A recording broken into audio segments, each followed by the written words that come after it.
the Holland Beker on the Bosbaan. Very good morning indeed. It's a lovely day here at the Holland Beker today. We've got some amazing international crews rowing today. It's going to be an amazing day of rowing, Thij, isn't it? It sure is, Boris. It's we've been looking forward to this day for a few weeks now, and we're ready to jump on the bike and ride with all the rowers today. I think we're going to start with race 101. Yeah, we're going to start with race 101, but before we start with that, maybe a small introduction about who we are and what we're doing here. So we are from Studio Bosbaan. This is going to be our last weekend here on the Bosbaan to perform some of the best commentary there is in rowing Netherlands for you. We had the honor that we were booked for the Holland Beker this weekend, and we couldn't be more honored. So we are really happy to be here. We see the people at the honor float, or what was the name again? The victory pontoon. They are going wild, and I may say also the event terrain here looks amazing. My name is. We have the first start coming in already. Oh, already. So the crisp images of the LVC video committee are streaming into the tower now, and if we could switch to the main. Image there in the middle, then we can see the first crews on the water. I think it's a crew from the Netherlands, Tromp and Utrecht, Viking, who are battling it out in the... And the Verantwoordelijke Gesellschaft also in this pair. Let's see. A little bit of setup. It's just 3 crews in the front of the race right now. Still waiting for that 4th crew that you mentioned, Boris. But it sees. I think they also don't have a. It's a bit weird. They don't have abbreviation for their name. Not sure if that's just an error in the system or not. Probably not, because the system is never wrong. I was being told. There should be 4 crews in this race. Let's see. On Time Team, the people at home watching the stream, you can also follow the race live on time-team.nl, and there you can see the latest results and also the latest announcements. So we're looking at the race 101, Thij, men's 18 double sculls, first heat, and let's discuss our most favorite things, the promotional codes. So it's the first, second, and third in this heat that go to the A finals. The timers, the people that are pulsing the times this way, have found the Verantwoordelijke Gesellschaft Thij. So they must be somewhere in this race. At the moment, it's the Delight and Tromp combination on first through the 500 meters with a 1:43. Followed by Viking, and then the Verantwoordelijke Gesellschaft. At the end of the field, we've got Willem Drienaarden at the moment. All right, we're still tidying up the studio here so that we can actually... Temperatures are rising here. Hitachi is snoring. I hope it isn't snoring. I hope it's very much awake. It looks like it is. We had some issues earlier today. Huh? Oh yeah, all right. Yeah, no worries. So today we also have one of our commentators on a bicycle. Well, isn't that typically Dutch? I think we can't get it more Dutch than that. Commentary live from a bike close to the water. Yeah, and that's those kind of things you'll only see here at the Bosbaan with Studio Bosbaan. So all day we will be here for you, and bringing some commentary as close as possible to the water.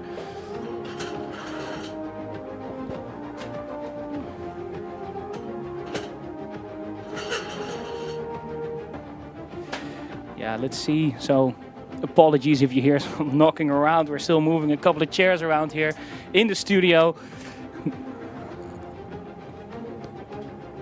Yeah. Only using the highest quality gold-plated cables to charge up my laptop so I can see back into the race. Absolutely tight. Tromp, actually, I think. The Delight Tromp combination has made a break for it because they have moved way out of the image of the camera view here. Yeah. We can still see Viking and I think in the back the German crew in 3rd place. But in first, it might be interesting to shift our camera work to the people in first place. This is also a good test for the water. Good test for the LVC if they're listening to us or not, right? So well, they are. They definitely are, because I can see the car speeding up to catch up. Actually, if the car has to speed up to catch up with your crew, you're definitely putting in some good work. Absolutely, yeah. Here you can see the camera panning a bit to the left and to the right, and we can see indeed that crew from Delight, Tromp, are indeed steaming away here.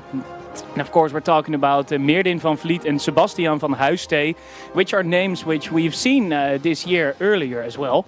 They already, put quite some good results in. Actually, on the Westelijke Regatta, first position in the A Finals. On the Bosbaanwedstrijden earlier this year, they also finished first. So yeah, it's not strange that they're taking the lead here as well. We've seen them win before, and they're showing off that they can do it again today. Here the images still of the Viking crew from Utrecht, and just in front of them you can see the moving waters from the crew in first place. And I see that the Mobos have been replaced by a catamaran. Je kan hem maar aanstaan. Je kan hem maar aanstaan, ja. Well, it is good for the rowers because they produce significantly less waves. So that's I think It's all about fairness. It's all about fairness, and today it's as fair as can be, right? As we're always saying, rowing is an outdoor sport, and I also believe André Sinek saying once, "A wind is air, and I do not move for air." So that's also one of the ways how you can approach a little bit of wind well, today. Someone is moving for air, because I can see the German crew in the actually for the audience, the closest track there. They're moving up in this field. They're trying to creep past the crew from Utrecht. I don't think they'll make a chance to come in first, but second is definitely within sights of that German crew. Yeah, and as we said before, Thij, it's the first, second and third position here that will get that golden ticket to the A Finals. And of course, here it is. Here. And we always love to see a crew that continues racing, even though they're quite secure of their spot in the A Finals. But this is also a good moment to really test your strength to the competitors that you'll meet again later today. Yeah, absolutely. And if we're looking at it from this perspective, I think it's clearly Meerdin and Sebastian that are taking the lead here. And these other boys, they will have to maybe adjust a bit and rethink their game plan for the second for the finals. Some very relaxed and easy sculling there for the Leiden-Tromp combination.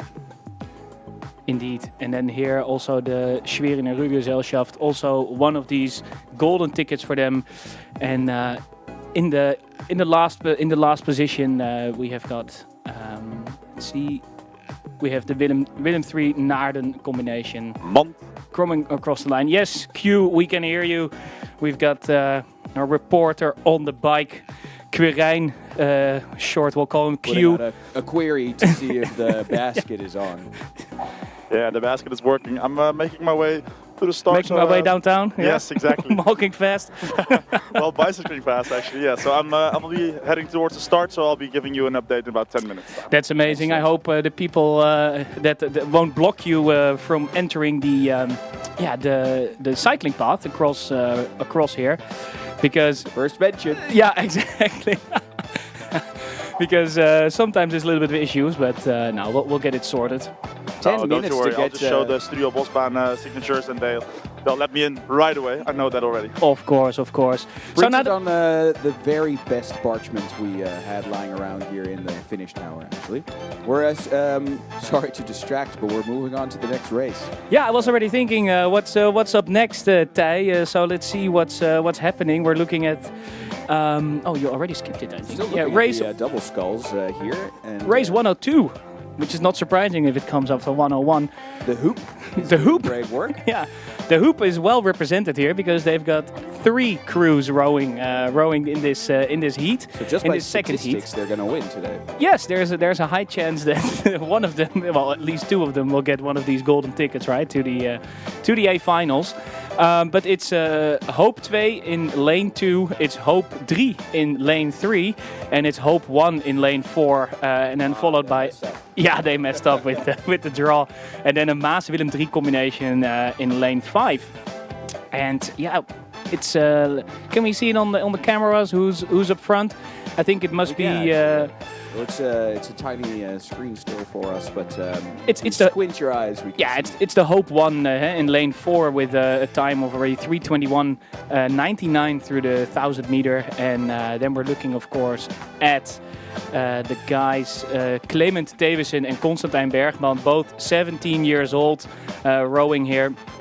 We've also seen them on the Bosbaan Voorjaarsregatta and on the Hollandia NK Klein. Also on the ARB Bosbaan wedstrijden where they came third a couple of times. So yeah, also not unsurprising that they are here in the third heat, but they are competing against their colleagues from the Hope. They're Concu colleagues. Conculegas. Conculegas. They're struggling a little bit with the weather here out on the forest track. There's a bit of an unpredictable wind. If you can look at the water here, you can see all types of disruptions. But it seems to be somewhat equally distributed across the field. But these boys, you can see them struggle a little bit to get out of the water at the end of the stroke. For the rest, they're actually looking quite calm and composed there in that little double-sculled crew, which is steadily moving towards the finish line, followed by the other Hope crews. And I think it's Willem III in the second place, or maybe the third there, actually. We've got a reporter on the bike who is probably out to get a bagel somewhere, so he doesn't come up to the game malnourished. But he'll be right back to give you the closest commentary. Well, actually, I was just making my way next to the Bosbaan and admiring the beautiful terrain they have built on the what was it called? The Victory Float or something? The Victory Pontoon. Pontoon, that's it, yeah. Well, and I was admiring it because it has a full-on circus tent and it has a Ferris wheel.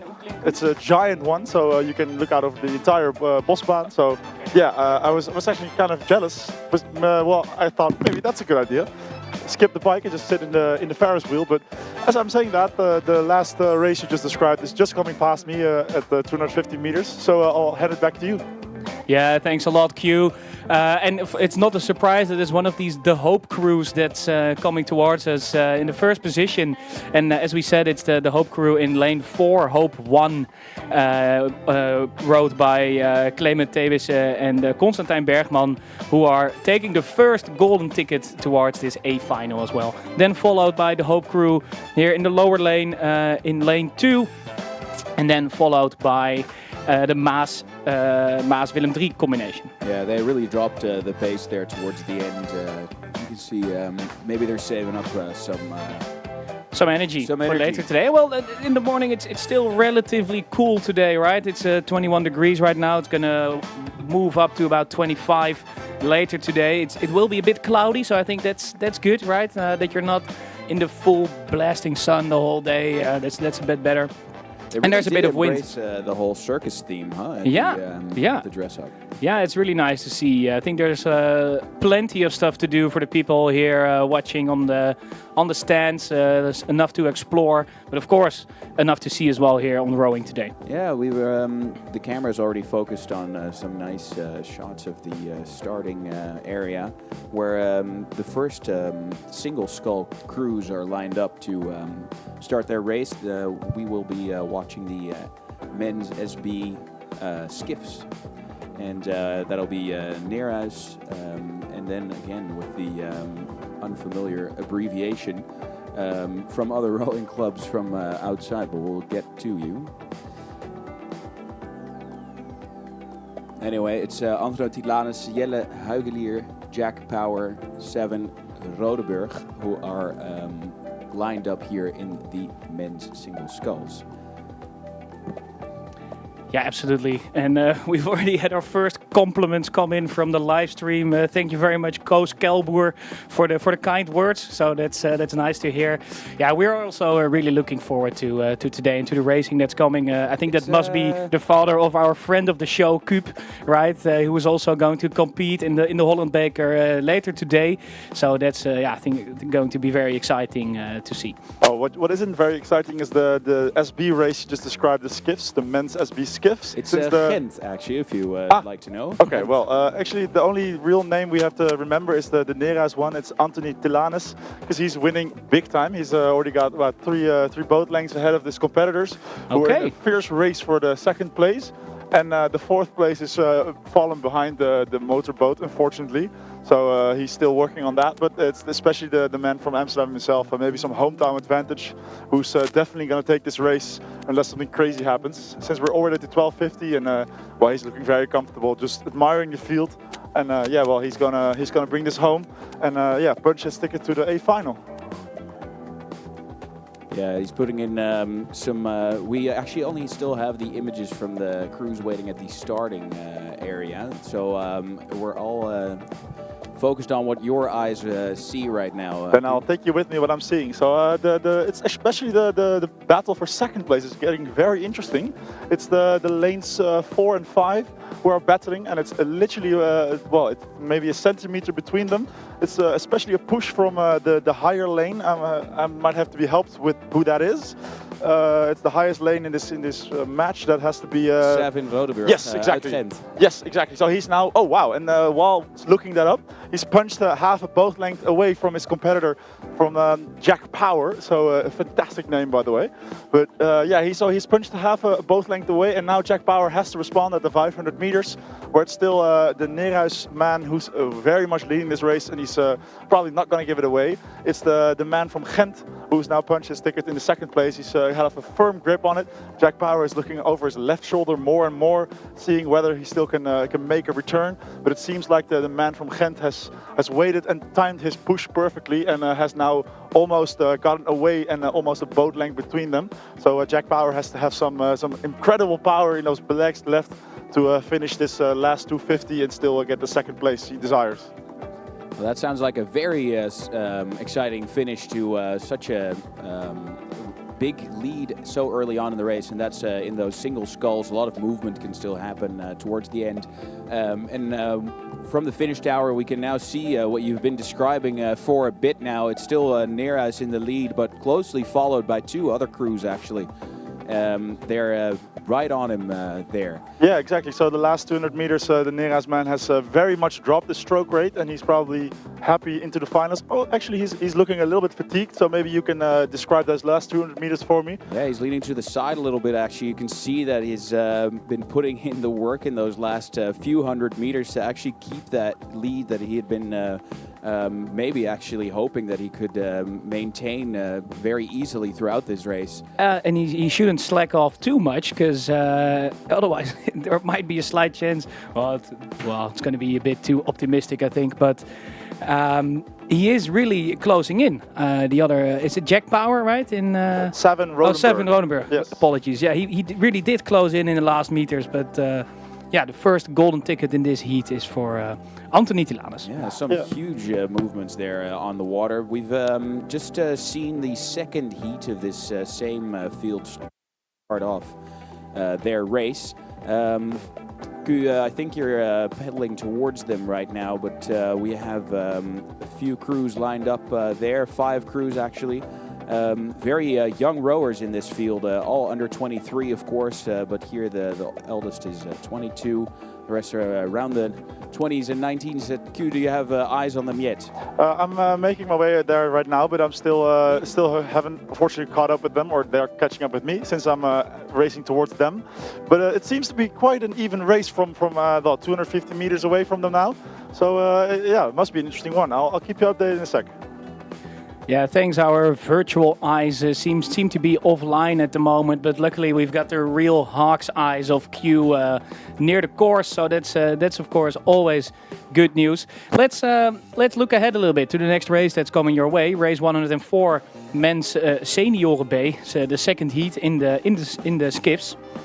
In lane 2 we'll have Brecht Verkest from I think it's also the. We have this other view which we can use, which is smart, a lot nicer because it also predicts a little bit more what's coming our way. Well, whilst you figure that out, I have some updates. He's still accepting the cookies. Yeah, no worries. That's always a thing, accepting cookies.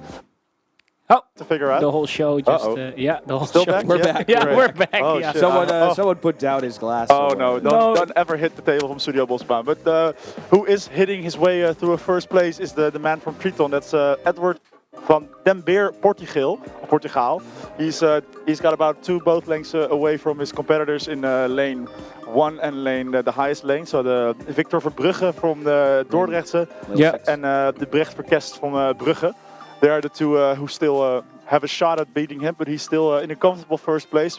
But as we just saw in the previous race, the man from Neerhuis had a comfortable lead as well, and it still got extremely close at the end. So it's never a done race. Good news as well, the LVC car is here with this race, so I hope you have some imagery from that. No imagery yet, but our technical man is working tirelessly away on that. So Around the clock. Around the clock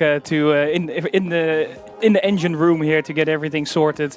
We will move our asses out of the way, just like those rowers will probably. How is it going over there, Q? Yeah, well, they're definitely moving their asses since the pace is picked up in the entire field. Especially the man from Triton has laid down the gauntlet and has pushed another Big 10, I think. He's looking around the field whether it has effect, and it definitely has. Since he's punched his way a little bit further from the field, I would say he is now have a comfortable 2-boat lead. So he's doing that quite well. It's the man from Dordrecht, Victor Verbrugge, who's in 2nd place right now. He's in a heated battle with Brecht Verkest. He's in lane 2 from Brugge. They're the ones still fighting for that 2nd place. And then the 4th place has already been decided. Well, actually it's not been decided, but it's looking quite clear to me. It's probably going to be Tijmen Cardoes from the Hen, and then maybe some help, Hemus. And then in the last place, it's going to probably be Joey van Hees from Pampus, who's in lane 3. Or lane 4, I should say.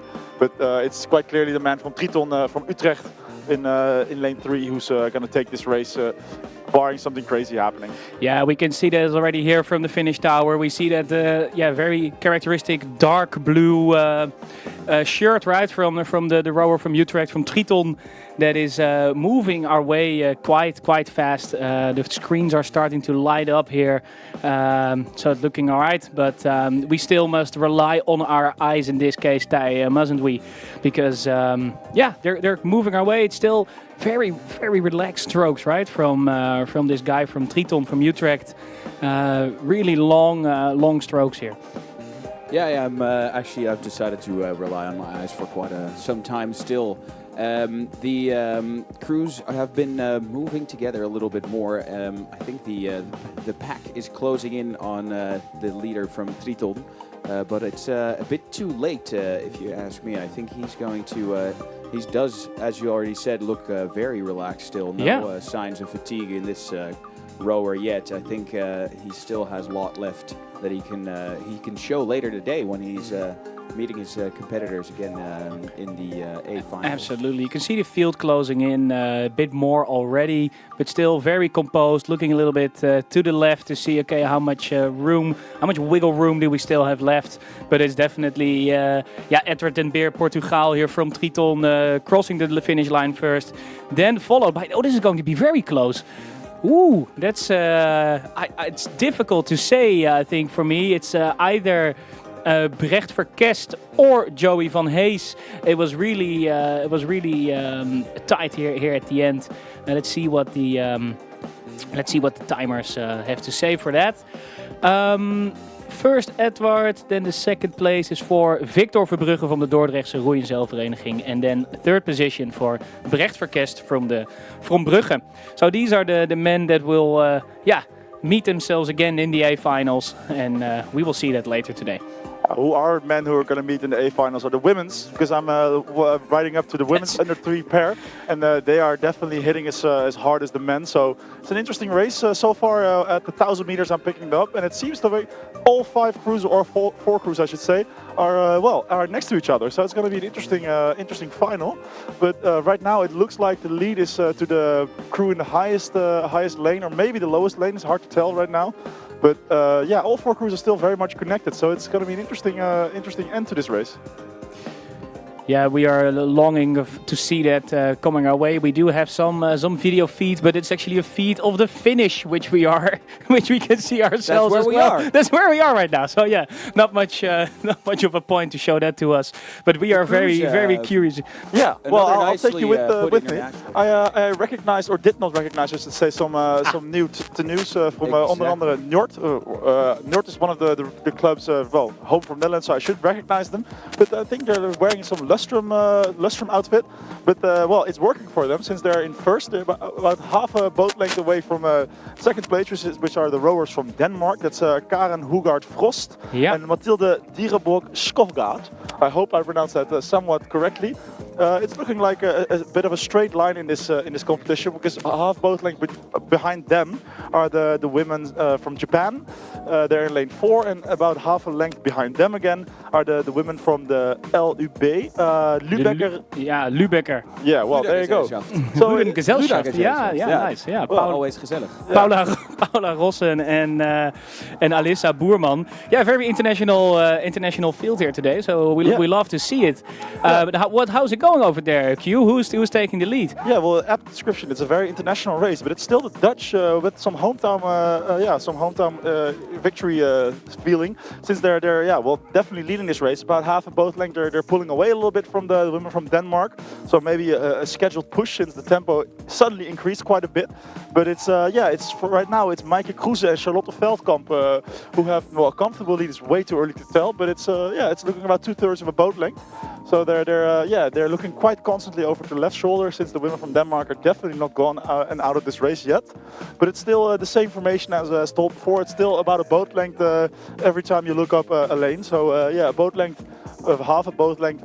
3/4 of a boat length, let's say that, for Njord, then Denmark, and behind them the women from Japan, and ending them is the Rübecker Gesellschaft. Yeah, Rüde Gesellschaft. Yeah, it still looks very close together here, Q. The boats are still connected, and what also I noticed, there's quite some difference in age here in the crews. We got a very young crew from Japan, Hana Higashino and Hasu Shudo, who are 20 and 22 years old, but actually won the rowing All Japan Championship in the women's lightweight pair last year. So they are definitely a crew to be reckoned with.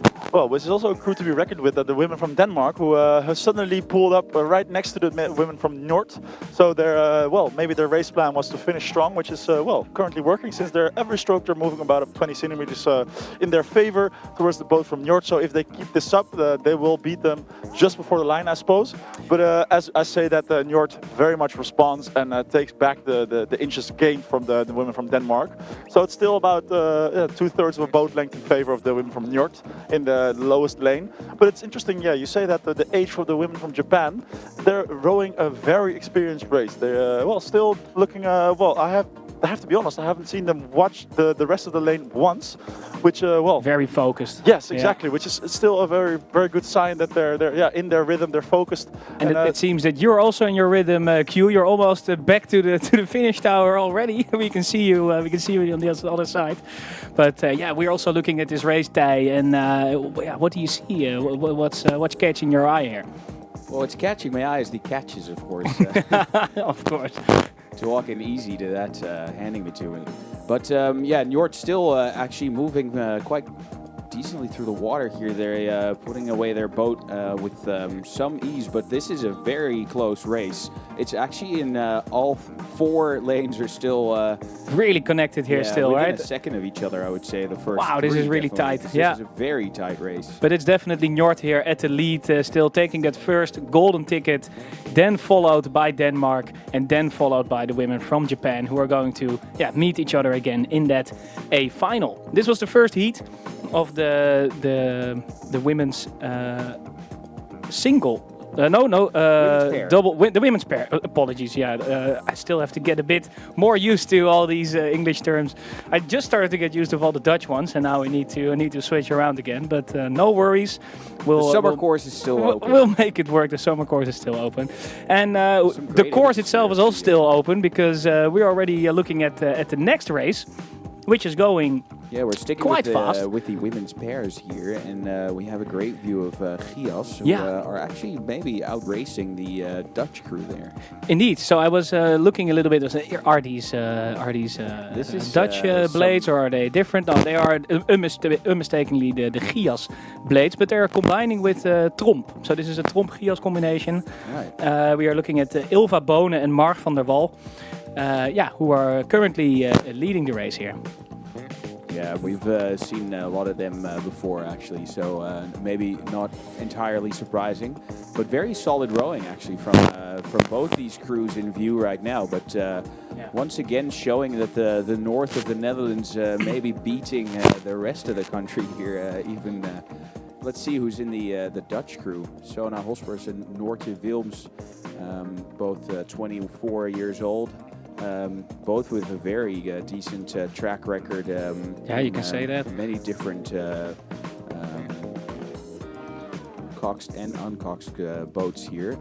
Not as much in the women's pair, actually, with what I'm seeing right now. So maybe one of their first times here. Well, not their first times. Well, yeah. Maybe in this. But in the women's pair, yeah. Yeah, together, I mean. Anyway, so still Groningen moving right on through this field. Gias Tromp combination. Ku, you're right there, I think. Yeah, exactly. I'm riding along with the LVC car, and it's surprising. They're about half a boat length loose from the women from representing the Netherlands, or at least in the out from the Netherlands. So it's quite surprising that the women in the north, from the north, I should say, are the ones leading this race, and it looks quite comfortable actually. It's not all about the uni then. Yeah, exactly. It's surprising how they're definitely leading this race quite a big lead at the moment. I think they're pulling away even from the women in the first lane. So that's quite surprising to me. Maybe it's about their history. Maybe you can deep dive into that, Ty. Yeah, we'll dive right back into the mainframe and try to see where that's coming from. But very relaxed rhythm there, long strokes from Gias, and they're behind them because we haven't seen much of that. We still have the Tiger Boat Club, Proteus-Eretes and the University of Michigan combination, and also Cologne. It's difficult to combine, I think, if one university is in the west of the Netherlands and the other is in Michigan. I'm assuming that the Dutch rower there maybe went on a scholarship and rowed with the University of Michigan. I think that's sounds a bit more probable than someone coming to the Netherlands to try and see what happens. You never know, right? Come to the Netherlands. It's lovely here. Well, thanks for coming to the Netherlands, everyone. Actually, it's a long way out for most. Still. So, Ku, you have eyes on the back field of this race. Could you tell us a little bit? Yeah, well, I just let them go. But interestingly, the third place is also still a ticket straight to the A Final. So it's very much not done for, since it's the crew Tiger Boat Club fighting the Kölner Ludwighaveners Rode Verein. I hope I pronounced that somewhat correctly. Yeah, that's great. But they're very much fighting for a third place. When I left them about 20 seconds ago, it was the women from the Tiger Boat Club with about half a boat length in their favor. But it was the storming the German crew, I should say, who were storming back. So maybe it's going to be a very interesting end to this race. Yeah, still actually not much else to say about this rowing. They've been so stable throughout this whole race. Nothing has really changed about their strokes, their rhythm. They just started and knew that they were going to be able to win this race by doing what they're doing. So, very solid rowing from Gias and Tromp right there. Coming in second place, the Dutch national crew.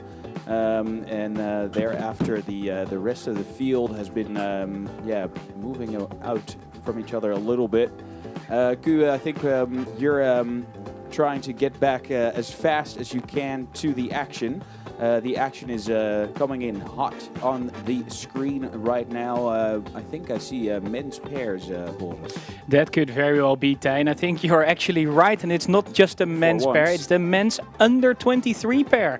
So this is the best of the best of what the young rowers have to offer us here in the men's pair. And we're looking at, in lane 2, Proteus-Eretes, in lane 3, Laga, in lane 4, the Netherlands with Thijs Ruiken and and Vassemeisen. And then we have in Denmark in lane 5, stroke by Simon Madsen, and on bow we have Tobias Kramer, who is actually in second position. So it's Netherlands versus Denmark here in this race, which are having a fierce battle, I believe. Q, I think you're moving. I'm over there. Yeah, I'm with them. And it's not as fierce as you described, unfortunately, but it's quite a dominating race from the Dutch. They're about 4 boat lengths, 3.5 boat lengths away from the men from Denmark. But they're still, it's quite where the 2 races ago was very much connected. This one is very much loose from each other. It's all loose boats. The Dutch are about 3.5 boat lengths away from the Danish. They have about 3 or 4 boat lengths towards the gentleman from Delft, and it's then in favor of Proteus-Eretes, who are in the 3rd position, and Laga is in the 4th and final position. But yeah, it's definitely the Dutch who are taking this, at least the first 1,500 meters are very much taking that home with them, and the Danish are pulling out of a push right now. They're looking over their right shoulder a little bit, so it might be an interesting end to this final, but it looks like the Dutch are quite comfortable in their race position, and they're just aiming for the A final, in which there will be fireworks guaranteed, of course. Fireworks guaranteed. Well, that is a nice guarantee from you, Q. Maybe you'll bring your mobile launching installation on your bike and bring them some fireworks along the way. But we will definitely look forward to receiving them here towards the finish tower and see if there's still some fireworks left at the end of the race. Yeah, I'll pass them over to you, and I'll hopefully catch up with the race before the 1,000 meters. That's my aim. Nice. That will be that's a good idea. Q. We'll catch up with you later. We have some great video feeds as well. The crews are now crossing the iconic white bridge here at the Bosbaan, or the forest track, as we will call it internationally. It's still the Dutch pair in the lead with let's say about 1.5 boat lengths in front to the Danish crew. Closing in on those final 500 meters, and then it's going to be who has the best sprint, who has the longest strokes in the end to make sure that they convert it into that first position. But first, second, and third here, Thij, what are they going to do? I think it's going to finish as is, actually, Boris. And they're going to move to the A Finals. They're going to move to the A Finals. I always forget the promotion code. I know how important it is. Yeah, it's so important. Because sometimes they can be quite unsuspecting, right? The promotion Even code. here, actually, in this men's pair, struggling a little bit with the water there. You can see their blades just splattering about a little bit in the recovery. Not something you want to be feeling, but I think that they have such a great lead in this field that they don't really mind it too much. The Danes, I wonder if they have a bit of a sprint left in them to push a little bit closer. Even though they are secured of that position in the A final, we do always love to see some racing towards the end to see that they keep pushing. The Dutch club rowers have fallen behind quite a bit. It's Proteus-Eretes from Delft and Laga, also from Delft, I think, that are in the back there trying to show who's boss in their own city. But the Dutch national crew very closely followed by the Danes right now. I think they're letting them come a little bit, but they are definitely moving through that Dutch crew there towards the end. So that sprint towards the end that we were hoping for, they have provided. And yeah, indeed. And maybe this was just a bit of good old-fashioned games right here, right? They showing off a bit. They let you could see the Dutch crew also let off visibly a little bit in the end, and but they still finished with about half a boat length. And here we have the crew of Proteus also finishing, and at the end we have the crew and there of are the Laga. flags, actually, finally. The We've been flags, for finally! Them, but, the Canadian flag is the first to go up, yes. Followed by Brazil. Be careful not to drop it on the floor there, bud. Then you gotta either wash it or burn it. I mean, it's worthless if it touches the floor. I think there's one. I think it's a Danish flag as well. Yes. Go to another camera view quickly there. Yeah. The Canadian and Brazilian flag are hanging proud, though. Yeah, they're waving in the wind. We love to see it, right? But I think at the studio we're a sucker for flags. So I'm gonna pair there in the. I'm gonna turn Q off because he's crackling a little bit. Crackling away. Yeah, and we'll. He is at the 1,000-meter mark, and who's there too is the next hey, race. there he is. Yeah, Dutch. Well, yes, I'm in the, yeah, exactly. You were talking about flags, and I was like, oh, this is a very nice bridge for me. Since the Dutch flag right now is leading this race, it's about 2 boat lengths in their favor. We just passed 1,000 meters a few seconds ago. It's the men from Delft, from Proteus-Eretes in 2nd place, and then I have to push the brakes a little bit since the rest of the field is quite far behind that. It's the men from Focus in the middle lane who are in 3rd place, and then it's difficult to tell, but I think it's the gentleman from Laga in 4th place, and making ending this final is the men from actually that has to be Focus, I think, and then the men in the middle lane has to be probably the Teta, I think that's the right one, the right description. But it's quite clearly the men from the Dutch international crew who are leading this race. But it's not even that far from them are the men from Proteus-Eretes in the 2nd place. And well, if they have a good push in them, as we've seen before in this field in the previous race, it could get quite interesting at your place at the end of the race. Yes, the Finnish Tower is back in action again. We are still looking at HD ultra definition video feed of the Dutch crew there, and that's the crew from Delft. Proteus actually also rowing quite well together there, really letting go of the water at the end of the stroke with some ease, not struggling too much, not too slow on the catch either. To keep, denying what's negative in these rowing commentary, but the Dutch national crew still quite a bit ahead of them. Yeah, but still, it's an impressive thing to do, to keep up with the Dutch crew, or almost keep up with the Dutch crew. Maybe some Bond aspirations for the men from Delft who are still close enough by them to make them sweat a little bit. So it's hopefully the end will be interesting. They have a big sprint in them, or maybe it's all mind games for the A final later. You never know. Yeah. Oh, sorry, Q. I'll give it to you, Ty. Take it away. Yeah, it was just. This is a good view. I can actually see all. I can the actually see crews rowing. Right now. Yeah, I can see all of the rowing. Yeah, we got it in there. Yes, and back into the view from the back. Actually, it's nice to see how this pair is working together. We just saw in the women's pair that the winning crew in that heat was moving quite well in a straight line through the boat, as are these Dutch rowers doing too, and they are trying to get a hold of that relaxed stroke that the Dutch are known for. But they are moving through the boat in a very straight line, not disturbing anything too much. But I really have to. Maybe we can get a view of the back of these Proteus rowers too, or maybe the front is good enough to see. They're moving quite a bit more in the actually in the they're putting in a final direction, sprint here. Yeah. Yeah.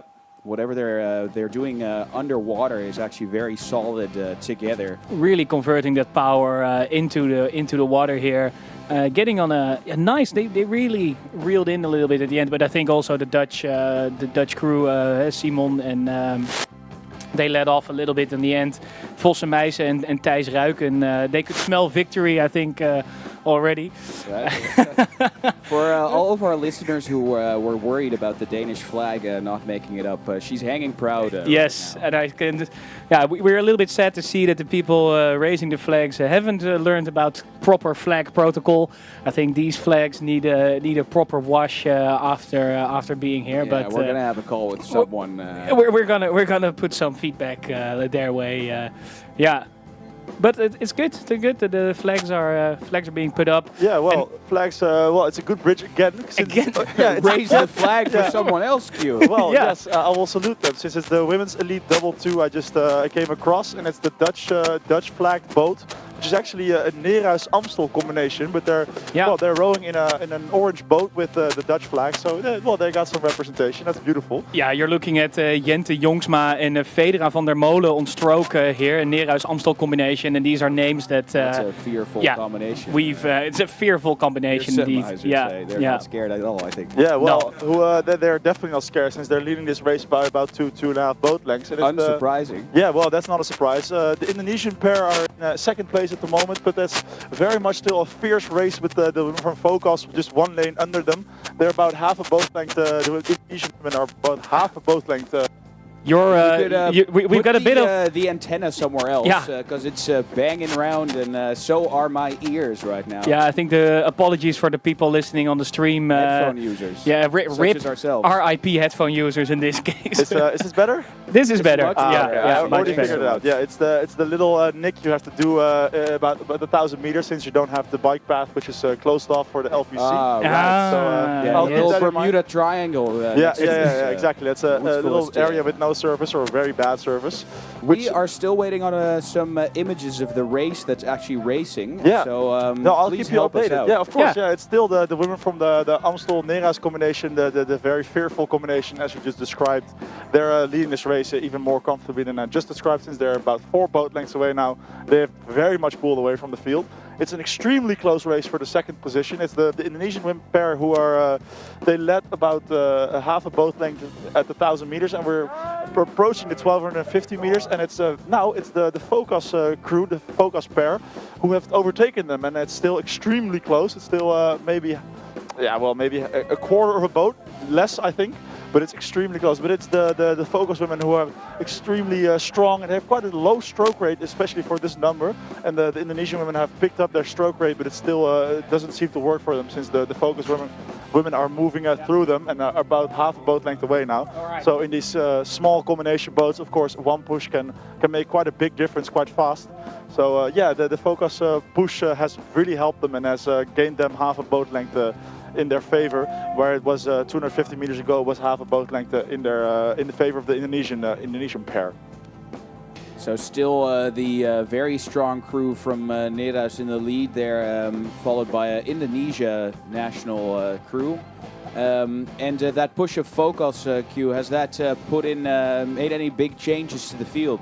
Yeah, well, interestingly, the Indonesian women were kind of comfortable around 1,000 meters, but just below that, or just after that, they gave up their entire lead, and now it's the Focus women who are half a boat length in front and are cruising in second position. Or cruising is not the right word, since they're pushing like hell. It's a fierce battle, so it seems, right? Exactly, it's a very fierce battle. Only the battle for first place is not fierce anymore, since that fierce combination of those 2 Dutch rowers from Neerhuis and Amstel have taken the lead extremely comfortably. And it's interestingly, the 4th position has also not been decided yet, since the 4th and 5th position are still battling.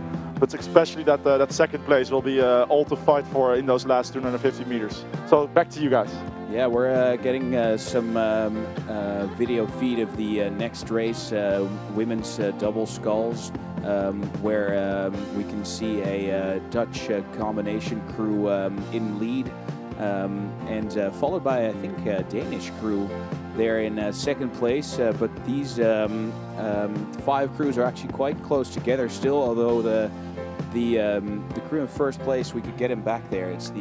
It's a Netherlands one led by Marieke Keizer in this case, in lane 4. Well, she's dropped a bit of the flag there on the blade, I think, then, because it looks like a very different flag to me, but they are moving quite and here on the video feed we can see those women in the orange boat, but they're the Neerhuis Amstel combination. Right, Federa van der Molen and Jente Jongsma, who are still very comfortably in the lead here. They're moving our way.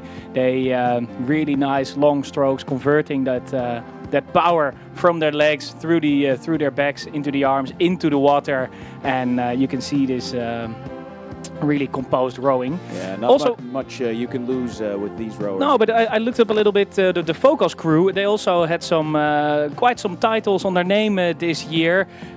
Really a crew to be reckoned with as well. Merle de Vries as a stroke, who also had on the ARB really good results, and on the Noordwave Regatta. So not unsurprising. here is finishing as well Skull, and then followed by Indonesia. And that's this race against the white flag. We switch back to Q. How's it over there? Yeah, I'm waiting about 1,000 meters since I don't want to enter the Bermuda Triangle anymore. So yeah, so it's quite clear the two Dutch crews are leading. It's the crew in the middle lane, I think it's lane 3, who are very much ahead in this race. I think they're about a boat length away from their Dutch compatriots in the highest lane, but it's quite clearly the middle lane Dutch crew who are taking this race. Or actually, I don't recognize the flag immediately, but I know I had trouble too. But from the registry, it must be the Netherlands 1 with Marieke Keizer, because also if it's Marieke Keizer, it must go fast, right? No, I recognize it since it's the stroke seat is not using their Dutch flags. I think they're using a Polish flag or a Monaco flag. I always get them mixed up, but that's quite an interesting thing to do. But it's the Dutch crew in that middle lane who are extremely comfortably in this race, about two and a half, maybe 3 boat lengths away from their Bonds allies who are in the highest lane.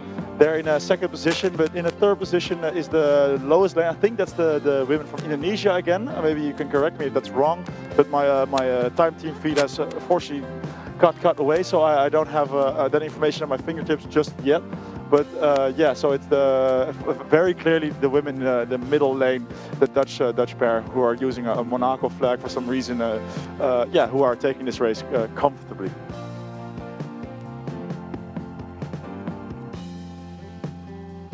The Indonesian crew actually just in view in the back. Sorry, I didn't put my mic on when I started talking, which is a rookie mistake on my part. The Indonesian crew is moving very well at the moment I started talking. Now we can't see them anymore, but they were actually doing some very solid sculling there in the third place.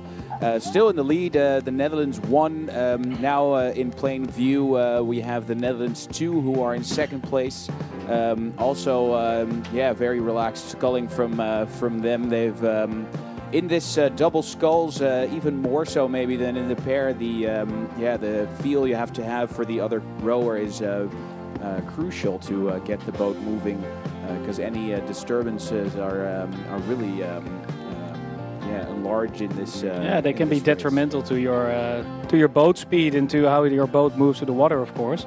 Yeah, and I was looking with much interest to the battle in third place between the Indonesian pair and the Danish pair. But I realized it's all just for honor, since only the second and first place are automatically to the A final. So it's yeah, maybe an honors thing to come in third, since it's still the Indonesian women with about a boat length in their favor. But the Danish women are pushing quite hard as we go to the last 500 meters. Do you reckon they're able to do anything to get into those golden ticket spots there? Either the Danes or the Indonesians? I think it has to be either a mistake from the Dutch pair in second place or an extremely great push the last 500 meters. But we've seen some hard work from the Danes in the last 500 today. Yeah. It could be done, but well, I would be very surprised. But it's your place at last 250 meters. Maybe something crazy will happen.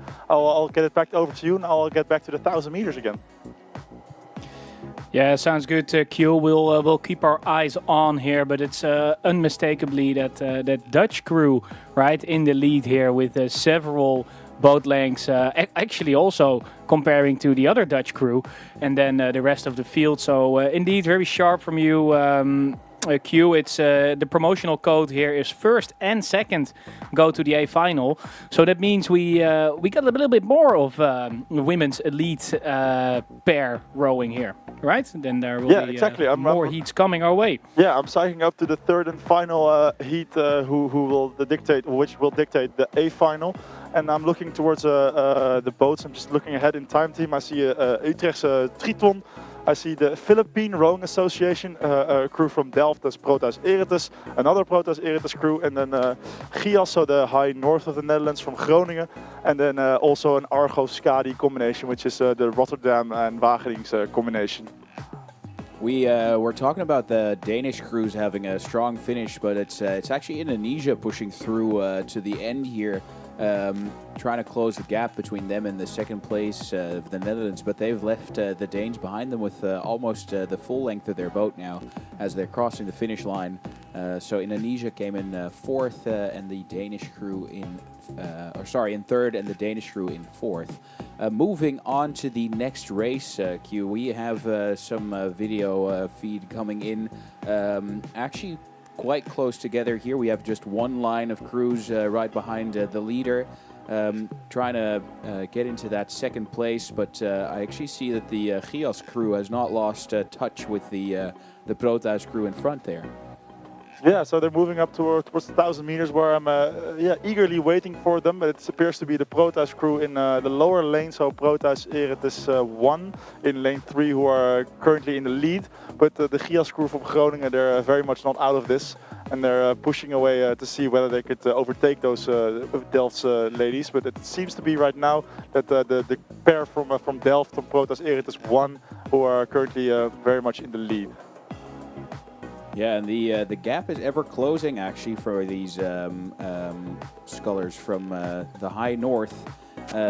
They are trying to move back into position to overtake that Proteus crew. But the advantage that they have is that they can see them coming. So I wonder if they'll have a response for them at the 1,000-meter mark. It's a very popular moment for crews to start upping their ante and really start pushing for that finish line. Some actually do little sprints in the middle of the race to make up for some lost work at the start, or some sloppy catches at the coming out of the start blocks, as they say, from the flot hounds. How do we call this? Yeah, we call them the pontoon hounds, dogs. the pontoon dogs. Yeah, we must look into what the official translation for that is, because in Dutch we call them vlothonden. Which, yeah, Don't fret, we'll get right back to you. We'll get right back to you later on that. But right now we are looking at these Could crews. you text me your password for your laptop? Not Yeah, to we'll do. infringe your privacy too much. On Yeah, of live course. TV. Yeah, it's a very embarrassing one as well. So I'll text Is it you something with Samson? No. It's even worse. It's when I was 11. So I'll just keep you updated on this race, which is way more interesting. That's only a couple of years ago, Q. So Yeah, Glad no we can worries, use this exactly. opportunity to get to know It was each other last year better. I created. No, what I'm seeing right now is that the Proteus-Eretes crew in lane 3 are definitely going to take this race. But the Gias crew had a push about 1,000 meters to about where now, which is about the 1,400 meter mark. But it's the Proteus-Eretes crew still in about 2 boat length ahead of the women from Groningen. Interestingly, also the Triton combination, the Triton pair in the lowest lane has caught up with Gias completely. They were about half a boat length behind. Stumbling over my words, but they're almost identical with them right now. So it's going to be a very interesting ending to this race, since the second place is the last place for the A Final. So it has to be either of these crews who put their pedal to the metal and dig their place into the A Final. But it seems to be that the Triton ladies have the most push in them right now, and still have some energy left over for those last 500 meters, since they have now overtaken the Gias pair. But it's still extremely close, and the Gias pair has just responded with a very high stroke rate. So this is ending up to be a very interesting ending to this race. And they're firing up on all cylinders, since both crews are actually moving up a little closer towards the Proteus-Eretes in the first place. I think that first place is already sealed, but it's that second place which is there's all to fight for. And we're passing the 250 meters mark about right now, so I'll hand them over to you guys and I'll turn around. Yeah, so Gias may actually have overplayed their hand there, trying to catch up Slightly, with Proteus.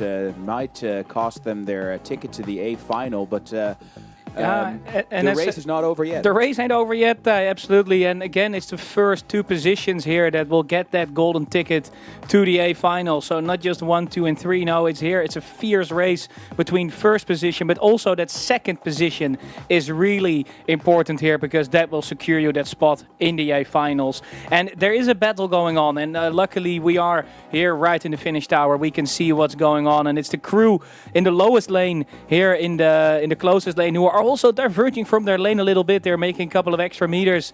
It's a Triton with Lauren van Rijswijk, who are currently still in the second position, but it's Gias who it's very close. We can barely see it. It's really moving in here on the finish line. We are right on top of it, and I think it's just Triton, like by nothing. But here it says they came third.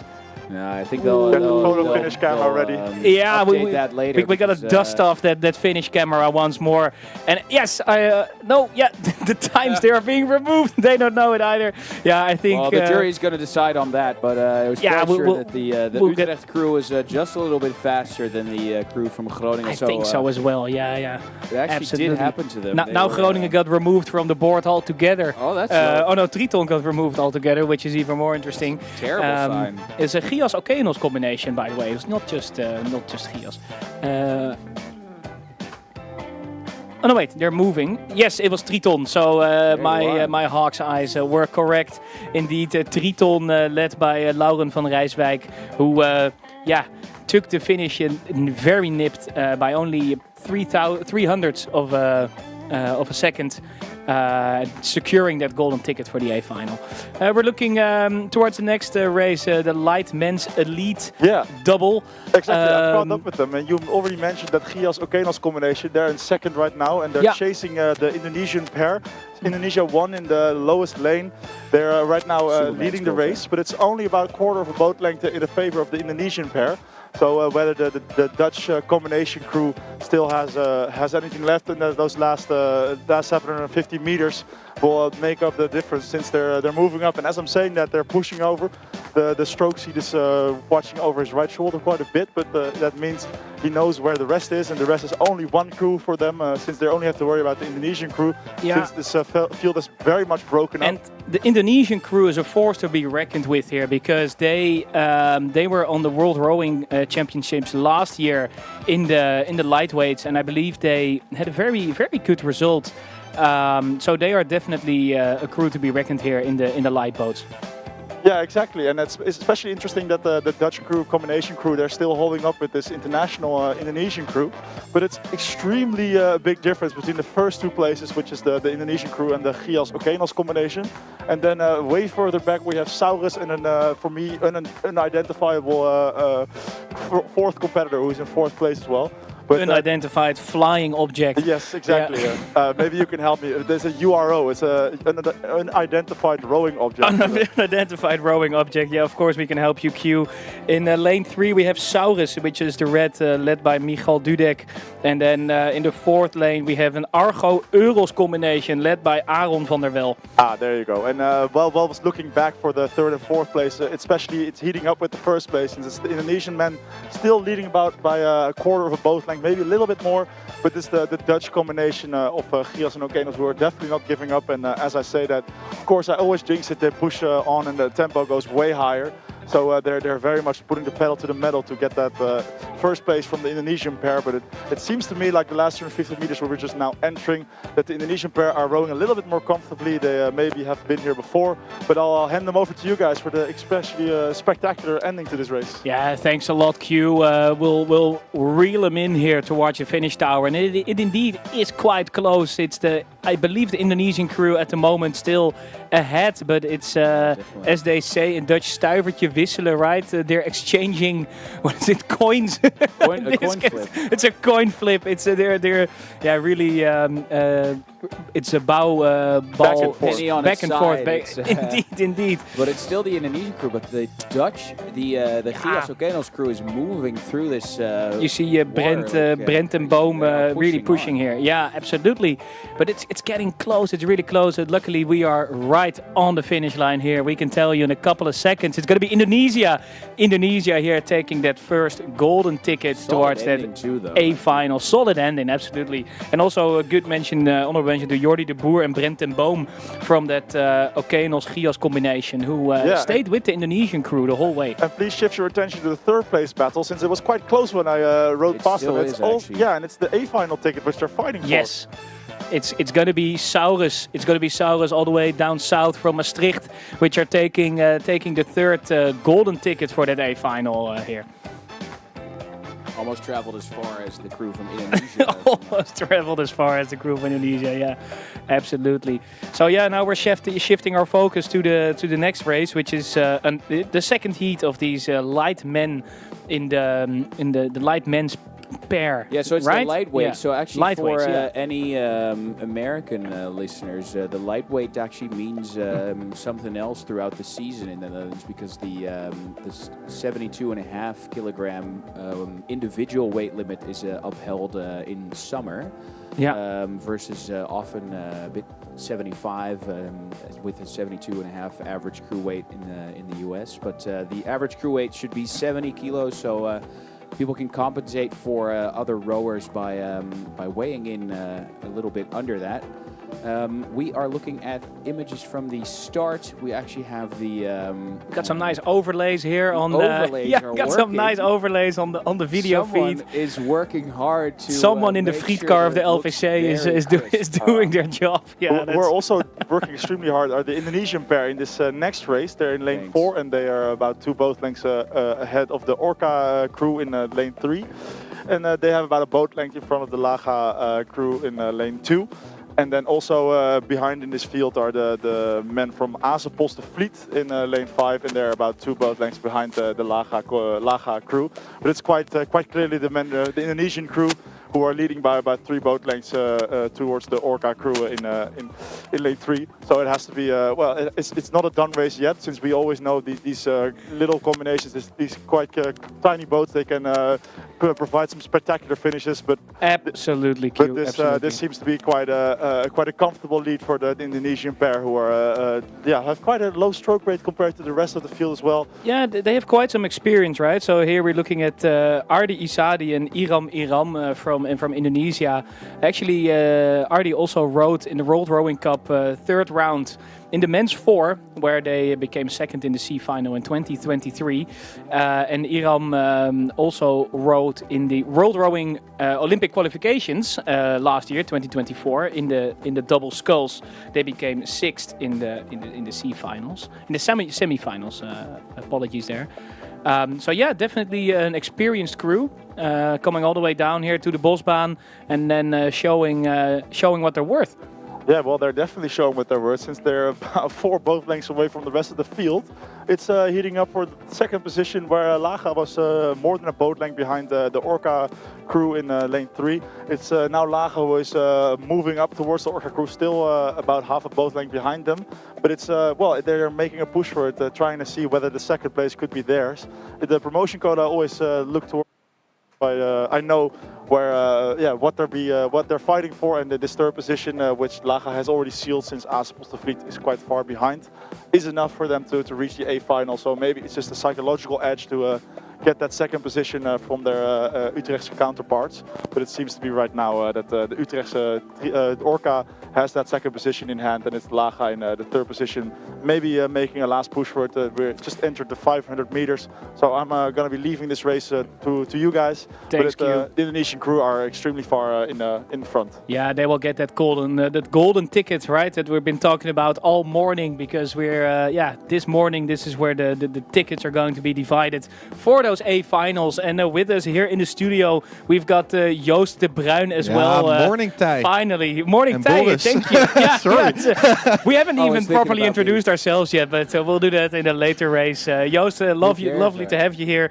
You've been running around all morning trying to fix up our studio, and we're running now, so it's working perfectly. We can look at the 2 lightmans from Indonesia in the front of the race now, and I don't think anything will change in the last few meters for them. They are pushing forwards in the last meters to the finish line, and make sure they have that golden ticket for the finals this afternoon. It seems FYI, quite. Joost, your mic is quite loud. Maybe turn it back a little bit. In the last race, the previous one, we already had a very fast crew from Indonesia. So we do have 4 very strong lightweight scullers in this Indonesian squad. So I wonder if we're going to see them in the quad maybe later this weekend. I'm not sure if could be. We need to, but they should be pairing up at some point.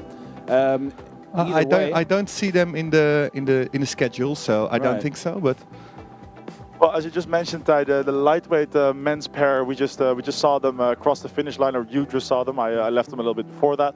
But it's we shift our attention to the next race, which is the men's double, the men's pair. So the men's elite pair, which will provide some fireworks. I'm heading up towards them right now, about the 1,000-meter mark. It seems to be quite a connected race. Maybe you have the imagery already, since I see a car. Yes, we do have some images coming our way. These men double pairs, then it's No, right. It's just the. What do you call it? the It's double double sculls. twee, doubles, men's doubles. Yeah, forgive me.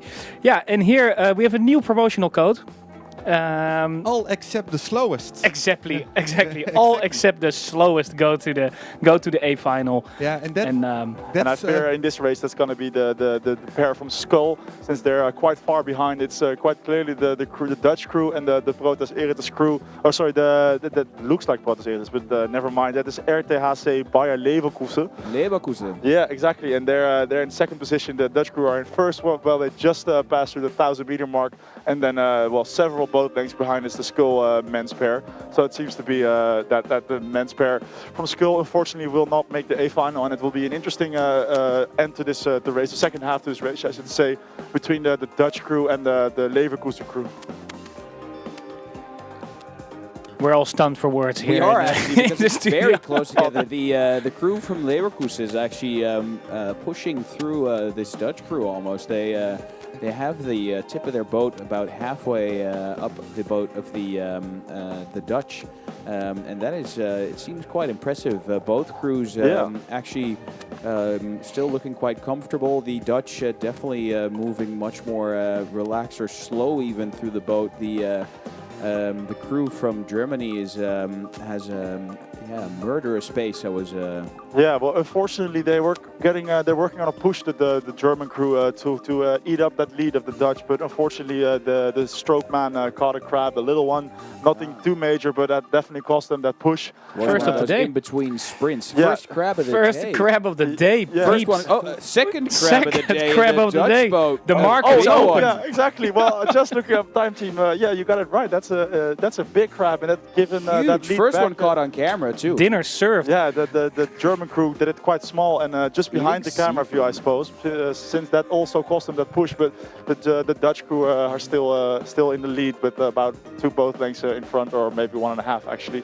But it's interestingly the Leverkusen crew are still holding up and still quite close to the Dutch crew, which is interesting since that Leverkusen crew is still only I should say a club crew, where the Dutch are coming out for the nation. So you would expect them to win, which they are doing right now. But They're representing indeed, and it's exactly. Adam Street and Nicolaas Dirkswager in the Dutch boat here, representing Netherlands, and in the German crew we have Finn Wolter and Nikita Moore, also names which have quite some experience under their belt. is the rower from the Dutch really called Street, or did you translate it from Snow? No, No, called his Adam name Street. is literally Street. Yeah, Oh, yeah. wow, that's it's great. his street name. Oh, that's a yellow card at least. that is a Yeah. yellow card. I think you'll be on the penalty bench for a bit. All right. Official warning at least. So Official actually, warning. it's not a surprise that the German crew from Bayer Leverkusen is able to stay connected here, because this year in the European Rowing Championships, Finn Wolter became first in the light men's pair. So that's an amazing accomplishment as well. And last year he became fifth in the A final in the light skiffs. So yeah, he's definitely someone to be reckoned with. And Oh, interesting then that he started in the men's and not lightweight men's pairs. That's interesting. yeah, correct. Yeah, we've seen a few rowers make that move this year, actually. Is that because the lightweight crews are less and less popular on the Olympic stage, Ty? Do you think it has something to do with that? I wouldn't call it popularity there, bud, but No, not popularity. You know what I mean. Sorry. You can maybe explain a little bit about that situation. maybe absence This is a touchy subject. a very, very sensitive subject. I'm sorry, Ty. Hopefully I haven't hurt your Let's go feelings. back to the rowing, please. The Dutch did a very good job in recovering from that crab they caught halfway through. My gosh, let's go on to the next race queue. Are you anywhere near? I'm walking. I'm walking. I'm cycling up towards 1,000 meters, and I'm just waiting for that next race to hit me. It's a little bit further away still, so I'm looking towards giving you some intel on that race. Well, they passed me, but for now, unfortunately, I still don't have any extra information for you. Yeah, you're our drone, our eyes on the bike with the intel coming towards us. But luckily, we also have the crisp and clear video feed from the Luther Video Committee. So that's always looking good. Some rowers from Canada here in view. They are doing very good work. I don't see any other crews near them. They are in lane 3 here with the white blades. They are just pushing way out of this field. I imagine. Yeah, I could just barely see the tip of this not very lane 2, which have to quickly grab their Philippine Rowing Association. Not just a club. They were first in the 500 meters by about 3 seconds. The Philippine doubles. So that's interesting. That they don't let the grass grow on it, do they? No, they definitely didn't. So the Canada crew who are just rowing past me. So I'll pick this race up. Yeah, you're looking at Trevor Jones and Tarek Bean here from Canada. Actually, Tarek got a new Concept 2 ERG record this year in Canada, which is an unofficial record because they're not actually tracking ERG records in Canada. But he got it with a 5:38.2 this year. So he's definitely a force to be reckoned with here in this Canadian. Well, you got to do something if your last name means leg in Dutch. His last name is literally leg in Dutch. He's legging it. Well, he's definitely legging it in this race since they're about 5 boat lengths away from the Indonesian crew in that second position. No, Philippine crew, sorry, I should say. But these are good strokes too. Look at that. Exactly. Very solid rowing from these Canadian rowers. They're going to give the Dutch national crew who just came in first a run for their money in the A finals. Interestingly, the race sort of develops between the 1,000 and the 1,500 meter board. Since the water is also a little bit more on the wild side, I should say. It's definitely not a fairness thing, but it's interesting that quite some crews, the Dutch crew, we saw them already catch a crab, and the German crew as well in the previous race. And you also see that this Canada crew who's still rowing you said it, perfect technique. Very even composed. They're hitting the water quite often. So it's definitely some little wilder waters than usual. There's quite some backsplash a little bit, but I don't know what the rowing courses look in Canada, but I guess they have a little bit of wind there as well, and it doesn't seem to bother Trevor Jones, who also competed in the Olympic Games in Tokyo 2020, so already quite a while ago. But there he was in the single sculls, and he got a 9th position there in the Olympic Games. Wow, so definitely some Olympic qualities in this race, but absolutely, that Olympic quality is definitely showing since they're just extending their lead further and further. They're about 5 bars farther, I should say, but they're 5 lengths in front of the Philippine combination. But the Philippine combination has made a figure start, but then fallen back quite far in the field. They're still second, but the crew in the highest lane, I'm just looking up their who they are. D.S.R with Lucas Obel and with who's the other one? The rower is Daniel Pedersen. They're in the highest lane. They're giving them a run for their money. It doesn't really matter since only the last place, which is quite clearly the Bucks foot from Denmark, they're going to be probably the last place in this race since barring something crazy happening. It's that crew in that highest lane that is giving the Philippine combination a run for their money for second place at least. Yeah, it's about the slowest time, and that's something new in the progression scheme used this year. World Rowing just composed some new progression schemes, and they're now using timings to determine which crews will promote to a next round. And previously we had the resits or rapid charges, they called it in English, I guess. And we skipped it, so we have a lot easier progression scheme as used in Dutch as well. But it is now important to also have a good time, and that's not only positions but also your time does matter in this race. I think in this case we can pretty much determine that the first position will also be the fastest time. Sure. It looks like it's going to be. For the last, it does. It's about the last position. Of course, and that can still be interesting. At the moment, it's the crew from Wageningen. Hey, Joost, shout out to Wageningen, to Argo, course, always. Our home, our birthplace, our hometown. Who are closing the pack at the moment, but since it's multiple heats, it's on time. So we will get back to you later on what the slowest time is in these heats. And gentlemen, I will get back to you right now since there are 2 cancelled races, so that gives me a 10-minute window to get back. And since unfortunately my e-bike is great, but with the wind conditions, the battery doesn't last very long. Aye. So I brought my charger. So after the midday recess, I'll get back on this iron horse. But for now, I'll get it back over to you guys, and hopefully someone else will do the commentary from the sidelines. But I'll get back to you in a few minutes. All right, going back to the mothership queue, and we'll charge you up over here. No worries. Maybe so you don't have any rowing? No, the course is completely empty. You're right. The 2 next races are unfortunately cancelled, so that gives us a 10-minute window. Do we have any insights on why these races were cancelled, Joost? Do you have any information? Since you have all the direct connections to the mainframe. It really worries me if you don't know what's going on there. If Joost doesn't know what's happening, it's not happening. So there are some messages on Time Team saying there were some withdrawals, so I guess it has something to do with that. They think the weather is nice. We're just going to go into Amsterdam. Yeah, and we just skip the whole racing we skip part. the whole rowing part. So I guess that's the thing with those races. Withdrawal. So, We'll never know. If you know anything about anything or anybody at all, you can always email us at withdrawals@studiobosbaan.be, and then we can handle your inquiries over there.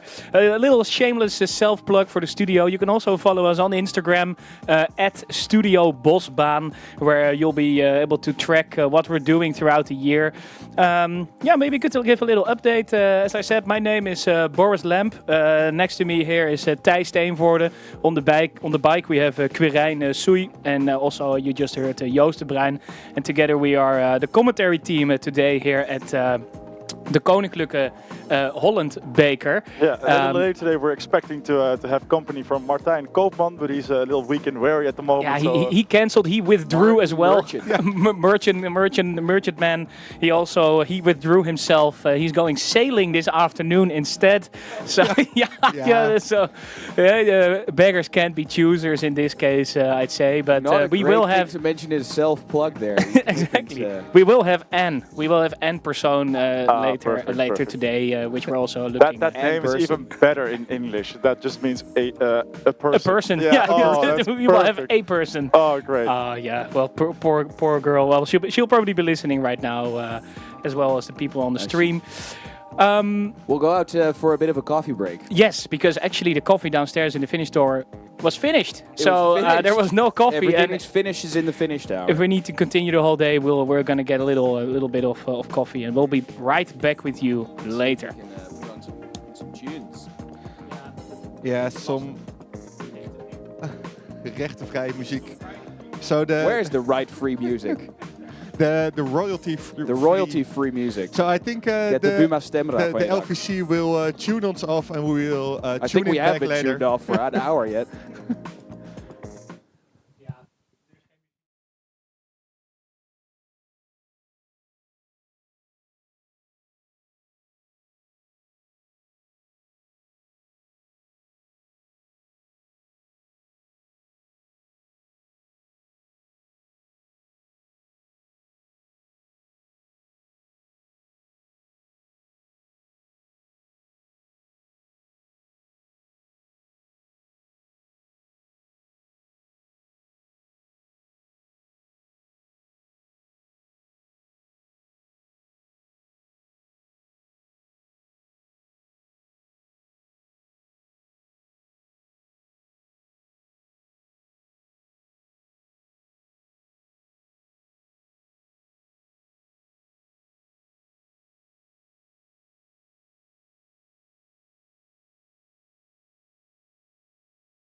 Ja, dames en heren, we zijn weer terug bij Studio Bosbaan met de Koninklijke Holland Beker.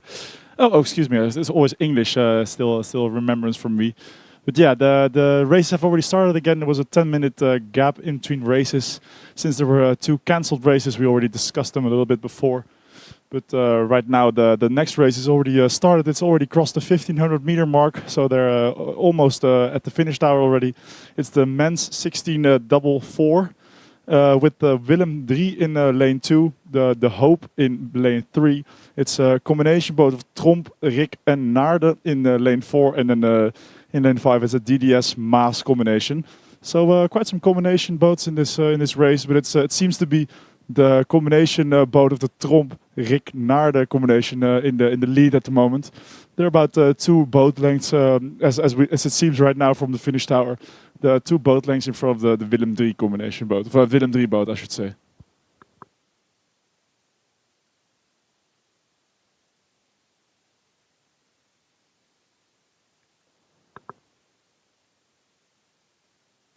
Yeah, and I'm unfortunately still alone in the finish tower. Just Joost de Bruin just entered here. But right now it seems to be that the combination crew of the Tromp Rick Naarden combination stroked by Jelle Honing with Kimo Knuisting, Ole van Gulik and Hidde Oost are crossing the finish line first. That's never in doubt anymore. They're clearly going to win this race. They're just about to finish cross the finish line. They've definitely won this race. There's no doubt about it. Then in second place we have the Willem 3 boat in the lowest lane with Laurens Groot, Tim Geldof, Max Koppens and Jip de Nijenhuis. They are the second boat in this race. Then I have to look for the rest of the crews. I can only see one actually. Maybe I'm missing one, but it seems to be that the Hope in lane 3 with Gunnar Wevers, Kees van Dune, Christian Sirakov and Tije Goeting are the third boat in this race. And I'm just delighted to tell you that Joost de Bruin has entered the finish tour. Yes, I am back, Q. And if I'm correct, we also have Thijs Stevoorde at the bike. We do, actually. Thij. Where are you? What's your position? And are you in line for the next race? I'm all but in line for the next race, but I'm also not alone today. I have brought my very own cameraman because I have to document everything I do here on the Studio Bosfiets. And I'll be joining you guys shortly when I've passed this hedge. Because thus far I'm only seeing leaves.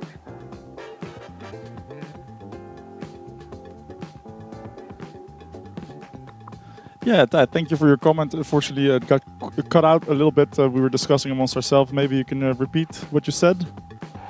I just said that I'm still on my way. I can see you guys now from the finish tower. Okay. All right, perfect. Well, then we'll just look at the LVC because they have provided us with a live video feed, which is great. And we're looking at that race. And in that race, in lane 2, we have Delighte. In lane 3, they have the Viking DDS combination. Lane 4 has the Schweriner Rude Gesellschaft. And then in lane 5, we have the Naarden Amstel combination. And the German are in front of the race, Q. If I see they just sliding out of the picture we see here in the tower. But the Germans are in front of this race, but they are closely followed by by Amstel and Delighte. So it's a very, very close race, and I think Amstel is pushing forward, and they take over the lead. The build is the video is a bit how do we say that? Yeah, it's glitching a little bit. But it seems to be in the Naarden Amstel combination in the highest lane. Indeed, has taken over the race lead. They are quite comfortably in front, actually. The race, of course, has just started, so they still have to show they can keep up this pace the entire course. But for now, it seems that the Amstel-Naarden combination, is taking that lead. They just passed the 500-meter mark. I think I just saw that pop up on the screen. The Schweriner Rude Gesellschaft in third place. 1,000 meters, actually. Thank you. But the Schweriner Rude Gesellschaft, that German crew, they were in front at the 1,000-meter mark, but they now have fallen quite far back. They have been overtaken as well by the Delighte in the lowest lane. Delighte has stroked by Lucas Vreken, and behind him is actually the Amstel Q who looks to be in front here. Yeah, exactly. Yeah, a few centimeters ahead of D.S.R. I already saw a broken oar just drive by, carried by a coach. So there has been some very strong rowing, it must have been. So yeah, the Amstel boys are leading by almost a length now. And they keep pushing out, and it's the Rudergesellschaft in the third place now, so they have really dropped a few meters behind. Yeah, that Amstel combination, that Amstel Naarden combination is stroked by Jordan Lenz. Furthermore, there's Cedric Simon, Max Bouwman. Oh, sorry, that's the Schwerine. I have to pop up this. Sorry, the stroke is Julian Schoonhoven, followed by Matthijs Golstein, Julius Oudegeest, and Willem van Drunen. They're in the first seat, but it's still quite close, I believe, Ty? It is actually, yeah. They the first three crews are quite close together, but I do have to say that the Amstel was moving quite fast through the others. Well, that's great. Yeah, they seem to be rowing quite comfortably for the men's under 16. But the D.S.R crew, I think I don't have the facts and figures right at my fingertips. But if I remember correctly, just a few weeks ago at the RB, there was a D.S.R men's under 16 crew in that double four, which dominated the proceedings. So maybe they are still the same crew. Yeah, I heard the name Lucas Freke when I was walking outside, and that's of course a name we've heard multiple times already in the last year. And it's not unsuspecting that they come across the finish line in the first position. Ty, if you could be so kind and provide us with your password to the laptop, then we can also dial into the mainframe again over here. And then that would help us to get the latest and greatest of all the crews here on the water. I love how that happens twice in a day. Mine's not as embarrassing as Kuso. Mine is when I created when I was 11 or 12, so I have that as my defense. But still, yeah, I think it's very impossible that you have a more embarrassing password than me. So if you could send that over to us, or maybe even no, just send it over to us. Then we'll get back on the mainframe. Exactly, and luckily we are also refueled here in the studio. We got our own thermos flask of coffee straight from Okeanos. And when I say Okeanos coffee, Ty, then I think you start pedaling a little bit faster already just by the sound of that, or not? I have to say I've got the jitters now. Yeah.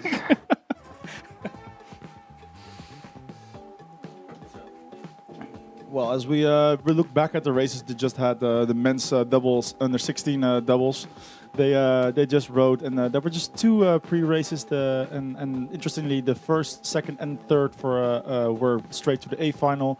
And I'm just looking at those results. They're coming in, but the computer is not loading.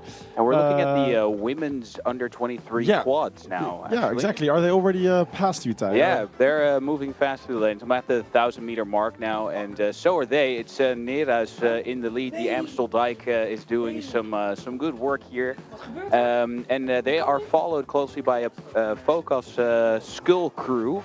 And then after them, it's a Proteus-Eretes in their celebratory colors for having reached a certain age, I think. Neerhuis moving pretty steady actually through the water here, but the Skull and Proteus crew are, especially for a combination crew like that, moving pretty well together through the water. I think the bow seat is having a bit of trouble with the water there. The waves are throwing some soot in the food, as we would say in Dutch. But who's also throwing his food or actually his drink is Joost de Bruin. Unfortunately, just spilled his coffee. So, if you heard some swearing, unfortunately, we're very sorry, but we're handling that situation as we speak. But how is that race developing, Ty? Sorry. Yeah, I didn't hear any swearing, so I think our younger listeners are safe. So it's still Neerhuis very much in the lead. They haven't moved a bit. When you compare them to Focus Skull combination. Proteus has really dropped behind. They're no longer in this. Because this, I think it's a heat yet, but it's a very small one. But I think that this formation is going to finish the way it started, actually. As is, yeah. Okay, so the Neerhuis combination will probably finish first, followed by the Skull Focus combination. Water actually doesn't look as bad as I thought it would when riding next to it, but also if you look at the blades of the Neerhuis crew, they're actually not having trouble at all with this. maybe that experience since we're... Little weather update there for free. Yeah, well, thank you. Maybe you could have a work in journalism, weather journalism. No, interestingly, the Neerhuis skull focus and Proteus-Eretes crew in this lane, they're fighting for 2 finals positions with the 3 boats. So it's only the slowest who will be relegated out of the A final. So it'll be a duel this afternoon. Yeah, exactly. So even though now there will be some races after, so one more race to follow in the same field after this one. But interestingly, that Proteus-Eretes still has everything to fight for since it's a timed event. So if they finish 3rd in this race and that will be last in this race, they still have a chance to make the A final, depending on their time from the next race. So it's still all to fight for. So they haven't, they don't have to give up just yet. So just have to keep powering through and maybe still qualify for that A final. I do really enjoy that whole timing is key element that makes the crews in the back race for as hard as they can still. Yeah, exactly. So it gives us another element of never giving up. An element of surprise. Yeah, exactly. So we still we're tossing in a donker, which will roughly translates to feeling in the dark. Feeling in the dark. Yeah, we don't have all the facts and figures right away since we don't. We can't say with absolute certainty after just one race has completed which crews are relegated. Because since we can say with absolute certainty that the Neerhuis and the Skull Focus combination are both definitely going to the A final. They have already punched their ticket unless something crazy happens the last 100 meters. But let's say that doesn't happen. That still does not mean for the crew, the Skull crew. So was it the Proteus-Eretes crew? That's all over. So they while they make their way through the victory pontoon. They're still going very hard and never giving up, which is great to see with this promotion scheme. So you guys may lose me, but I'm venturing where no man has before, in the Bermuda Triangle, around the 1,000-meter mark. Oh. Well, you're still good. Yeah, you're hearing good. Oh, okay. Here's some crackling now. Yeah, there we go. Yeah. I thought I'd give it a shot with our new setup, but I think we are losing. Well, you actually, there was some crackling when you entered the Bermuda Triangle, but now you're quite, good to hear, so no worries. As we just saw the Proteus-Eretes crew cross the finish line, they're just eagerly waiting to see the results of that next race, since that decides whether they still make the A final or not. So we're eagerly waiting for that race. They won't have to wait long because we're here already. The women's quads, and we have the Dutch quadruple scull crew rowing here, and I don't think anyone's going to touch them today. It's about 5 lengths difference between them and the crew in 2nd place. We'll have to scroll down a little bit to see. But they, the name at least, that looks actually kind of like a Njord outfit, but I think the Zooties are from, maybe from the Rudergesellschaft. Is that right, or...?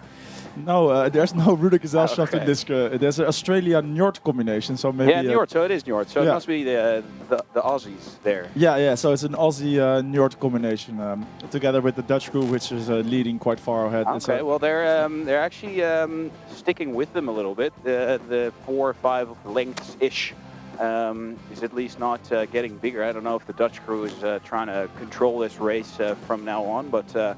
at least it's the Australian Njord combination. They are fighting off Skull, also with a very confusing Zooty. So please do help me out if I'm mislabeling any crews here. But no, you got it right. It's the Dutch crew is definitely the crew to see in this race. But then it's an Argo-Gias combination. The lane up is lane 3. Then in the 4th lane it's the Australian Njord combination, and then in lane 5 it's Skull. So that's an easy one to recognize. Sick. Okay. Yeah. So the Gias Argo combination. They are really struggling. So you see the blades are still sticking in the water when they're actually supposed to have already finished their strokes. They are just it's a difficult race for them. It's a difficult race. They're struggling. Yeah, that's unfortunate to hear for them, but that's very good news for the Proteus-Eretes crew from the first heat, since they ended with a 7:10 time. Actually. So that does mean that the first time the crew set was slight Argo-Gias combination crew was slightly faster than that of Proteus-Eretes. So that interesting to see whether they can keep it up and still make that A final. So that's going to be an interesting end to this race. So Exciting stuff here. yeah, exactly. I wonder if the Bosbaan today, Australians actually did some outings with the GIAS crew, because they are rowing quite well together. Actually, maybe they just sent each other some videos of how they were. Australia Njord, you mean? Njord, yeah, exactly. Yeah, could be. We're looking at Alexandra Moylan on bow, and then followed by Hannah Tippett, Sydney de Ruiter, and Hannah Otterlo on stroke. So I think the Australians are at the front of the boat in this case. And it seems that way. Yeah. I would venture my money on that. Yeah, they are. They are. Yeah. Yeah, we got some great video here. So I just popped in again, cleaning up the studio a little bit after we spilled a bit of coffee. Joost is getting a change of clothes, but then he'll be back. Nonetheless, that was a huge accident. What happened? It was a racing incident. Yeah, I don't know. We were just sitting down getting ready to do some commentary, and all of a sudden, he was just tremendously excited to get back into it. Since this race is also tremendously exciting, and as I say that, the Dutch crew, which has been leading this race from the start, as well, also leading this race at the end, and there are still a few boat lengths in front of that Njord Australia combination in second place. It's the Argo GIAS combination, or no, sorry, I should say the skull boat in the highest lane. They have, I think, a Lustrum outfit as well. But then that Argo GIAS boat, which you mentioned, they're struggling a little bit with that blade work. Maybe that Treacherous Water is catching up with them a bit. And they still have all to fight for, since they are not automatically relegated. It's about time, so they have the 7 minutes 10 to beat from that crew in that previous race. So, and as the Dutch crew first on Lisa Bruinings on bow glides across the finish line. It's also the Australian Njord combination followed by Argo GIAS. Oh no, apologies. By now I am confused. That's Skull. Yeah, Skull. That Lustrum outfit threw me as well. Different. They have a weird outfit. They have a new outfit. Let's just say. Okay. Well, but then that Argo GIAS combination, they are fighting to get under that 7 minutes 10, which they're getting to the finish line right now. So we'll really eagerly look to the time team result. They just crossed the finish line, and they look very tired, which I understand. The tiring race. 6:31 from the Dutch crew, which is a respectable time. Very quite fast, but looking at how they came towards the finish line, I think they still had some energy left in the tank. And as Joost walks in with my shirt and my pants on, which I also brought, he looks absolutely great. You look like to pull through a ring, as we say in Dutch. Yeah. So and whenever you start talking other languages, you understand how many expressions you use. Yeah, exactly. Absolutely. Yeah. No, and interestingly, that ending, that Argo GIAS combination, who were fighting to get that A final promotion, they managed to still get that, despite having struggled with the blade work a little bit. They managed to get it 7 minutes and 6 seconds. So that's still about 3 seconds faster than the Proteus-Eretes crew from the previous race. So that means that Argo GIAS has punched their golden ticket toward the A final. And now we look ahead to the next race. We have just got the women's quadruple sculls, under 23 quadruple sculls, and now we look towards a lovely field. This is the cream of the crop, I should say. So absolutely, this is what we came here today for, right? The women elite skiff. Yeah. And when we say that, of course, the keen-eared listeners will know that this is for the ladies' trophy here at the Holland Beker today. So we have, perhaps not everybody knows, but here at Holland Beker today at the weekend, we have two very prestigious cups to be handed out. The Holland Beker itself, which is going to the men's elite skiffs, and then there is the ladies trophy, or the ladies cup, which is going to be handed out to the women elite skiff. Yeah. And those trophies are just amazing. I just walked past them. They are like you could set them up in the halfway in your house, just in the middle of your house, and no one even know it's not a sporting trophy which is in bad taste to places, since it's genuinely like an artwork. It's a real statement piece. goodies for in your house, absolutely. The first heat, which is going to come our way, they're going to start at 11:15, so it gives us about 5 more minutes to to really lead them in. We will give you some facts. So it's the first lane is Denmark. Astrid Huygaard, who is in the first lane. Then she's coming all the way from Denmark. We do have some information on her as well, actually, because I looked it up myself. Humble brag. Absolutely. So if actually, I can humble brag too, you guys know where I am. 23 years old. Already got into the Denmark rowing team after 2 years of rowing. In the World Rowing Cup under 23 in 23, she finished 6th in the B final, so quite a nice accomplishment as well. Then we have in the next lane Lauren O'Connor, all the way from the USA, I believe. Yeah, Team USA, 26 years old, walked onto the team at Wisconsin after a tip from a friend who said, rowing. I think you might like that. She went in there and started rowing and actually does quite well.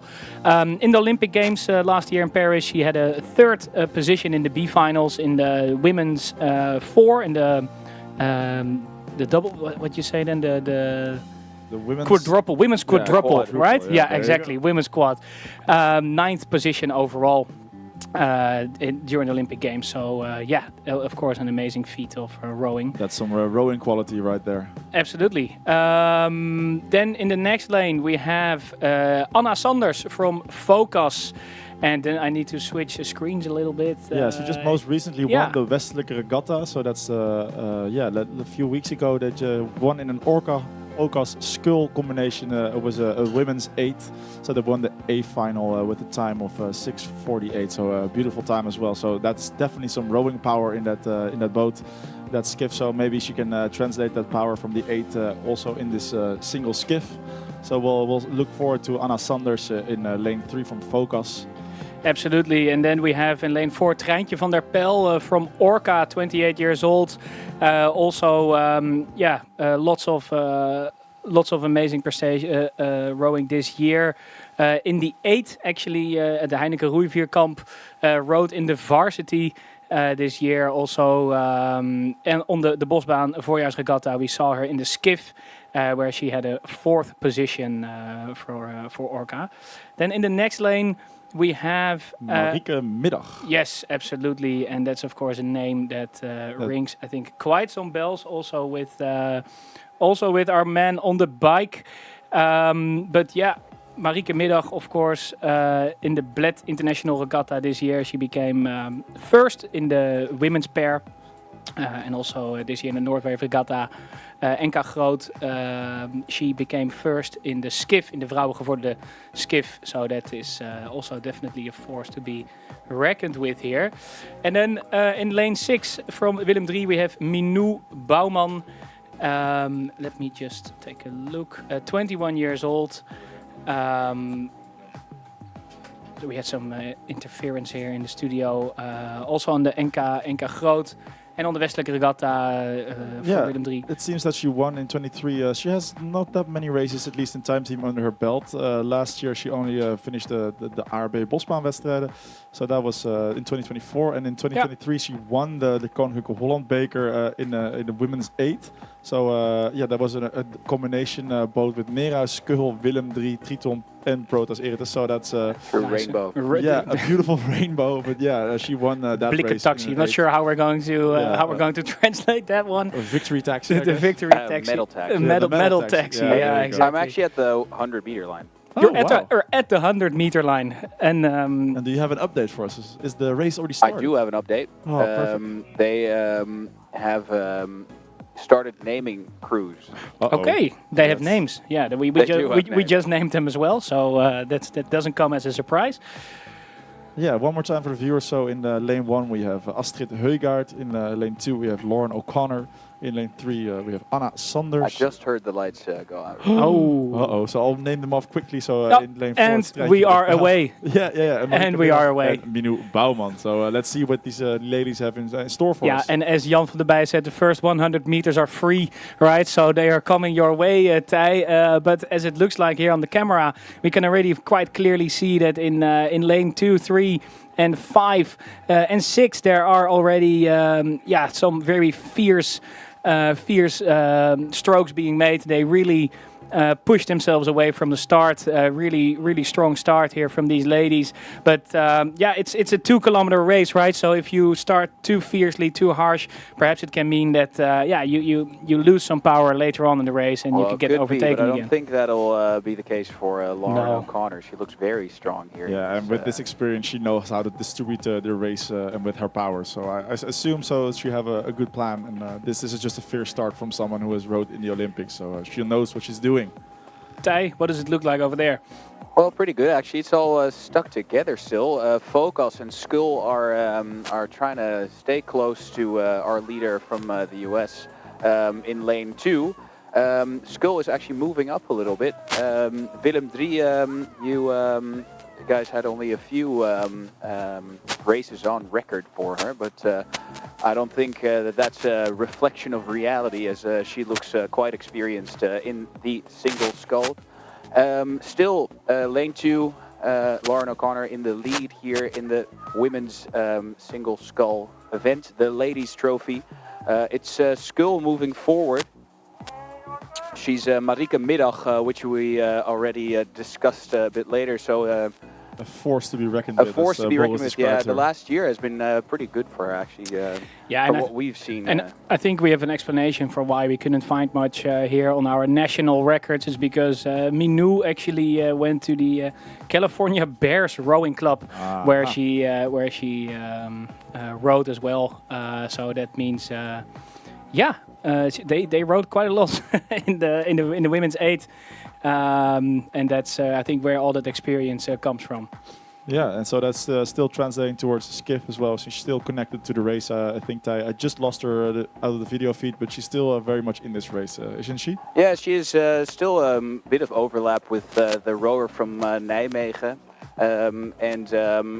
Skull is not too far away. Actually, and there's a bit of a. Lauren O'Connor caught a crab there in lane 2, which might enable Skull to move up a little bit, but she's also struggling a bit, even though they had been so solid from the first part of the race. But you can see that it's actually quite difficult for these rowers to complete their strokes to satisfaction. Skull still moving up. Actually, her boat pace seems to the naked eye just a little bit higher maybe than the Sculler in lane 2. Yeah, that's a bit tough for us to see because we're looking at lane 3 and 5 here at the moment on the video feed. But we believe you, we trust you, Thij, when you say that. That's very important actually to try and believe me, because I try not to make too many things up as I'm going. No here. fake news here at the Bosbaan today. Yeah, Focus has had an answer. I'm now in the Bermuda Triangle, so you hear some. Yeah, interestingly, the LVC is also in the Bermuda Triangle, since the video feed is also lagging a little bit behind. Then I'll pedal a bit faster, so you guys don't miss anything of this race. Yeah, so we still have Skull moving, but it's actually Focus who's had an answer to this push. Anna Sanders from Nijmegen. She has not let this race slip out of her hands yet. Though, after that crab, I think that really motivated Lauren O'Connor to really push and show that she's the most experienced rower in this field, and that she knows how to deal with these conditions, and she's really moving out of the field right now. Yeah, well, that seems to be the case. Since we're still following the race for second place between Skull and Focus, Lauren O'Connor has long lost video contact with. Yeah, she has. It's about 2 lengths, maybe 3 lengths out of the field right now, and we can see that Minu Bouwman from Willem 3 is dropping back a little bit.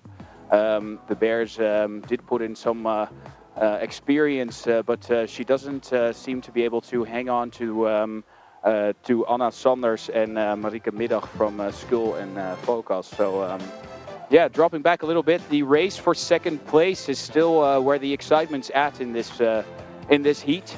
I think I'm gonna head back and try to catch the next one.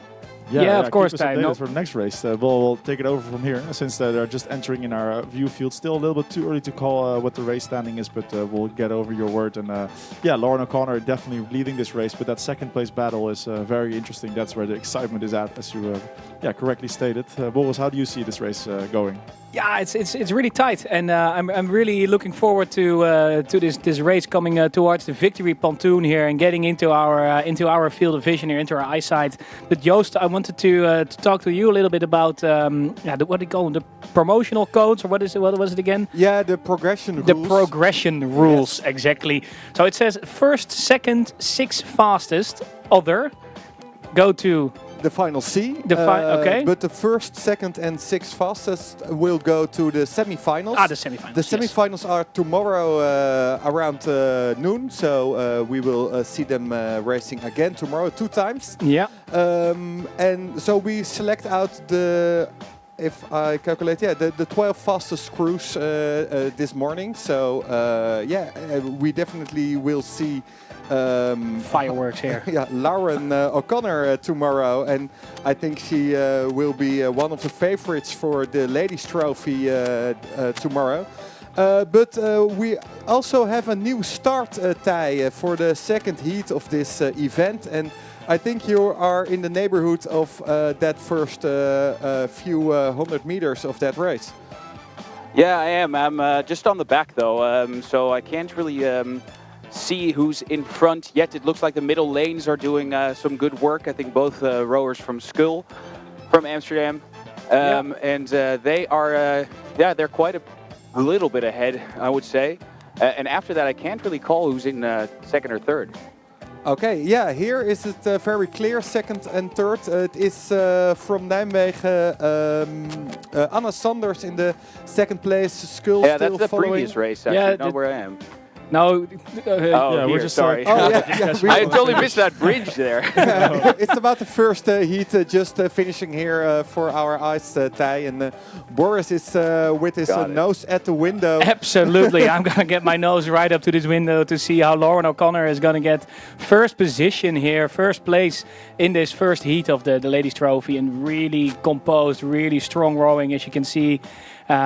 Actually, just like some other crews, she finished, but still just a couple of strokes extra, it doesn't matter. We see that every now and then here on the Bosbaan, because it's not very clear where the finish is.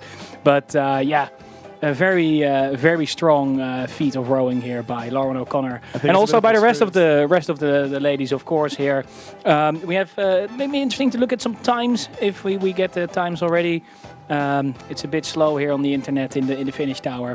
Yeah, interestingly, the experience part, what you said, a few strokes past the finish line since the international row took a few more, and both Dutch, the Focus lady, and Marieke Middag from Sculls, both stopped right away after they heard the sound, so they knew where the finish is at. Some hometown experience going ahead, but still Lauren O'Connor with those strong strokes, taking this race very much with her. We've had a bit of a shift here on the water, where Els Hertog from Sculls was in front for about 500 to 750 meters.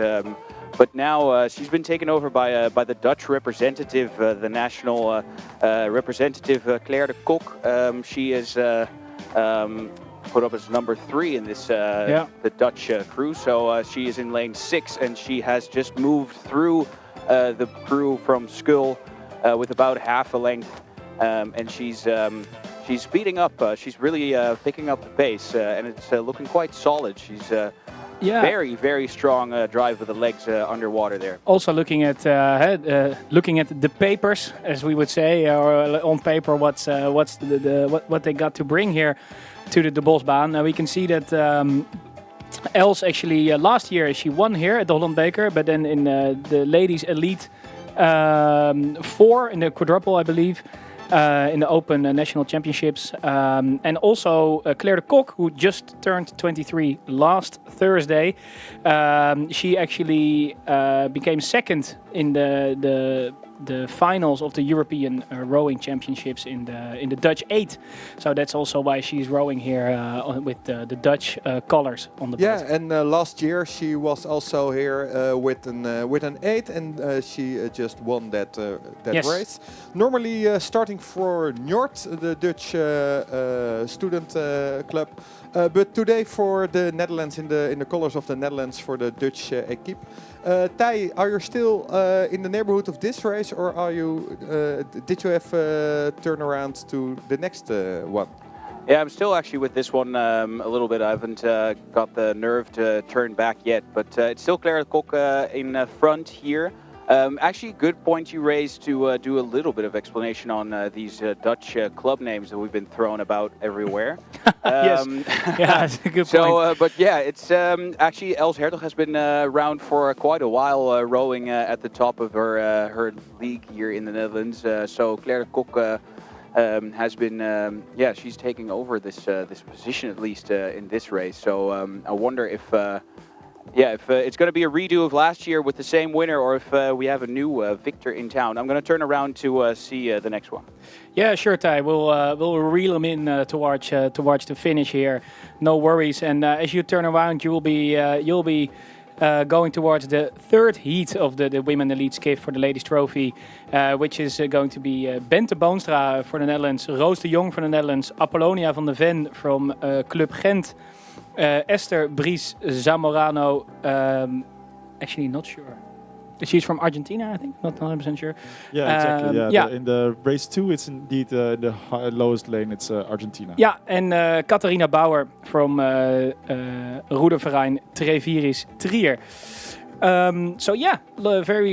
Very international field also coming your way in a moment, Tij.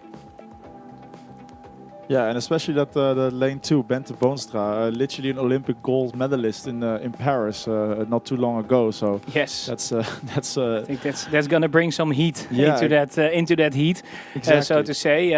Olympic gold in the women's 4 in Paris last year. Quite funny actually. She started rowing at the Laga Jeugdroeikamp, also as a tip from a friend. She used to be a tennisser and then made the switch to rowing, and then rowed at the Laag and then went to Skull, which is also a student club here in Amsterdam. But we shift our gaze here to the finish line, where we can see, of course, it's the Dutch crew who are with a very strong lead compared to the rest. Claire de Kok winning this race dominantly, it appears, and then Els Hartog from Skull getting that second place. Yeah, and then it's followed by Hanna Jonker from Skadi from Rotterdam in the third place, and we have Iris Nijse, I believe, from Skull. Then the lady from Argentina, Sonia Baluzzo Chiaruzzo, and last but not least, we have Frederik Pals coming over the finish line. We can. If you want to learn more about the times, don't hesitate to surf to time-team.nl, where you can find all the latest times and insights on what's going on. And of course, just listen here to the live feed. You'll hear that as well. Tij, I think you must be close to that next heat, or not? I am very close. It's two Dutch crews. Going forth to try and gain that first place, but it's still Esther Bries Zamorano from in the fifth lane, rowing with Nera's blades, as I can see here. But she was in first place for a while, but so she's just been taken over by Roos de Jong from Proteus, and she. Now rowing for the Netherlands. Yes. And in second place, another rower from the Netherlands, Bente Boonstra, which you were just talking about. Not to mention the silver medal actually on those same Olympics for Roos de Jong, by the way. Oh yeah, absolutely, yes. They are battling it out in front. It's quite close still. Don't forget lane 5. She still has a lot of overlap with the boat from Bente. But it's Roos de Jong in front. Okay. Yeah, we see some really nice images from a boat behind this race. So the viewers at home are presented with some special water view. But Roos de Jong in front of this race, Thij. And really moving now too. She's really putting in a lot of work, but it's easy what she's doing. I don't know if you have this on the video live stream right now, but I think she is really picking up pace. Every stroke she's moving out of this field by about half a meter, I would say. I've rarely seen such an efficient push. At least today we haven't seen any of this yet, but especially at this moment in the race. But yeah, I see there's some light between the boats, right? She's pushing away from her. just decided in like 5 strokes, I would say. Exactly. That, she just went for it, and it's also it just looks so easy. Of course, Roos also has a bit more experience, perhaps under her belt. Also having Olympic bronze in Tokyo, right, in 2020, in the women's pair. So yeah, that's perhaps that training and that bit more experience. Doesn't lay her any wind eggs in this race.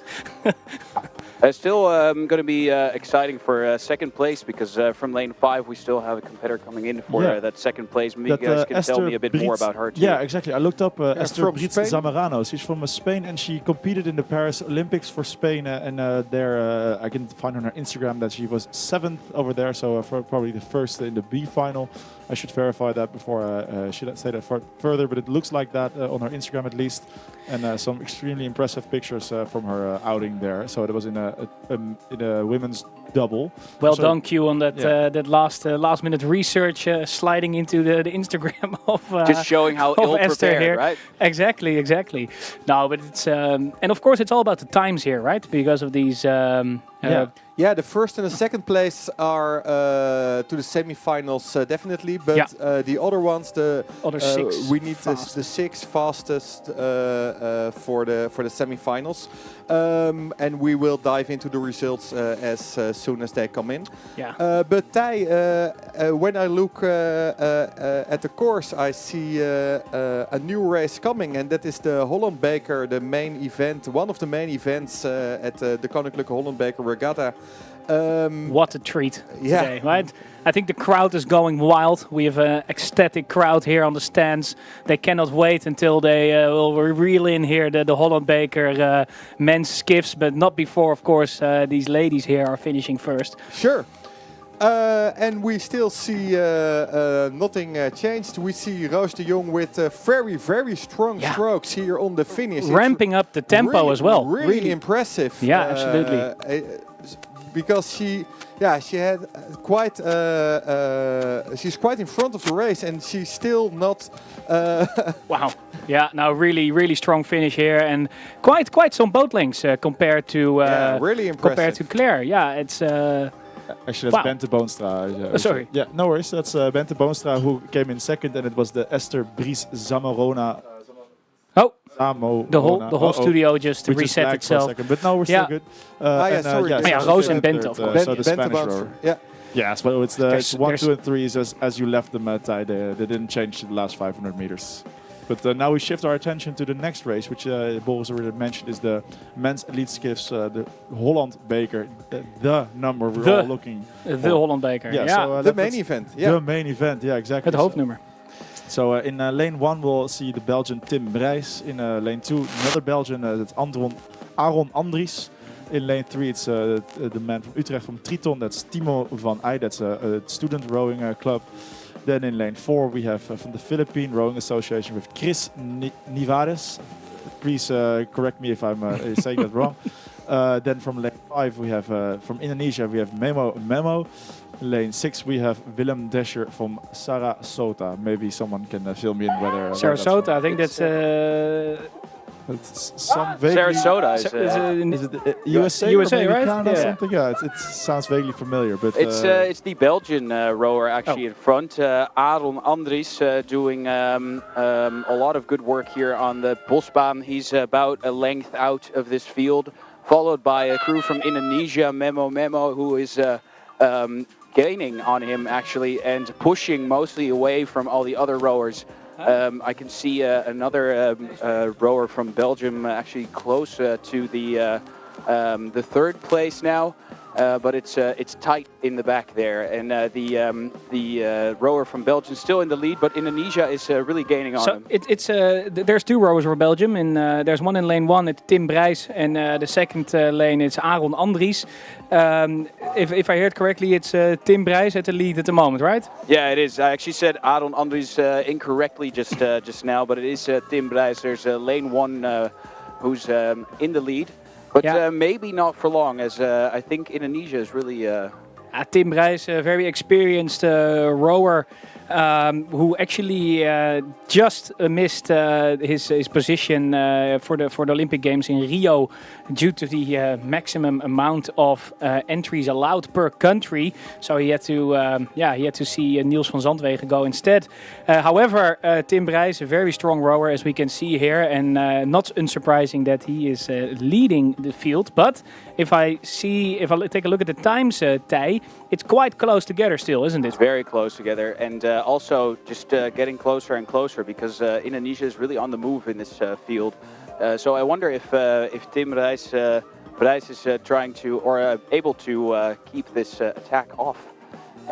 He's trying to put much more strength in his stroke now. You can see. Yeah, that strength is probably because of his lightweight career before that, since he spent quite a long time of his career up until the Tokyo 2020 Olympics. Biggest compliment I can give anyone, but he does really row like a lightweight. Yeah, well, that's very much the reason, because he was a lightweight up until the 21 Tokyo Olympics, and after that he decided to. It is turn so to funny. You can weight. still see that in the way he rows, because he's still using his body like a lightweight rower would, but he's probably gained a few pounds. So. Yeah, well, that's interesting, since he's 1 meter 90 centimeters tall, so that's a big man who still had quite a long career from lightweight rowing, but he decided to turn to open weight in 21, and that has done him good since he's leading his race, as you say, Tij. Yeah, it's quite aggressive strokes, but definitely very strong underwater, and also no excessive movement in the recovery. So. Yeah, it's looking pretty solid from the Belgian rower there. And you said the rower from Indonesia is still on his tail, or not? He was, but as I turned round, it actually looked like Belgium was pushing a little bit away from him. So I wonder what it's going to end like. But it was a very strong race from Indonesia, yeah. Yeah, about the 1500 meter marks, it was about a 3-second difference between the Belgian Tim Brijs and the Indonesian Memo. So let's see what it ends up. But still, 5 of the 6 boats in this race are still, well, connected is maybe too much to say, but it's very close by still. So the promotion scheme, or sorry, I should say what is it called again? The progression Progression. scheme. We will just scheme. keep calling it promotional codes. Right? Sure. The progression scheme, promotional code. I think the rules. progression rules. Maybe we should put a Progression rules, post-it on the table here so that we don't forget. But yeah, looking at that, it's the first and second of every race who definitely qualify for that semi-final. That is probably also tomorrow. I'll look at Joost for a second, but I imagine it's the same as the ladies. And here it's a Belgian, a Belgisch onderontje, as we would say in Dutch. It's here an it's entre-nous. an entre-nous indeed. Tim Brijs coming over the finish line first. It's really close. I was just standing in your side. Sorry, but it's Aaron Andries who just finished nipped in front of Memo from Indonesia in the 3rd place. Yes, so then it's down to the times, right? So first and second qualified immediately for the semifinals, and then the fourth fastest, and the rest goes to the C and D finals. These heats for the Holland Beker, of course, fireworks and great rowing. And after these heats have finished, we will go into a little break, actually. But the second heat is up next, and we're gonna have to. Couple more heats. We're going to need a break after this, because Melvin Twellaar is really showing some rowing here. He's already about 7 lengths out of this field. Yeah. I don't think much is going to change to his position. For second place, it's a little bit more exciting. It's another rower from the Netherlands, Persijn van Haringen. And I believe it's then a Danish rower, Wilsum, in the first lane, who's up also for the second place. But Melvin Twellaar showing how it's done here in the men's single scull. Yeah, he's one of the favorites, I think, here in the men's single scull. Last year, he had to fight against Stef, Guillaume, Simon van Dorp, Toon, Wiete, and Lennart, all from the Netherlands, and also Blaine Hesseltine, who was able to stay connected for a long time. Actually, 2 years ago, he won. The Holland Beker. He won the Holland Beker, Yeah. and So he knows how to do it. it tastes like more, I think. So he wants to come back and bring that cup back to his. One Holland Beker is not a Holland Beker. No, and 2 Holland Bekers is half a Holland Beker. Yeah. So maybe we'll see him again next year. Yeah, I think so. But Absolutely. 7 lengths tie, that's really impressive. Yeah, this guy's really rowing like someone who's won this race before. I think he's just copying his playbook from last year and trying to redo that. And looking from how fast he's moving through the water, he might just do it again. So and what's up with the rest of the field? Because the second position or the second here is also they're qualifying immediately for the semifinals. And how's that going? Yeah, I think it might be the Dutch rower who will get that second golden ticket to go to the A finals. I think, but the Danish rower Wilsholm is still in it, but he hasn't made any moves yet. And I think this is the time to do something if he really is keen on getting that place in the final, which I'm sure he is. And behind them, there's it's a bit splintered, this field. Fragmented, I should say. Yeah, a little Everyone's, correction. It's not a straight in and out. to the A final. You still have to win or at least get high enough in the semifinals. So it's for placement in the semifinal, which they're battling for right now in this heat.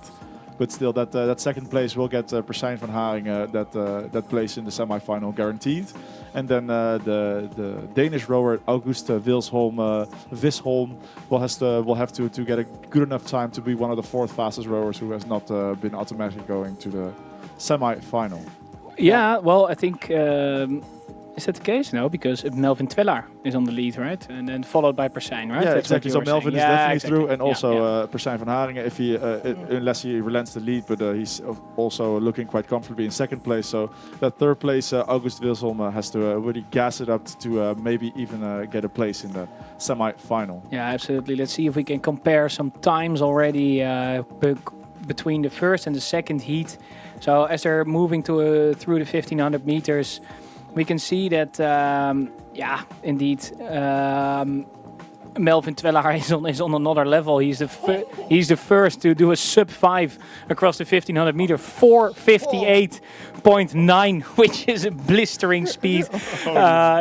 Holy, that's great. But to be fair, the other heat where the Belgium crew, Tim, he also had a 5:9 through the 1500, so that's going to be really exciting racing in the semifinals. Well, just a gentle reminder that we are on a world record track. This Yes. is a very, very fast rowing course. A lot of world records have been set here. And there's quite a strong tailwind, so we might just see some fireworks. Yeah, absolutely. And as you're saying that, I think we have a little cheat sheet on what the times are. Closely followed. Melvin Twellaar won. He landed his 7-boat lead to about 2 boat lengths to Persijn van Haringen, who came in second, and then the Danish Visholm came in third. So we'll look at his times when they are published to see whether he was able to get that semi-final ticket, not by being first or second, but by being one of the 4th time fastest. Yeah, judging from this third heat, he might just get that. I think he was putting in his boat speed was higher than this race, if I had to guess. Yeah, and we shift our attention to that third heat, and then one of the friends of the show is in this heat. It's Kuub Kuiper. Friend of the show, of course, rowing for the Alkmaarse. Shout out to a long-term a friend of the show, Kuub Kuiper. Yeah, we are always excited to see him rowing. He had a really good year this year. He won the NK Klein, the national championship in small numbers. He won it this year. Of course, gave us a great interview once again, as we are used to. Yeah, I saw something. Is it the finish? Okay. Yeah, someone is taking a little rest. Visholm is taking a little rest and dipping his feet in dipping the his feet in the nice cold water here. Maybe if you take it away. Take it away, Ty. Let's look at some rowing. Bless me with a little bit of your attention for a minute. I'm looking at Josh Knight from the Bath Boat Club, who is in front of this race with the signature white blades. And he's pushing his boat just in front of Amos Keizer from Maas, who made a little switcheroo of rowing clubs after his student years in Delft. It's still Josh Knight in front. Lane 5, man, is leading the race. And friend of the show, Koop Kuilboer, I just felt my eyes jerk to the left a little bit, even though I was watching the front of the race. But he's in 4th place now, still rowing very solidly, I have to say. Yeah, and especially in this field, that's so impressive. Since I believe he's still a junior or just out of the juniors. He's 18 years old. 18, He's so very amazing. young. And Wow. he has really experienced competitors in this event. He's an 18-year-old who wins everything. So tremendous future ahead of him. Wow. And then to be... I think actually other friend of the show, Hugo Slange, might also be in this field, but I'm not I think he's in the next heat. Okay, well, looking forward to seeing him too. You are correct. He is in the next heat, rowing for Gouda, of course. All eyes on Josh Knight, though, of the Bath Boat Club in lane 5.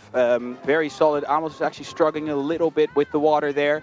But because he is so incredibly strong, he is staying close to Josh Knight. Yeah, how are they coping with that slight tailwind here, Ty? It is difficult because it's a bit treacherous. Even though you look at the water, you think it'll be all right, then feeling that tailwind, it really throws you off when you're trying to place your blades into the water. And then, it's much more difficult to feel what you're doing during the drive. That's also what made that push we saw of Roos de Jong just over halfway through the race was so impressive, because you have to feel that resistance in the water to be able to make such a decisive move. But here in the race, I'm going to turn around, but Josh Knight now really building on that advance in the men's single scull. Yeah, really nice to see that, and we will, of course, welcome them towards the finish line in a moment here. It will probably be Josh Knight from the Merneva Bath Boat Club. Newsflash, there's a boat in a boat right here, so I think that's what I was figuring. Yes, that was what I was figuring, because we were looking at a did not finish from Black Sheep Racing in the previous heat. It was Mark Kouwenhoven from Black Sheep Racing who did not finish, and I was already trying to see where did he go. Did he just hop off the track? The race train. He got lost halfway. But apparently something happened. Unfortunately we didn't see it. Maybe he capsized or something. Really unfortunate end. He's carrying his own boat. He does look to be all right. But does he look wet? I couldn't see from here, but still quite a bad way to finish your day. Yeah, a shame. Which is not a bad way to finish a day, is how Josh Knight is finishing his race. He's in the last 250 meters just rowing across the victory pontoon, as we have called it in English. Absolutely. Erevrot, and he's doing extremely well. He's about a few boat lengths ahead of his competitors. He had a 5:07 in the 1500 meters, so also one of the faster times so far. Yeah. Really eager to see what he is going to finish with. He's pushing hard. He's really in his final sprint towards the finish line. Still has lots of energy left. Really making long strokes and pushing that boat towards the finish line here. And it's going to be Josh Knight of the Bath Boat Club who finishes here. Very composed. Some couple of more strokes here. Very nice. And then the second position. Oh, this is that's Do exciting. tell about the times. It was just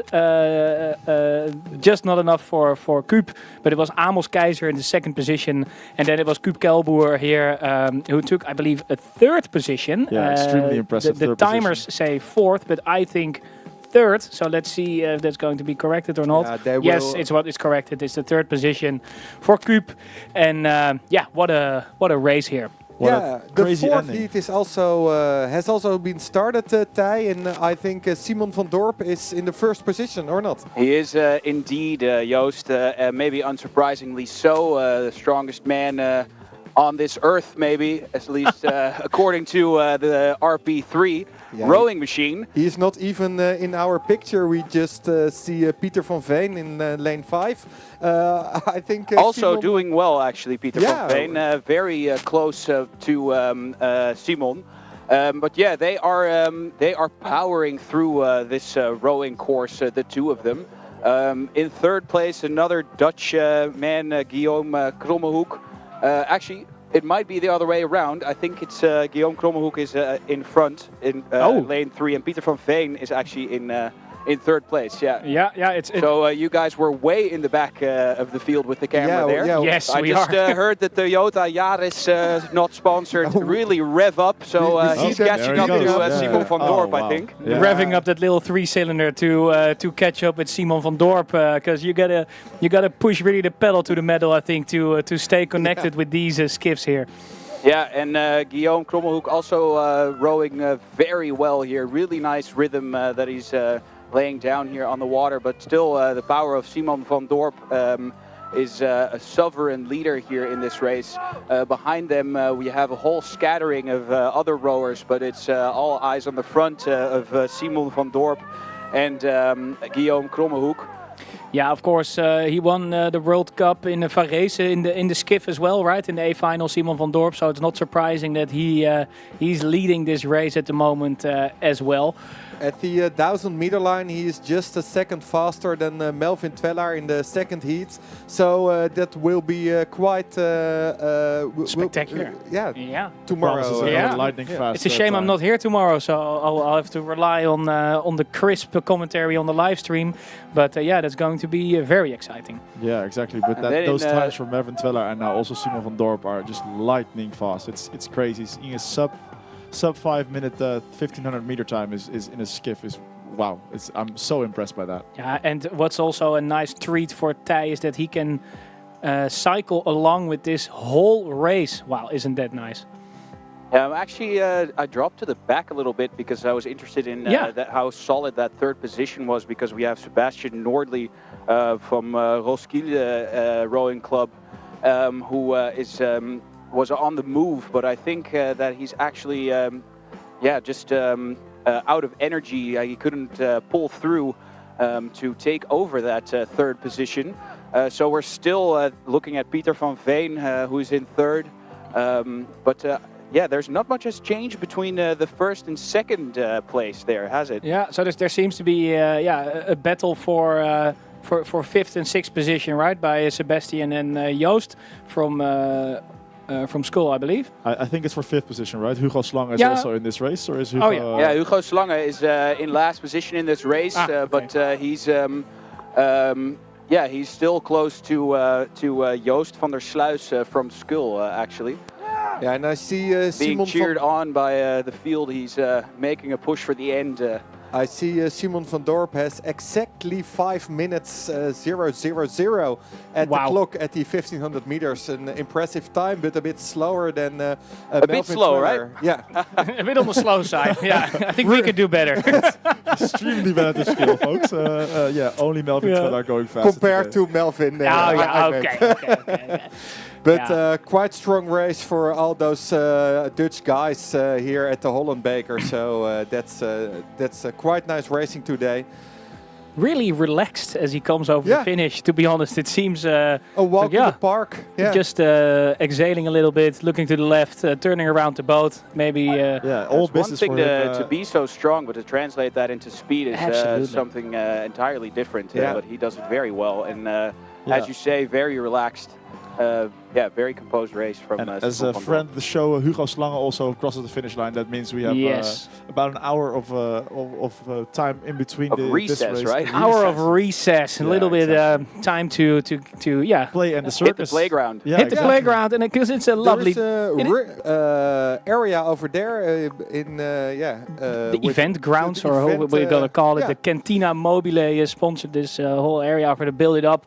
There's a Ferris wheel actually, maybe together Really with the impressive. studio, we'll have a little outing towards the Ferris wheel. I haven't seen it moving, but it will be because I we think- are I going think- over there and we will put it on, I think. As we speak, I think it's just started moving. So let's maybe tune off here, walk on the grounds a little bit, and get some nice things to eat, something to drink, and then we'll be right back with you in about an hour. Yeah, at to 1 o'clock. 1 We will o'clock. be back with the light men's elite pairs. So stay tuned and we will speak to you later. Yeah, see you later, guys.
bike, I need to put you open, but you're close to the race.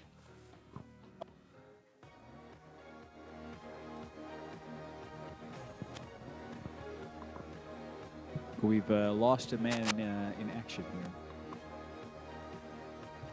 We're looking at the men's pair who have just started. So we now have some crisp images coming through, and I can hear Quirijn on his bike, but I can't hear him talk yet. So we'll just have to do with the videos, but we actually have a boat following these crews right now. Hello? Which there you are, Q. Yeah, perfect. Okay, maybe I switched to the wrong channel, but now we're there. Yeah, we just witnessed the start Make sure of the this race. antenna is a bit fixed. Ah, okay. Is it hearable or is it too bad? Yeah, it's a bit annoying. All the. Ah, okay. I'll when the race hits 1,000 meters, put me on again. Yeah. All right. So we're looking at the men's pair right now, and in this race we have quite a few crews who are coming at us right now. So we are looking at the lightweights right here, and I believe we should see Triton and Vidar somewhere also in this race. Yeah, there's the two Dutch crews who are battling on, and the crew just in sight with the Philippine Rowing Association, stroke seated by Ilas Edgar, and they are leading, I believe. I'll grab the Time Team live updates here to share with you some times that have been recorded, and there is none yet. So I believe that we're approaching the 1,000-meter mark, and it seems like it's either the crew from Utrecht in the lead or the Philippine Rowing Association. Both crews looking quite steady. We were talking about lightweight rowing already today. The pace is quite high. We can see that in the recovery, actually, this crew from the Philippine Rowing Association has been or is struggling with keeping their balance a little bit. But they actually managed to recover from that little hiccup pretty well, and they are putting in a lot of work underwater. You can see those blades move through, trying to urge their boat forward. These men have been rowing together for a while, it seems, and they really do feel each other on the water. You can see the bow seat looking over to his right shoulder, looking at the crew from Utrecht. To see if he can determine where they're at, and trying to find the crews back there. But we looking on the back now, so we can always look at the pairs, how they move through the boat, if they're moving in a straight line or if they have a lot of disturbing movements during the recovery mostly. So make sure to check those shoulders and see how those two rowers move together in the boat. You can see the crew from Utrecht actually moving as one mostly throughout this race.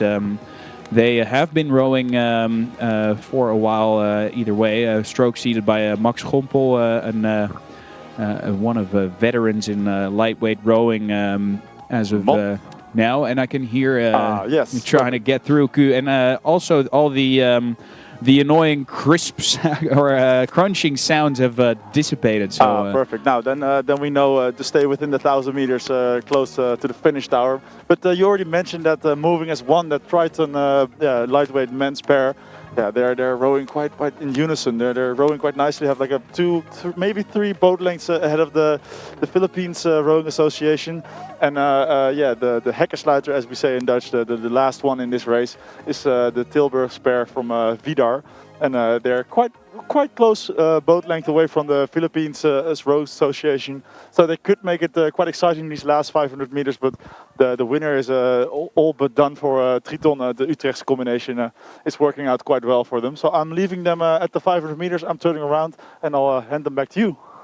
All right, thank you for this update, Q. Yeah, we're looking at the crew from Utrecht coming into view of the finish tower, and now also the crowd on the victory pontoon can stretch their necks and try and see them come into view. Still really moving as one, this crew from Utrecht. The blades going in at the same moment, and Absolutely. If you look over to the left, Boris. Yeah, we're here on the victory pontoon. It's really nice outside here. We've got a great spot arranged by the Holland Beker. We have a nice table over here, and yeah, we can really see these men's pair coming our way. Really long strokes, struggling a little bit with the wind here and there. You can see the crews with that little tailwind pushing them along. Sometimes a bit struggling, but this is very controlled. It looks really good. What do you think, Anne? Yes, I think the rhythm of the Triton guys looks very nice together. They're putting in their final last strokes for the 200 meters still together. Very nice. And the Philippine guys try to get in touch, but it looks like they're a bit more difficulty with the water. Yeah, interestingly, I missed this already, but this is the final. It's an A final, straight A final. Yeah, it's a straight A final. It's just the three crews, so it's a victory for Triton from Utrecht. Very strong race actually for this pair, very solid rowing. You could see the power in that boat from the Philippines. They were, as you said, struggling a lot more with the tailwind, but regardless, they were still moving quite fast because of their power they were able to put on underwater. We're going to go through to another A final, the women's 18-year-old pairs also. And there it's three crews from the Netherlands and Hudson Rowing Club from Denmark. Yeah, exactly. And first finals of the day after this recess of about an hour here at the Holland Beker. And we are all recharged. We had some nice coffees at the event area, some bites, and it's just lovely to be here. The terrain is greatly organized here at the Holland Beker, and I think the people here, the crowds in the stands, they're enjoying it as well. The big screen where we see all the great camera views from the video feed. It's a lovely day here, and I think absolutely everybody's enjoying it. Yeah, and looking ahead to that next race, Thij, you already mentioned it's also an A final. It's the women's 18 pair as well. And we have 4 competitors in that race. We have a Rijnland-Willem III combination. We have the Hudson RK Rowing Club from Denmark, as you said. Willem III Spaarne, and also Naar de Tromp combination. So we have 4 boats, which only one of them has one club, and the rest are all combination pairs. So that might lead to some even better rowing than we're used to, and the level has already been very high today. So they're coming up towards the 1250 meter mark. I'm waiting for them at the 1000. Yeah, we have some nice images actually of them. The video stream, the car has caught up with them. And we can see some quite relaxed and controlled rowing here. Actually, I wonder if there's a sprint still waiting to come somewhere here, but both crews are waiting, trying to sense what the other crew is going to do in this race. But so far, just trying to control the rhythm. And I believe, judging from the camera moving up to the right, that there's another crew in front, and I see some water too. Yeah, the Naar de Tromp combination in the highest lane, lane 5, they are clearly ahead. They're coming up towards the 1000 meter mark, where I'll be catching up with them and cycling with them. But quite clearly from about 100 meters distance, they're in the lead. And then the second pair is the lowest pair, that is the Rijnland-Willem III combination in the lane 2. So they are in second place, but still a fierce battle with the other 2 crews, especially with the crew in lane 3, which is the Danish Hudson Rowing Club. But there's a good view of all 3 crews in front. It is indeed the Tromp combination that is rowing in the first position here. From all crews, still very composed, very relaxed rowing here. I think that at the start of the race, judging from the times, we've had some a bit of a push from that tromp combination. And as it happens, the 100 meters I called them. They were like maybe a boat length in front of their competitors, but it's clearly 2 boat lengths now, and they're building on that. Maybe the 1,000 meter mark or just before was their call to push, and that push has certainly worked because it's giving them an even bigger advantage. So they're about 2 boat lengths in front of the competition, and still looking to row quite relaxed for a women's under 18 rowing. So yeah, it's an impressive start for me, or impressive stuff, I should say. Yeah, it definitely is, this is very, just to control a race like this is something you have to try a couple times, and then it doesn't quite happen to you, I think. So, very controlled, very relaxed also. And as they let go of the water, they're not struggling with any tailwind at all, actually.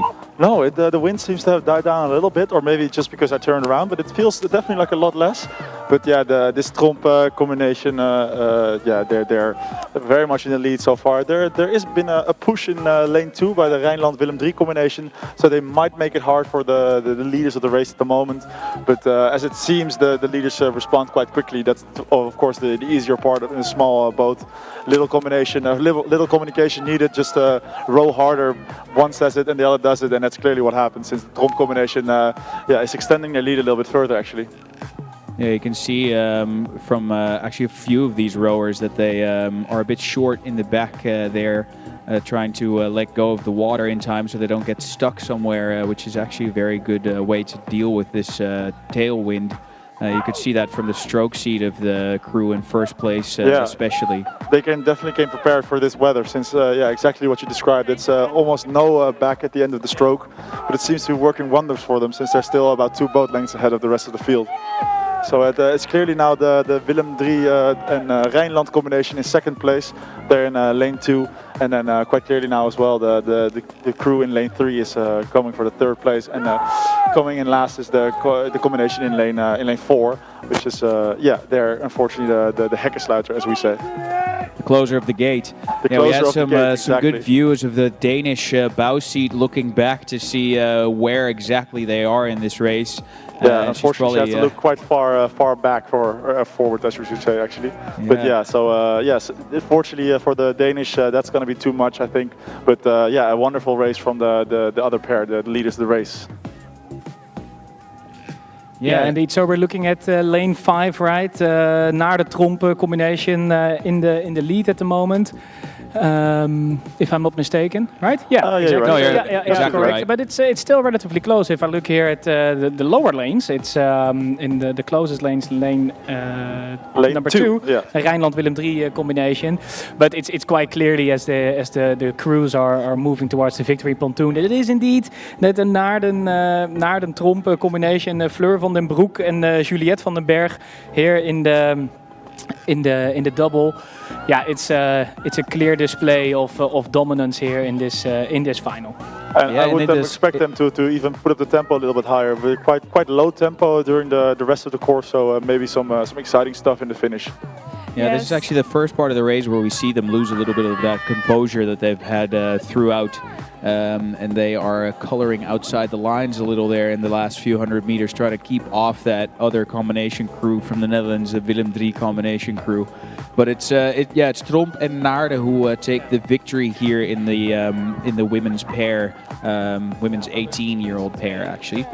So moving on to the next race. Yeah, exactly. Already. The next race, I've just caught up with them, or rather say they've caught up with me. It's quite clear that we have a leader. The delighted tromp combination in lane 4 is about a boat length or maybe 2 actually. Yeah, it's more like 2 boat lengths ahead of the rest of the field. So they have had a very good start. I've caught up with them at the 1,000 meters, and I'll turn around. Hopefully don't get driven on by another bicycle. No, that went fine. So the delighted tromp combination is miles ahead of the rest of the field. They're about 2.5, maybe 3 boat lengths actually. Ahead of the rest of the field. Then the boats in lane 2 and lane 6 are the others who are fighting for the 2nd place. But this is already an A final, so that win will almost surely go to the delighted tromp combination in lane 4. Yeah, and this is the men's 18 pair. Apologies for my previous faux pas. Doubles, I think. Oh, even. Sorry, this is the double. Now I get more confused. Yeah, so this is the men's 18 double indeed. And it's looking quite close or not? Well, maybe I think you're getting the second place battle, because yes, that is of very course. close. But the delighted Trom combination, the white boat with the orange staff, well, they are miles ahead of the rest of them. They're like 2-3 boat lengths ahead, and they look quite comfortable. I haven't seen anything to correct them on. They're just doing great work. They're trying to win this race, and at the rate they're doing it right now, it's going to be theirs. We can see the orange and black, very characteristic shirt, of course, from Delight coming our way already. And indeed, also from this perspective here at the Victory Pontoon, we can already see that they are in the lead. And we don't expect them to give that away anytime soon. But it's not over yet, and everything can happen still. Yeah, but which interestingly, once I said 3 boat lengths, the Germans maybe heard me in lane 6, the Schweriner Rüder Gesellschaft, since they're now clearly in second place, and they're gaining a little bit. I think it's a little too late to call for a full comeback, but at least they're making it very competitive, and they're getting yelled on by a lot of Germans. Maybe you can hear them behind me. Yeah, but, a little bit. Yeah, but they're doing quite well, and they've very much increased the stroke rate to keep up with the delighted Trom combination. But I think that's a little too far-fetched. But as we had about 300 meters to go, I'll turn around and I'll hand them over to you. Yeah, sure, Q. Anne will pick them up here at the Victory Pontoon. And what are you seeing? Yes, it's very impressive how the Delight guys know to put up such a race with so supreme level. I think the German guys do put up a good finish. It looks like they're getting closer and closer, but will it be enough? For now, I don't think so, but we will see what happens. You don't know until it's the last stroke. Yeah, exactly. No, that delighted Trom combination has been controlling the race for the most part, or actually the whole part. Well, I saw the 1,000 meters still about the 300 meters I left them, or 1,700, I should say. Yeah, that looked wonderful. So I imagine no crazy stuff will happen, but the finish tower might have more on that. Yes, Q. They still look pretty even. They're going nice, smooth through the water, and putting up their last finish strokes, so it looks like they're going home with the victory today. Yeah, and they will even receive a nice silver plate actually that will be handed over, the KNRB prize here in the men's double. And it's the delighted Trom combination which will be taking that silver plate here at the Victory Pontoon a little bit later. And it's also still very exciting who's going to be second. Guys in the finish tower, do you know? Yeah, it is the German crew actually, the Schweriner Rüder Gesellschaft. Exactly. Who came in second. The Delighted Trom combination won this race. A very solid rowing, as you guys have addressed a few times. Especially with these tailwind conditions, despite reach a little bit over, but their catch wasn't slow at all. No, I'm mainly impressed by their age. They're quite experienced rowers for their age. They look to be controlling a race at this age. Yeah, maybe jitters coming in, but no such thing happened, at least while I was watching. No, yeah, we have some video coming in from the Indonesian men's doubles. Which we saw row this morning. They were very quick. We also have another Indonesian pair, I believe, in the lightweights that was very quick. And then in the second place, I reckon it looks like Viking from Utrecht also, but they are rowing with Orca blades. Yeah, I just caught up with them at 1,000 meters. It's very clearly the Indonesian pair, that they're sort of doubles who are controlling this men's SB race. So they're probably going to take this home, but it's only 1,000 meters. It's about a 2.5 boat length advantage to the guys of they are Orca, and then also the Skadi crew who are wearing different suits than I'm used to. But yeah, the Skadi blades are unmistakable. So it's right now Indonesia about 3 or 4 boat lengths ahead of the guys from Orca, and they're fighting a very, very hard battle for second place. Skadi's about half a boat length behind the guys from Orca. Yeah, this is one of the only races where you can actually choose what to wear as long as it's uniform. You don't have to be in your own club's clothing, so you can also just switch it around a little. That's what threw me off, rowers have done. Yeah. To confuse us, I think, but no one can fool the studio. Unmistakable blades, at least. Yeah, unmistakably by the blades. We'll just keep recognizing these boats. Indonesia really moving through this field. Very solid work. They've been controlling this race from the start, basically. Also quite short, actually, this stroke, but very much in unison. very few excessive movements also in the recovery. You can look at the very edge of the boat, it's out of view now, but the very tip of the boat you can see moving just in a straight line, which is no sudden jolts or stops. Double sculls. No, they're just controlling this race. They already know they're going to win unless something crazy happens. But they're just passing the iconic white bridge, and it's exactly. That place, second place. Yeah, sorry, Boris, go ahead. No, and this is, as I said before, this is for that silver platter, right? So this race, they are going to hand over the KNRB-prijs, race 112. So the guys that are going to win this one, they really have something to take home. Here at the stand already, we could see the prizes being polished. The silver is being polished up a little bit more, and then the guys that are going to cross the finish line first here in this A Final, in this men's. And does that only concern the Dutch crews or also the Indonesian crew who is clearly winning this? If they win, I think they will take that one back to Indonesia. And it looks like they're winning. They're getting much length up on the other boats, and that's very impressive considering that the boat seat Fabian in the Indonesian boat is only 17 years old, so the youngest in this race. So that's very impressive that they are still able to be such a union coming up towards us. Yeah, well, they're definitely in union, and they're gonna win this race in union. So I'll head them over to you. The last 250 meters have just begun for the Indonesian crew. It's quite clearly Skadi now with about a boat length ahead of the guys from Orca, and then unfortunately way further behind, farther also than the Mobo is the last competitor in this race. I also hear the Indonesian crew just in view, still controlling this race as they've done from the very start of it. A finals of the men's senior B double sculls. Really just solidly moving over the water here. Not at all troubled actually by this tailwind. With about 5 boats in between, 5 lengths in between them and the second place, which is now Skadi actually. They've overtaken the crew from Utrecht, Orca, who are rowing in these rogue Zuris. Either way, the Indonesian crew just crossed the finish line. Some celebratory splashing there, very well deserved. And they'll be picking up their let's see when they're here at the victory pontoon. Maybe we can get a little bit of commentary from them to ask them how their race went. And it'd be nice to hear about controlling this race from such an early moment on. Absolutely, and after this, we are now shifting our focus to the women's 16 quadruple, if I'm not mistaken. That's entirely correct.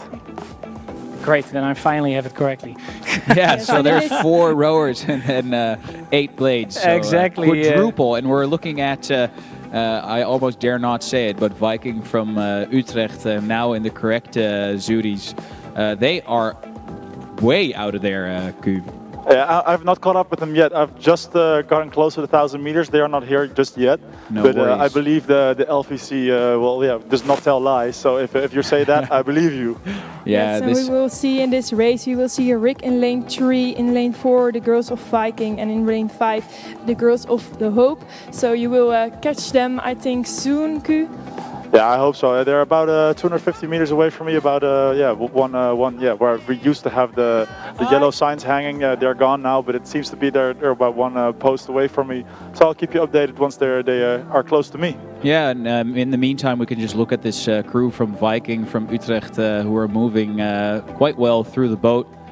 Just focusing on the hands here. This is a very easy rhythm there in the quad. Just solid rowing from these women from Utrecht. Just behind them is that crew from Rick, I believe, with the orange blades, who will be coming to view at some point. Yes, absolutely. What absolutely isn't a question is whether Viking was dominating, as you earlier mentioned, or asked me, rather I should say. But yeah, they're so far in front. It's hard to tell now. They're still a few, let's say 100 meters away from me, but it's quite clear that they're leading the race by a few boat lengths at least. And then I think maybe the view obscures me a little bit from this angle, but it looks like the race for second place is where this excitement in this final will be, since the first place Viking is miles ahead. Yeah, and it's Viking led by Hanne Tuinenburg. And on the bow we have Laura ten Voorde and Rosanne van Aken, Brecht Bulsink. And on stroke we have Hanne Tuinenburg, and they are really indeed dominating this race.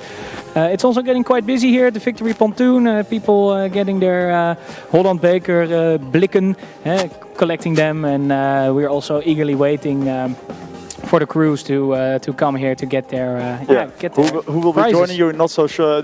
Rather shortly will be this Viking crew. They're literally six lengths ahead of the rest of the field.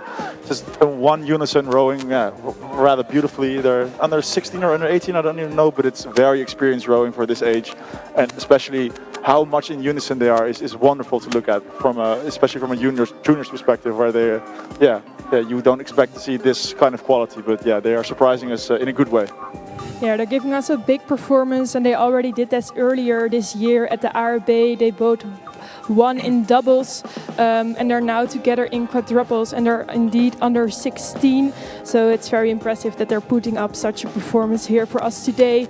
And I see that my colleague Boris is already going to the Indonesian rowers, so we'll be expecting hopefully a little comment from them from their impressive race. How are they doing, the girls? Yeah, well, they're dominating, and in no strange part, since they have by far the biggest supporting group here. There's some enthusiastic parents and brothers and sisters, but yeah, they are getting cheered on to, I don't know, break records maybe, since the competition is so far away, they don't need that anymore.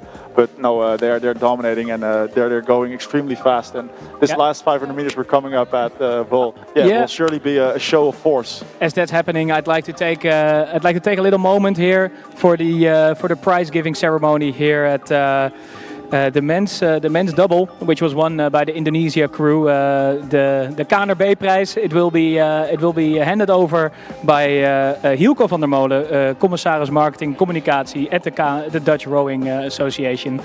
And a very impressive feat. Maybe I can get a couple of words in from Indonesia in a moment, but I think there's also still a crew coming our way for another final. Yeah, exactly. The Viking girls under 16, they're definitely going to win this race. Excitingly, the second place is extremely close. I just turned around, but I saw that they're maybe a quarter of a boat length, even less, I think. So that will be exciting, but the first place is definitely going to be the Viking crew. Yeah, it's the two crews from Amsterdam still fighting for that second place in the women's 16-year-old quadruple sculls. So it will be exciting for who will get that, but the medal will definitely go to. Oh God! As I say that, we have a huge crab in the Viking crew. But they have all the space in the world to already, pick it up. And they have, as you said, all the time in the world. So it did basically nothing. That is incredible. They were almost parked. Sorry guys, completely. congratulations! Congratulations! I'm here with the Indonesian crew that won. Congratulations, guys! How are you feeling with your win here? I feel good. Of course. Good. My English so bad. No problem. Really nice seeing you guys here, and a great, amazing win here at the Holland Beker. Have a great day today, and we'll see you later. Cheers. They felt good. It feels good. I think that covers it all, right? It feels good. Excellent. I think that's exactly the words that we were looking for. It feels good to win here at the Holland Beker today, and you could see the happiness on their faces as they took the first position. And who also will going to win probably are the girls of Viking, and they already had a mental victory just there when they snooped, a little bit. Got a crab. Got a crab, thank you. Yes, very much. And they're still putting in the blades very nicely and driving with the legs. So they're coming over the finish right now. Yeah, and here at the backside of the field, it's also a fierce battle between Rick and De Hoop. It's the ladies from het roeivereniging Ignatius College who are still pushing over De Hoop, and they will secure that second position, isn't it, Thij? It actually is, yeah. You called it quite a few strokes ahead of the actual win, but yeah, Rick came in just ahead of De Hoop. But the crew from Utrecht takes the victory here. Two very dominant races in a row in the men's double and the women's under 16 quad. We're going to the men's coxless 4. So there's a crew again from Utrecht, Triton here in full view in the men's 4. Big movements haven't happened yet in this field. Everyone's still quite close together. And we'll be seeing some movement later on. And Q is currently riding towards it, I guess. Yeah, we're waiting for them at 1,000 meters. I was shocked for a little bit since there's also a men's pair from Gias probably rowing in, getting warmed. But I thought, oh my God, that's a big lead. But no, it's not that big.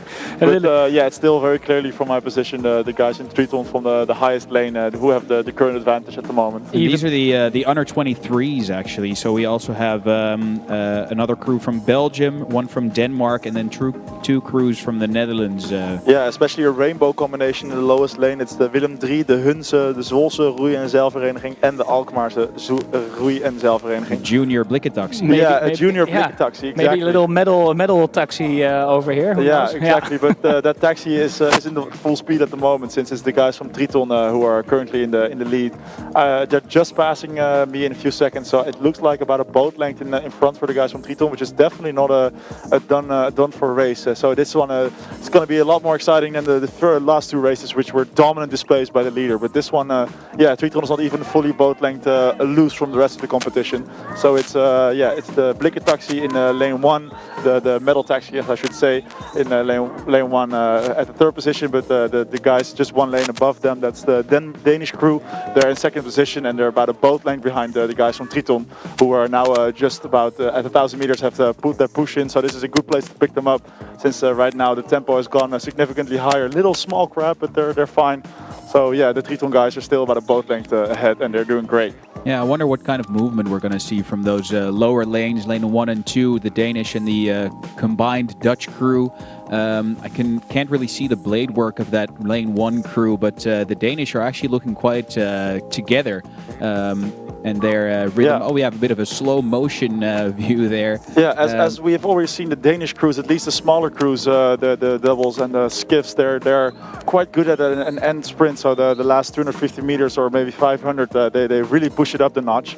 So Triton has to be wary of that. But as we speak right now, almost passing the iconic white bridge, it's still Triton a boat length ahead. But the Danish guys are slowly creeping up a little bit closer towards Triton. But yeah, I gotta say, I wouldn't count them out, the Danish. Because, no, definitely not. If you look at the blade work, it's actually much tighter than the crew from Utrecht. I don't know if they have the power to really take it home, but they are handling a lot of this wind a little bit better, I would say, than the crew from Utrecht. And they are moving, I think. Yeah, they're moving a little bit. It's not that much, but it's a little bit. But it's interesting. It's more power in Triton's boat versus the raw technique, or I should say the other way around, raw power versus pure technique. I like it. Just throw around the adjectives. Yeah, exactly. No, that raw power from Triton still seems to be having the upper hand, since they're still a boat length away.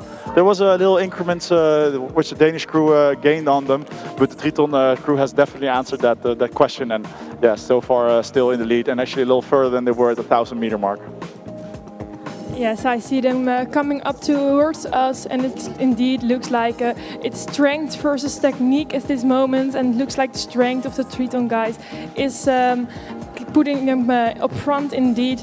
And I'm curious if the Danish crew kicks on very well still. It looks like they're putting up the rate, so the rhythm is going up, and that's very nice to see. So it will be undecisive still.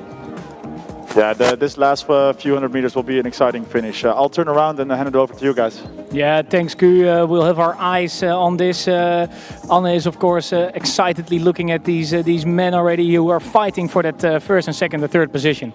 Yes, and it's looking like Triton is going to take well, the Danish guys are putting up the rate very quickly. It's very impressive how they do that. They're still very Also, sharp free with the blade. speed. They are cranking up indeed the tempo. They've got some free speed. They've got a rigged block. How would you say that? I don't know, but it's Block not enough rigging. because it's Triton who are crossing the finish line here first, led by Mees Kielhorn, and they've got the first to get their bow ball over that finish line. Yes, the hands are going up, hugs are given, the water is splashing. That's very nice to see their victory win.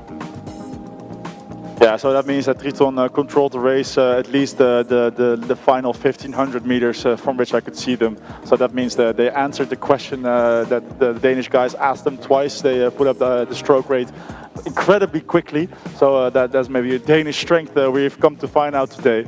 But yeah, the Triton guys finally, still standing strong and getting that win. Yes, they see at the start and they can harvest it right now. So that's very nice and consistent of them. Absolutely. I think Q is cycling like a madman back with his electrically powered bike back to the next race, and when he's there, he will be greeted by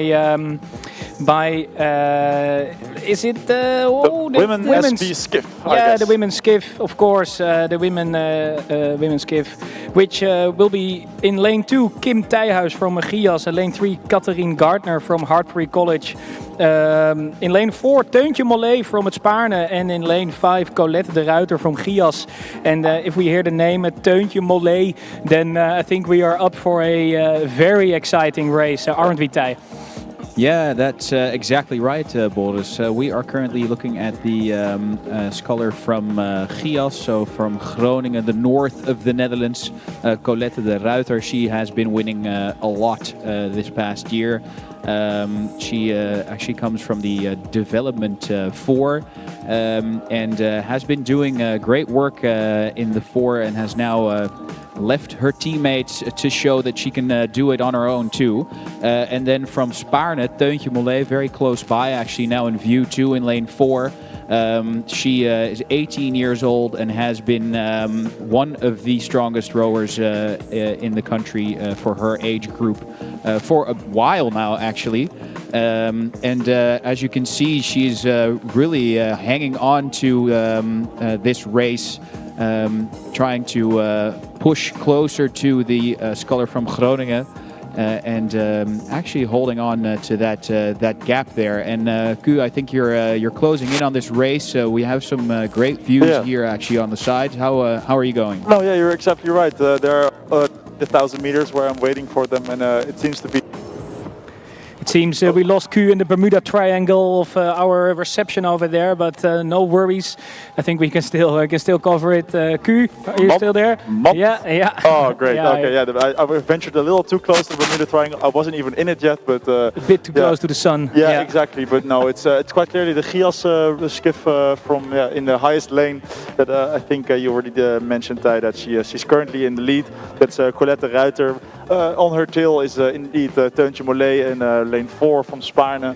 But right now it's about a boat length and a little bit extra for the rower from Groningen from Gias. Yeah, and this is not only for the marbles, but it's also for one of these another beautiful silver cups that they can win here. So it's really for something here. Yeah, exactly. And you mentioned that there's a big prize to win, and they seem to know that since there's a little bit of a crab from the rower from Gias. It seems to not have made that much of a difference. That's still about a boat length ahead. But Teuntje Mollet has looked over her left shoulder in her second position, and knowing she's gotten a little closer. So she might have an incredible left sprint to venture and to make up for that lost ground, since she's still about a boat length behind. We have a bit of a similar matchup going on here. We have some definite power from Gias there. But definitely not as comfortable in this single-sculled boat as Teuntje Mollet from Spaarne, who has been rowing in this discipline for quite some time now. So you can just see that she's way more comfortable in this weather. But so far, the Gias crew is really powering through, even though... Teuntje Mollet has made up some ground where she was a full boat length behind at the 1,000-meter mark.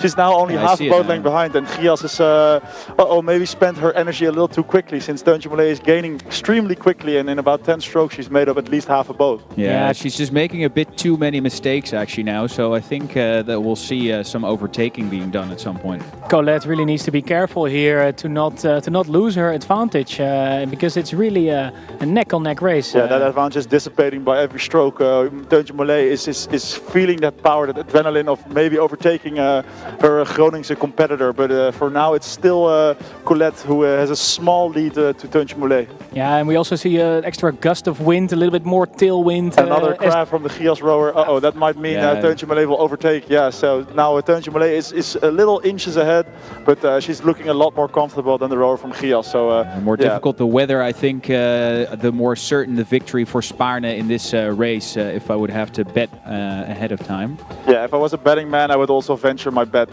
towards Teuntje Mollet, since there's another crab from the Gias rower that's 4 in about 500 meters. So definitely some treacherous weather and water, but yeah, the Teuntje Mollet seems to be handling that a lot better. And another crab, she's having not such a great time at these last couple hundred meters. But I'm turning around, handing it over to you guys. Last 250 meters with Teuntje Mollet ahead by about a boat length. And an exciting 200 meters that we have left, you guys, on the victory pontoon. You're there with your nose on the boat. Yes, we are here indeed with our noses on the boat. It's getting very close. It looks like Teuntje Mollet is stepping on again, and she is kicking this last 200 meters. So I think she's doing incredibly well. She still looks very well relaxed, I think. It's very going smooth through the water, more than the Gias Colette Ruiter. She's having a little bit more difficulty, which is understandable, of course, after 1800 meters. But I think Teuntje Mollet is putting up a great finish here. Her last 200, less meters to go, and she's giving still nice long strokes. Yeah, absolutely. They're closing in here towards the finish area, and every stroke she's gaining a little bit more of an advantage against Colette Ruiter, who's also still rowing quite strong. But you can see that it's a long way, 2 kilometers down this forest lane here. Of course, we also have the third rower from Gias, Kim Thijhuis, here in lane 2, also putting up another fight in this final sprint area. But Thij, I think it's going to be clear, right, in the finish tower over there. I don't think you need me to call it, but I can say that the finish is very strong here from the rower from Spaarne. What a solid race, actually, and some shifting around in the places always makes for exciting viewing. We're going to go to more exciting viewing, because from the images that are rolling up on the screen right now from the car, I can see that it's very close in this next single sculls race that we're looking at. It's the men's under 23 single sculls with big names like Jack Power, Victor Verbrugge, favorite name. Oh, that's wonderful. Jack Power. You have to be a rower. Yeah, I know. Edward den Beer, Portugal, Brecht Verkerst, and Savin Rodenburg. This morning it was quite a show of force from Anthony Tilanes from Neerhuis, who dominated his pre-race, his morning heat. So I would expect him to be in front, but we're actually looking at Victor Verbrugge right now. So he's put his boat just a few centimeters in front of the rower from the Amsteldijk. Wow, yeah, that's impressive. Yeah, especially regarding this morning, where the Neerhuis rower was head and shoulders above the rest of the field. But right now it seems to be extremely close. You're right, and they're almost passing the 1,000 meter mark. And I'll be picking them up and giving you coverage for the rest of the race. I'll just have to make my way through this people on the bike. So I'll be back in a second. Yeah, and these men are competing for the Poseidon Cup here in the men Senior B skiffs.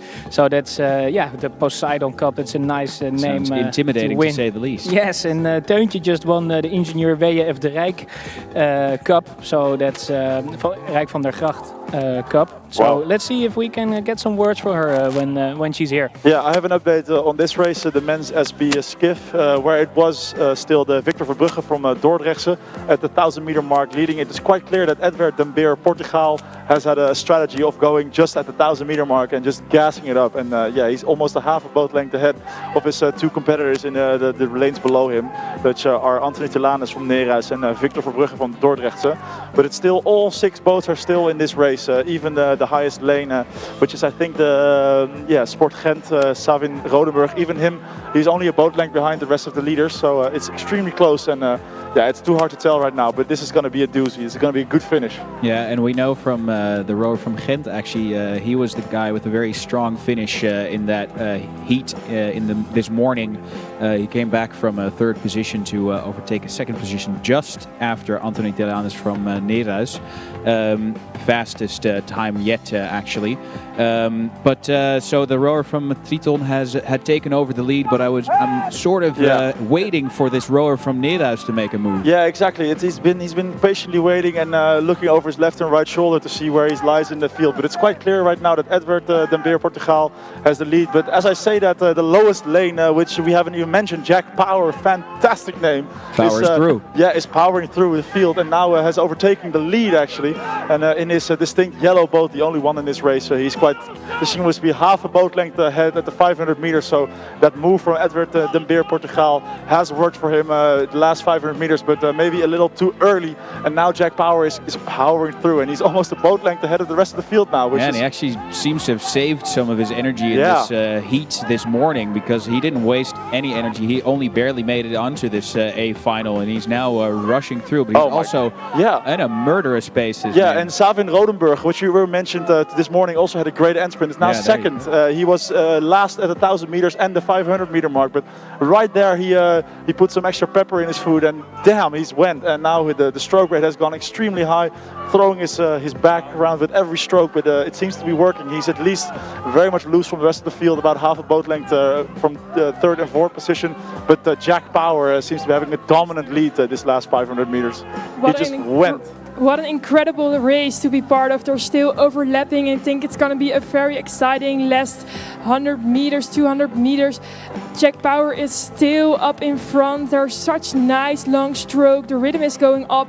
And it's just amazing how they're still competing with each other here in the last meters of this race. Also, everything here in the public is going wild. I think Jack Power is still going through with lots of leg. It's just so nice how he's driving over this water. And I think he's loose of everyone. Yes, he's loose. Well, that's very nice of him. He's doing really well. Yeah, that push at that 500 meter mark is definitely gaining him this advantage, and let's see whether it pays off. Ty, how do you see it in the finish tower? Yeah, no one called his bluff. He just went for it, and it really paid off. And actually, as we already expected, very strong finish also from the rower Savin Rodenburg. I'd like to move a little bit the attention here to Teuntje Mallet, who just received the Rijk van der Gracht Beker. Very proud here, amazing feat of rowing by Teuntje today. Very happy to see her with this beautiful silver cup that she definitely deserved. Perhaps we can maybe get some words in with her. Let's see if that's possible. Teuntje, you just won. What was the most defining moment in the race for you? I guess the start. I don't know. The start went really well?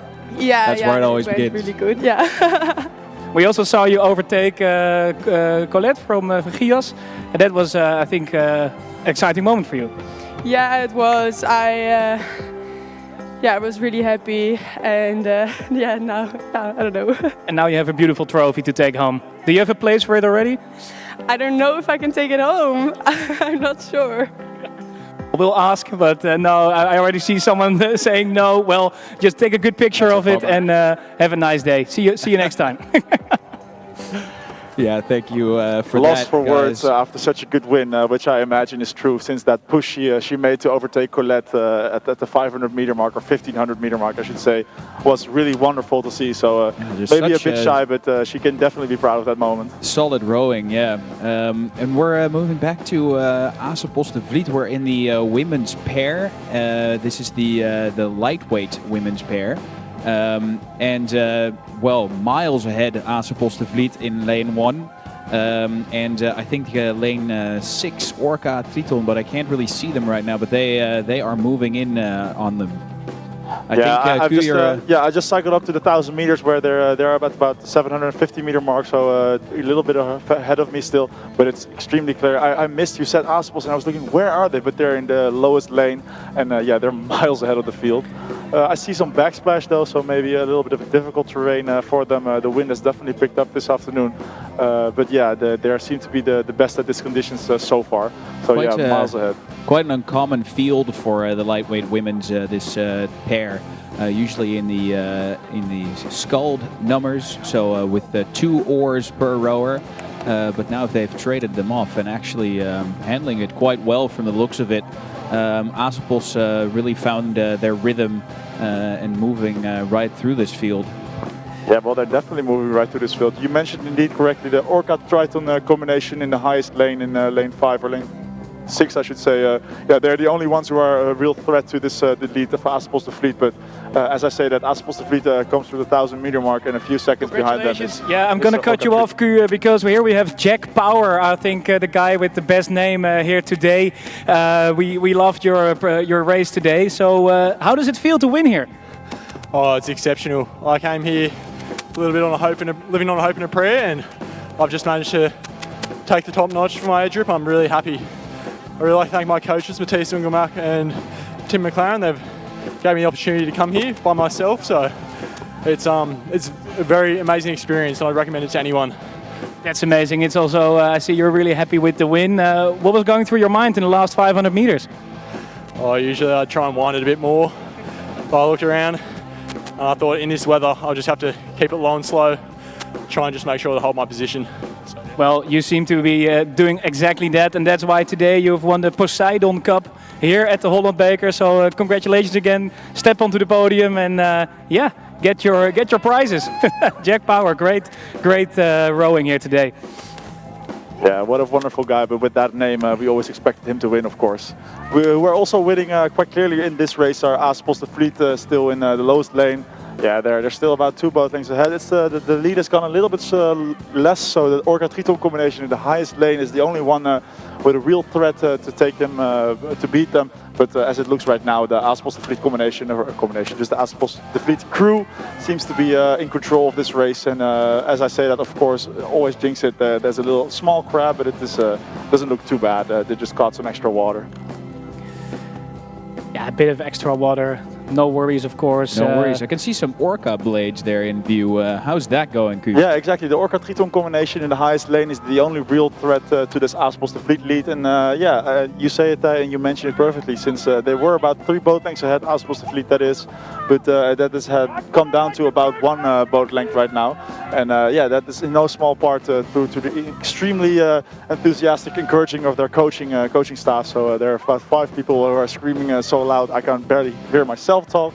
But the Orca Triton combination has definitely found some new energy in this high lane, and might actually overtake them still. Oh, when I say that, of course, I always jinx it. There's a small crab from the forward rower. I've lost the word. The stroke seat. From the Triton Orca combination. But it seems to me that that push they had has lost some juice now, which is a shame. But Aspels de Vliet is still about a boat length ahead. Sometimes you do see people pick up. We've seen it a few times today, actually, after a crab, that people really find their fire again. To really shake it up. But it's such a wild card, this heat or this finale, because the lightweight women's, we don't have much track record in the not sculled boats. Exactly. The sweep rowing. Yeah, interestingly, you say when we have a lot of track record and when they do it often, usually the field really bunches up and it's quite close. But this field is miles ahead of each other, or at least apart from each other. Since the first are nearing the last 100 to 200 meters, and the final boat has just passed the 500 meter mark. I wonder what's going to happen in these last 150 or so meters. I hope that Anna and Boris can keep us up to speed, because that Triton combination is really trying to get a move on here.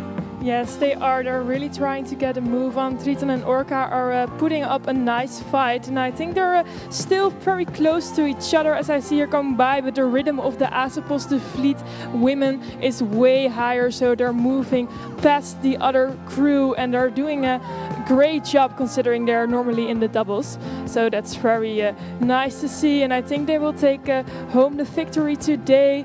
The Orca Triton crew still tries to put on nice strokes at the end, but it's not enough, unfortunately, and they have to settle for second place in this race. But the Afkomstig Fleet girls are hugging each other. They are the winners of this race today, and it's indeed a very well. The races are the boats are very not close to each other.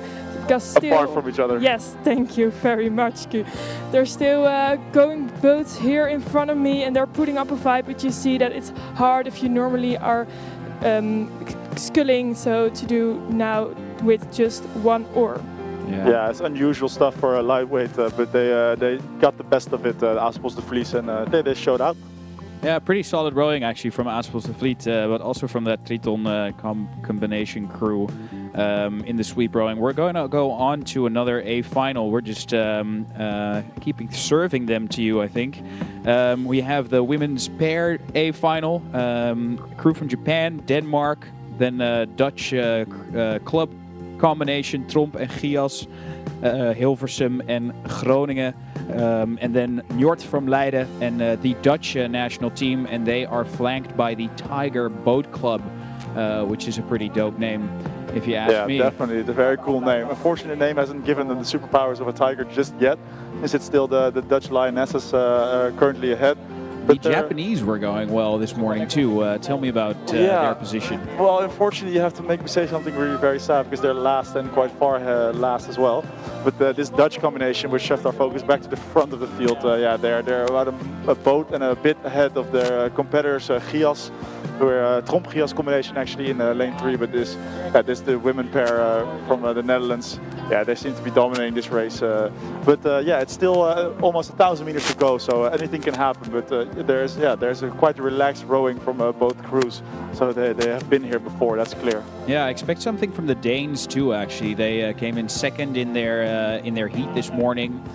Pretty decent time actually, and they are in lane 2 right now. But position, unfortunately, and at least 5 or 6 boat lengths behind the rest of the field. So, or at least the second place, I should say.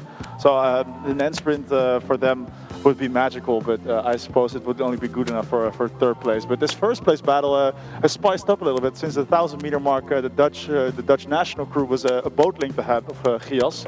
But when we were passing, yeah, they're closing in big time. Since the 1,200 meter mark, it's only half a boat length anymore. And the Dutch national team seem to be looking over their right shoulder more and more often. And this Gias crew just keeps creeping up to the point of the Dutch crew. The Taft is it's Taft. They're almost neck and neck now. And it seems to be the Gias crew who have a great push at the 1,250 meter mark. And now closing towards the iconic white bridge. Yeah, they are ahead of the Dutch national crew, this Gias crew. But that Dutch national crew might have something else up their sleeves. But this Gias crew has found some energy where no one thought it could be found. And this is great rowing from them. They're giving us a real show. But this Dutch national crew has 500 meters to make up for their mistakes between the 1,000 and 1,500 meter mark. I'm very interested to see whether they can still pull it off. But from now, it looks like Gias has only found more energy, thriving off their push, which they had, which let them overtake the Dutch. But for now, it seems Gias is gonna win this race as it stands. Yeah. Okay, so they're really taking over this race. En dit is de Tromp-Gias combinatie, right? Yeah, Tromp-Gias, of course. Mark van der Wal and Ilva Bonen, of course, names that we've seen here at the Bosbaan quite often. Also, usually at the front of the field. Yeah, Mark van der Wal actually, she's very, very quick on the erg too. I presume you're able to ask them a few questions at the victory pontoon in a few minutes' time, since they are more than a boat length ahead of the Dutch national crew now. The national crew has fallen back further and further, and even the highest lane crew, the Tiger Boat Club, might even give them a run for their money. But it seems like the Gias crew, the Tromp Gias crew combination crew, seems to be winning as it is. Yeah, it's exciting racing here in this women's pair, which is also partially a women's under 23 pair. So it's definitely tight racing here at the Bosbaan during the Holland Beker. We hear the the shouting already here in the background. Gias Tromp, they are making a run for it here in the last meters here at the Bosbaan, and they will not be beaten by the other girls, the Dutch team. They came here to win today, and that's what they are going to do. So nice to have this club rowing and international rowing in one competition, to have the vibe of the club rowers. Hope to see some swimming too today. Gias Tromp combination winning this race ahead of the Dutch national pair. So the women's pair goes to Groningen and Hilversum, and we'll hope to hear from them when they're on the victory pontoon, and we'll be moving on to the next race, which is the men's pair of this same discipline. Also the A Final. We have 2 Dutch national crews in there, the Danes, and then 2 crews from the Dutch club Proteus-Eretes, and 1 from the Dutch club Focus. So in the middle, in the center lanes, we'll be looking out for the national crews, the Danes and the Dutch. Yeah, so looking forward to this race. Always hard to tell whether someone is rowing for a club is actually a national rower, maybe 2. But from my perspective, this is going to be a very, very fun race. It's going to be the last one before we have like a half hour of recess. So I'll be waiting at hitting the playground again. Hitting the playground again, yeah, the fantastic we can playground. go to recess again. Yeah, but also we got the cameras on our here at the victory pontoon, and it's always nice to have a little bit of a moving picture as well here along with the commentary. Yeah, we're waiting for that women's pair to get here to the victory pontoon and to get some words in, because I am really curious if they expected this win here today. Yes, as girls of the Gias Tromp combination, they did put on a great race, so supreme rowing. So I'm very curious how they are doing and how they are feeling after this race. It must be a magnificent feeling they are having right now. So when we have some time, guys, on the victory pontoon, maybe we can shine some light on the non-rowing facilities that we have here today on the Royal Dutch Trophy. Yeah, it's the Holland Beker, the Dutch trophy, and the terrain here, it's amazing. It's really gezellig, as we'd say in Dutch. It's very cozy. There's a whole event terrain where you can get some delicious drinks, pizza, sandwiches. There's even a Ferris wheel where you can get some sangria and bring yourself to new heights, as we'd say. And it's the same for the rowing here. Excellent. The ladies pair here brought themselves to new heights as they're moving towards the victory pontoon. Yeah, let's see if we can get them in front of the mic in a moment. Yeah, that would be nice to hear from them. I was just looking at the starting line here, because we have those men's pair all lined up to start the race now. Again, the national crews in the 3 middle lines, the Danes and the Dutch. We'll see some docking, actually, some very solid behind-the-scenes footage here of the interview camera. And I think from Boris's mic leaking a lot of sound that he's getting ready to ask some thrilling questions to the winner. Yeah, they still need to park their boat momentarily to make way from the other solid parallel winners parking, as well. By the way. No worries. I see they're rowing in Texas to news here, so might be a little question on what's that all about. Not sure if Gias has a dependance in Texas nowadays, but yeah, we'll definitely find that out. As they're preparing to step out of their boat, of course, lots of pictures and everything. Yeah, I'll just look ahead slightly to the last race before we have that recess, as I just mentioned. There's one race to go. It's the women's under 23 pair, I think, or it's the men's. Oh, sorry, the men's, of course. The women's we already had, but it's under 23 in brackets, so I think it's optional, I guess. Yeah, we have crews both under 23 and both the normal guys. Okay. So only Denmark is participating in under 23. All the other crews are just have a higher age, so they can compete in that event. So congrats to Simon Matze for his immediate win in the under 23 bracket, but that's nice for him. If we can get some words in here, ladies, you just took the victory in front of the Dutch national crew. How does it feel to take the win here today? Very good, very good. It was a very exciting race, so that makes it even better to finish first in the end. Did you expect this result here today? Well, before we started racing, we didn't, but now, we obviously tried our best, so we hope this will be the result. What was your preparation look running up to today? Did you do anything different, or? Well, we rode the 8 in the United States in Texas the whole year, and then we had 2 weeks to change our stroke to a pair stroke, and we made it click in the end. Yep. That also explains the Texas outfits then today. So you rode together in Texas? Yes, we do. We are 6 and 5 pair. Amazing, and then coming in here, swooping in the win in front of the Dutch team. Well, congratulations, ladies, and have a great rest of the day. See you next time here. And it's lights out and away we go, Gu, because I see some rowing coming your way. It's the men's pair that is blasting through on the Bosbaan. We have the 2 Dutch crews ahead, trying to actually flip a coin on who's first here. Lane 3 and 4 in the middle. I can see the Danish crew very close by still. And also the lane 5, the Proteus-Eretes, one of the clubs from the Netherlands who is still in this. But the 2 Dutch crews leading, and lane 3 seems to have found some fire. Yeah, I'm waiting for them to reach 1,000 meters since I don't want to enter the Bermuda Triangle anymore to mess up any audio systems. But I'll be waiting for them here, and once they get there, I'll bike with them the entire ride. But yeah, but you mentioned that the lane 3 in the Netherlands one is stroked by Rolf Rinks, and de Bouw is Rick Rinks, so it's a full family affair. Okay, well that explains a lot. Yeah, so they always know each other's tendencies, which might help them in this race. Yeah, rowing is of course a team sport, the ultimate team sport. You have to be perfectly in sync, and well, these brothers are showing how that is done.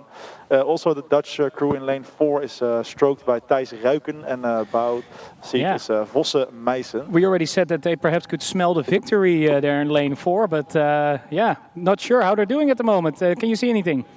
Unfortunately, not yet. They have been overtaken actually by the second Dutch crew, lane 4, Vosse Meijsen and Thijs Ruiken. He can smell victory again. And this man smells blood. He's coming for more, and they are moving through the brothers in lane 3.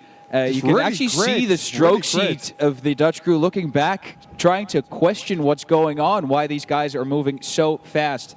But their catch and release is pretty solid. Even with this, lane 4. Because we're on the Victory Platoon, another gust of wind building over the course here. Not sure if you can see anything on the video feed, if that affects their rowing or not. Actually, it's you do see that, Boris. So what you feel is what you get.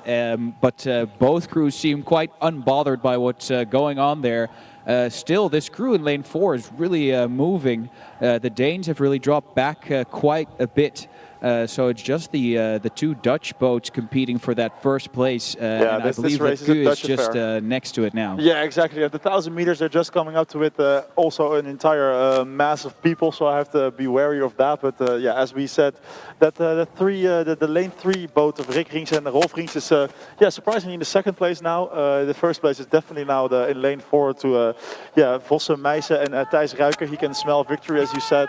But yeah, this is definitely a good show to be coming at the last 1,000 meters. Yeah, it's a Dutch onder onsje, as we would say, entre nous. An entre nous between us, perhaps the better word for it. But yeah, a little 1-2 here on the Dutch Bosbaan. It still sounds very exciting as they are moving a little bit towards our perspective. It's difficult to see.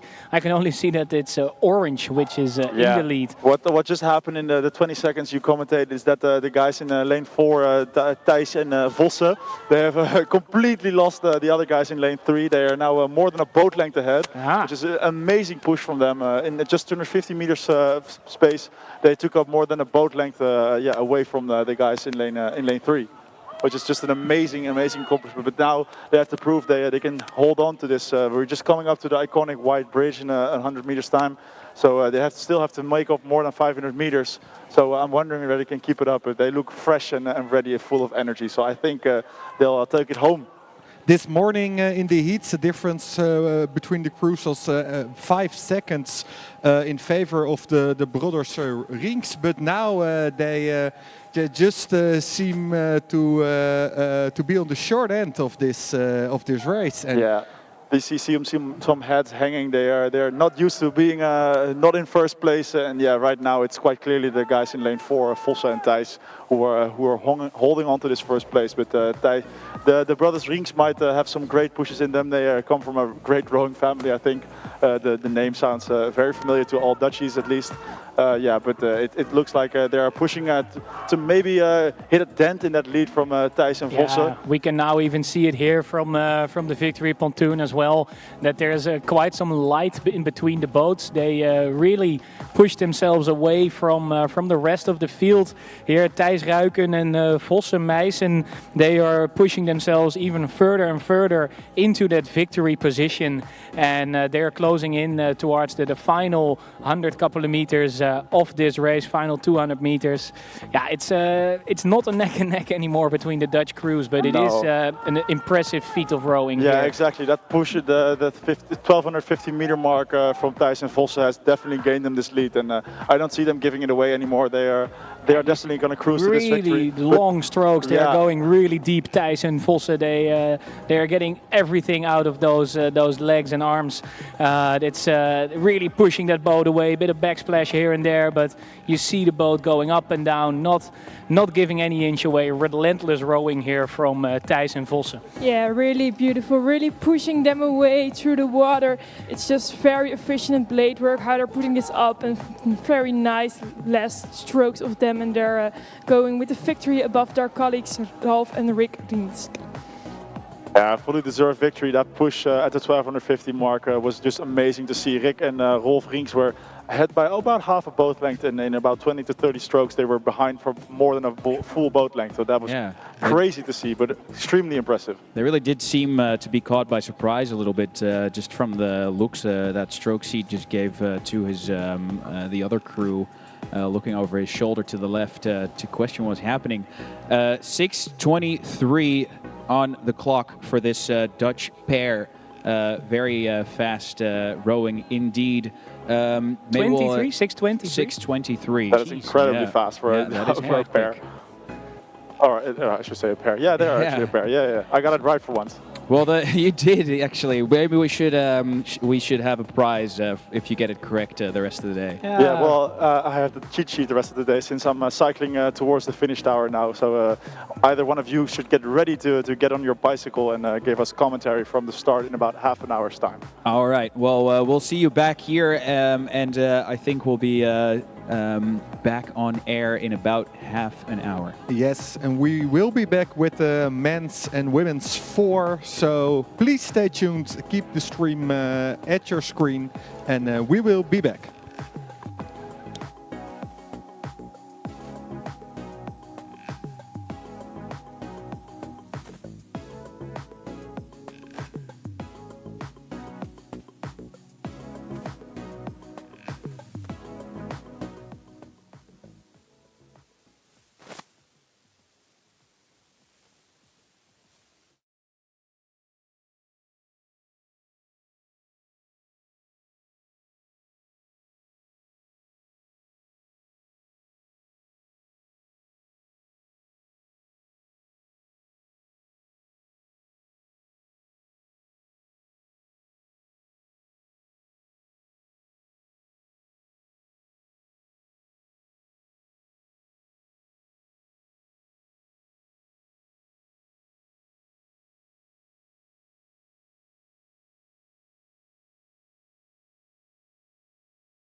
You're at the start of the women's 4, and how is it going over there?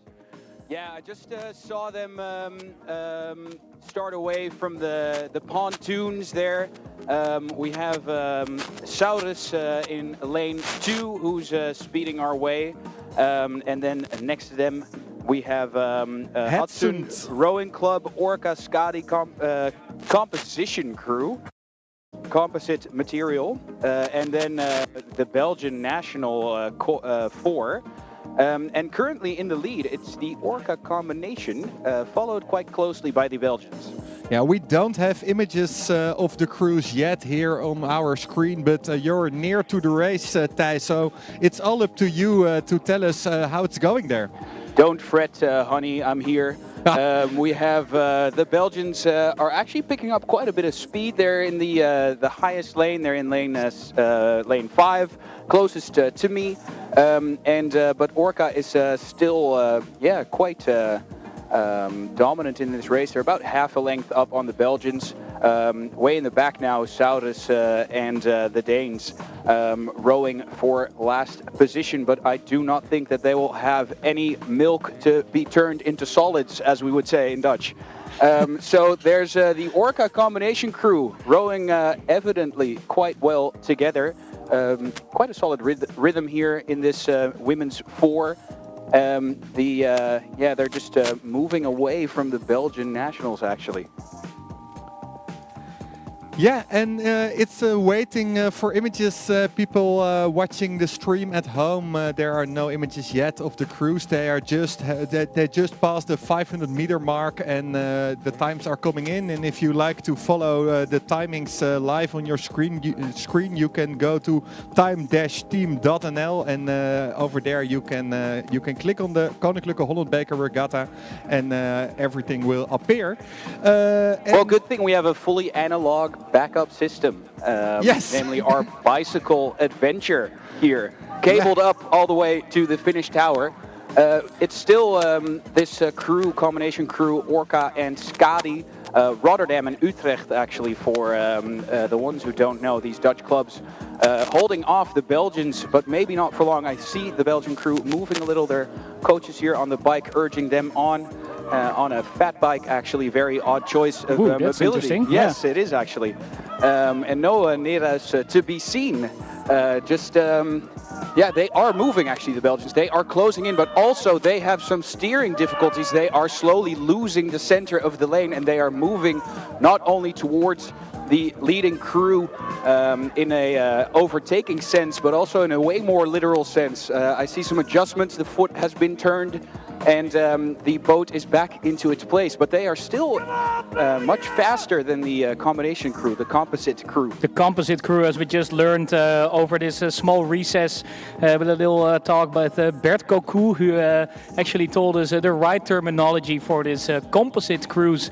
So that's good to see. Thij, it sounds very exciting there on your end. It does, actually, and you can feel it in the crowd too. It's nice. Also, the sun has come out. Nothing that the Koninklijke Holland Beker organization committee can't arrange for. And you see that it's drawing out a lot of spectators here on the bikes. People are urging their crews on from the sidelines. The Belgian crew still moving, but as of yet, the composite crew from Utrecht and Rotterdam has been able to withstand all the attacks that have been delivered. Yes, and the Koninklijke is providing us with an event that is really amazing. There are pizza, coffee, a beer, sangria. You can take a ride on the Ferring wheel to have the best views of the Bosbaan. And I see the boats getting closer to us. How are they doing? Yeah, you can see actually that the Dutch crew is trying to push away from the Belgians, but they are holding on. It's really going to come down to those final few hundred meters, and I see that those sprints are going to be super valuable in this race. As of yet, nothing's changed on the positions, but they have left the rest of the competition way behind them. I'll leave it up to you guys as they're coming into view. I hope that you can see well enough. So far, Belgium in second place, trying to overtake that Dutch crew. Yeah, and from the finish tower, it's still a little bit hard to call. Hopefully you from the pontoon, victory pontoon have a better view on this. Yeah, it still looks like the composite crew is ahead of the Belgium crew, but the Belgium crew is really stepping on today. They're pushing very hard and well, maybe not as loud as I am. That is a bit loud, yeah.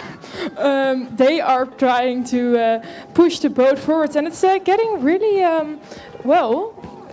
I think it's still the composite crew that's here up front. They're putting on nice long strokes, pushing in the blades, pushing the boat towards, and they're still half a length ahead of the Belgium crew.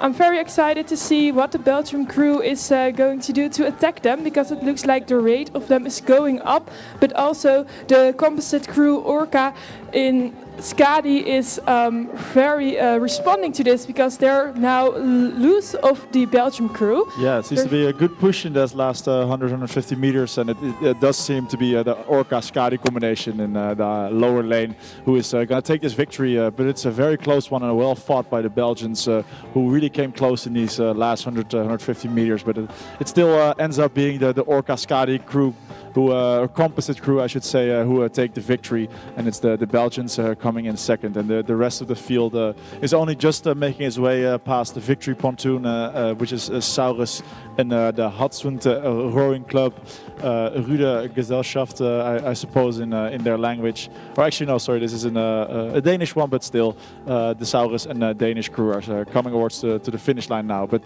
Ty, we look forward to the next race coming up. Have you some insight for us? Yeah, I'm looking forward to it too, Joost.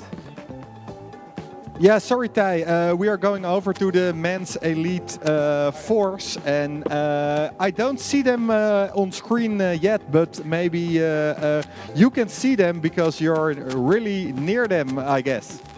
Well, I'm rushing to be near them, but as you can maybe hear, I'm in the Bermuda Triangle now. I do have the antenna in a very tactical position, so I think that it'll be fine just as I get through this little turn. But the fours are coming my way, and it's Triton in the lead in the lane 1. Triton, that's interesting. I don't see an Triton. Or Gias, but they're rowing in fully black then. Ah, okay, that's interesting. I see in lane 1, I see a rowing Canada. I see in lane 2 Proteus-Eretes. Lane 3 is Skadi and Maas composite crew.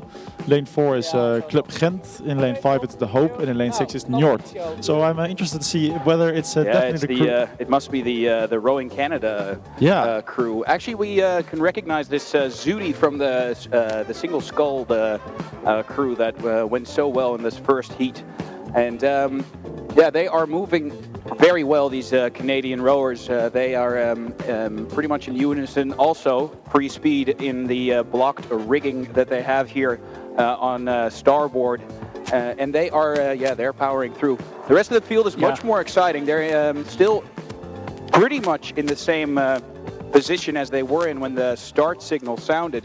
They're in a straight line. It's all crews together. Yeah, we see that on the 500 meter mark confirmed, because all the times are within more or less 1 or 2 seconds There's the Canadians. from each other. Sorry to interrupt, but the Canadians are already a few lengths out of this field, but they decided to really make a run for it halfway through this race, and they're picking up a lot of speed. But so actually is the crew from Njord, it seems, from Leiden. And they are also moving with them, and the hope is too. Are these not the big boys United, are they? Yeah, but it would be interesting. It could be. It could very much be, right? I actually see the backwards turned cap. Yeah, I see Bastiaan Colette and Colette. Mitch Gerard, so I'm really sure that these are the big boys United. Yeah. Local legends. Friends of the show. Of course, definitely friends of the show. But we now have images from the water, actually, so there's a lot more to see at the live stream. Can you see the Canadian crew? Because they are running away with this. Yeah, we see them having a gigantic lead of the rest of the field. The car is quite far behind even the second place, and it captures a nice shot of the lead of the Canadians, and also the rest of the field being, well, in a quite a good fight. But yeah, the Canadians, as you described, they are miles ahead. Yeah, so for now it looks like the Canadian crew is up ahead for the Corvée prize. They will get a beautiful silver platter if they come across here at the finish line at first. And for now it looks like they're putting up nice strokes, and they're smelling the finish line. Yeah, so they can smell victory already. Yeah, maybe Thijs Ruiker went for another ride. Yeah, it looks like this cuvée prize is indeed going to our friends in Canada, which it's quite amazing to see. Yeah, and judging by their rowing and how Ty described it, it's more than deserved, since they've been leading this race from the start, and well, the rowing has been the most complete I've seen from any of these crews, as we see on the live feed. So yeah, Ty, how do you see this last part of the race? Well, it was interesting to see that the only the Proteus and Skadi crews really dropped off, and that we still have 3 crews in line for that second place. And the Canadians just dominating this race from the start. Yeah, it's clear. It was quite clear from early on that it was going to be a race for second for everybody except Canada, and well, they've proven.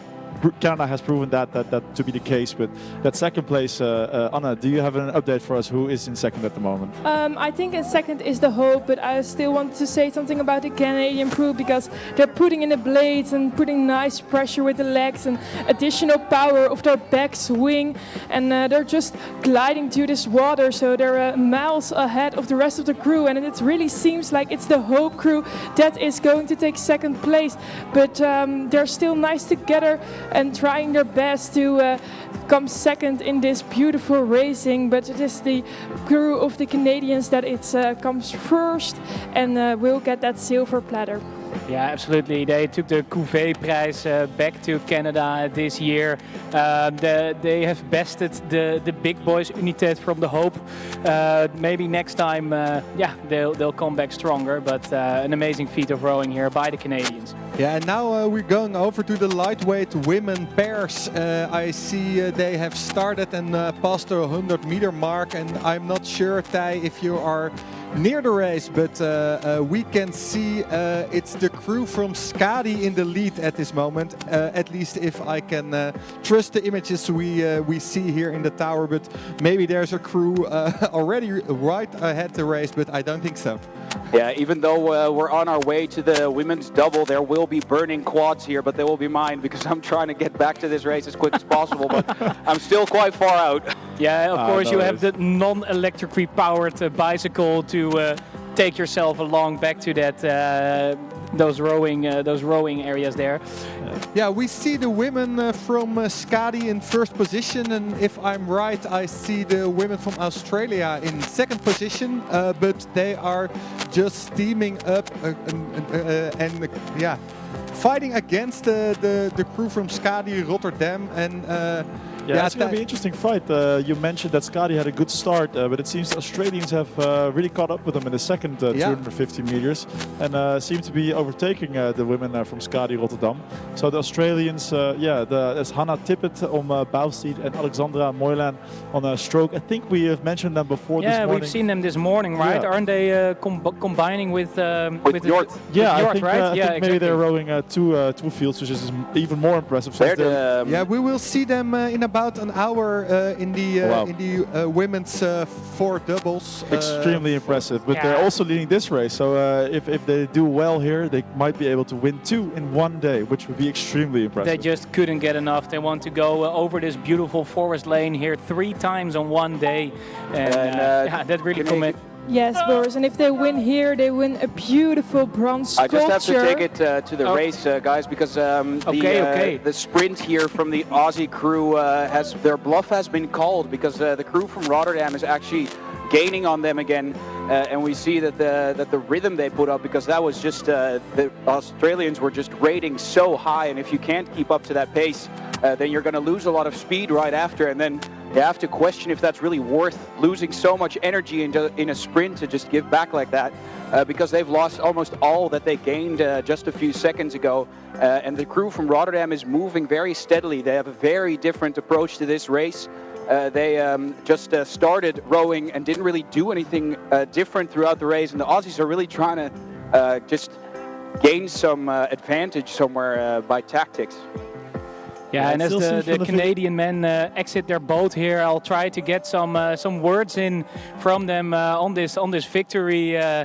Hey guys, from the Canada rowing, You just won here today, the Holland Beker. You actually take a home prize today, the Cuvée prize. You will get it in a moment. All the way from Canada here in the Dutch Bosbaan. How does it feel to win here today? Feels excellent. Yeah, it's just a lovely country. We love racing here. Is it any different rowing here than back in Canada? A little bit. Similar wind conditions, but we were ready for it, so lots of fun.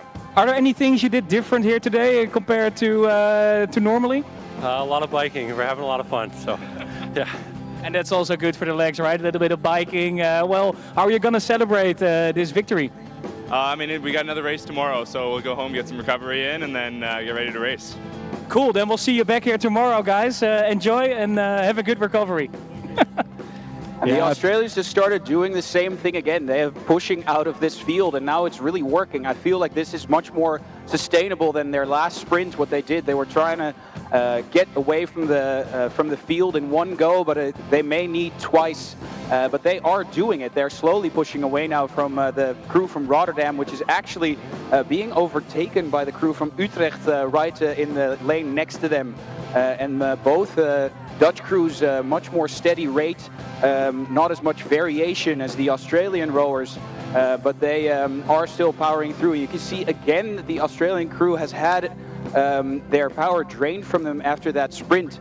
But they do keep holding on, so they are really using that advantage of being in front. So they are also recovering in the moment that they're not sprinting. Well, it seems like they're just sprinting every 500 meters. They're just going for like a 100-meter sprint and then just gaining that advantage and hopefully keeping and they're enough doing of it. it. They're maintaining that. Yeah, wonderful. It's an interesting strategy. Maybe it's something we can adopt internationally, but for now it seems to be working for them at least. I would be discouraged just by the thought alone of having to do that. But I think that if you're prepared for that and you train for it, like they have obviously done, that it is a valid strategy. But it's very nice to see those completely different styles of rowing next to each other here on the Bosbaan. Yeah, and that looks forward. If the pass is any indication of the future, they will give us another good sprint at the end, since they're about a boat length ahead of the Skadi crew. Yeah, you can already see them charging up for it now. Yeah. Well, that's great to see. Then we expect some fireworks in these last couple hundred meters. Anna, how do you see it there from the side? Yeah, it's really amazing how they're still putting in front and how they can keep the other boats behind them by just pushing every 500 meters. It still looks like it's working very great. Nice long strokes of them. They're going very well with these wind conditions. They're still moving the boat very nicely over the water, and it looks like they're going to win this bronze sculpture today, the Lucas Prize. It's very beautiful. I've seen it. It's like a masterpiece. So I think that will be very nice of them to pick up at the stage here. The victory pontoon. At the victory. Yes, and they're still putting up nice strokes, very combined with each other, very in union. They're still looking relaxed, I think, for the last 100 meters. So I'm very curious how they're going to hold up in these last few strokes. They're putting nice the blades in the strokes are getting a little bit shorter, but they're still moving nicely through the water and keeping lengths from the other crews here in this race. Yeah, this is the light men's quadruple, right? So no. It's the women's. Oh, sorry, the women's quadruple. Apologies, I'm already fast forwarding to doubles the next, actually, not. Yeah. But the Australian crew seems to be yes. they're. Ooh, there was a crab here in the finish area by the Amstel crew, but yeah, it doesn't matter. They still have the lead, I believe, here at the finish tower. Yeah, so the Australians are rowing in that Amstel boat. They probably borrowed that, but it seems to be working for them since they achieved the win in this competition, and the Skadi crew has come in second, and that means that Njord in the highest lane has gone in third. We just see Laga finishing. Both Laga crews actually, and Joost, I'll go back to you. Yeah, Boris mentioned the quadruples, and we will see Australia together with Njord in the quadruples later this afternoon around 44 minutes past 3. But we are now going over to the next race, and that are the women's doubles. And Tij, I hope you can catch up with this challenging schedule this afternoon. Yeah, they are really throwing these boats at me right here, but I'm almost there. I'll just wait for them here. And in the meantime, just going back to that Australian crew winning there with such a bold strategy, and also to be able to pair up with the Dutch crew, which rose very differently from what they just showed, and to be so successful in that combination is quite an impressive feat from the other side of the world to combine like that. Yeah, we'll definitely get some words in from them. Is there anything you'd like to ask them, Tij, on our behalf? Well, yeah, so as I suggested this morning, have they watched each other row, or have they somehow tried to get aligned? Because I know these Dutch rowers, we've seen them throughout the year, so I'd be surprised if they made the trip down to Australia to train with them.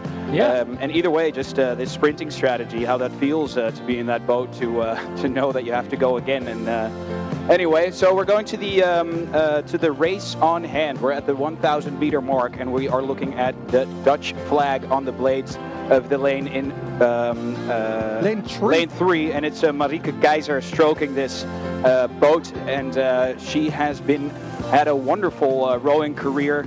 Lightweight rowing actually from Rotterdam, but now she is showing how she can scull in any combination, really putting in the work.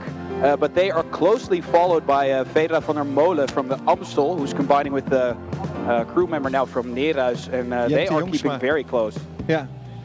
Yeah, this is going to be an interesting race. It's quite, as we could see in the LVC on our live stream, it was indeed the crew, the Dutch crew in lane 3 with Marieke Keizer being stroked with an interesting blade as well. It's not a Dutch blade she's using, it's a Polish flag actually. Interesting reason, maybe you could ask her that if she wins, why she chose to go with that one. But for now it seems to be Marieke Keizer stroking the Dutch crew in lane 3. Yeah, these boats are really moving together, the two Dutch crews, the combination of Neerhuis and Amstel and the Dutch national double. They just pushed out of this field, but very much in unison. I don't know if they probably trained together also, so they might have a very similar strategy. But you just saw them stand up from their footboards to really push that boat forward. But they did it exactly at the same time. So they know what they can expect from each other, and you can see that they're trying to anticipate on that. Tij, I'm here with the Australian ladies. How did the race go? Congratulations with the victory here. You did put on an amazing race. How did you think it went? Yeah, it was pretty good. I think the wind is definitely different from back home, so that was challenging, and a nice little crab at the end was great.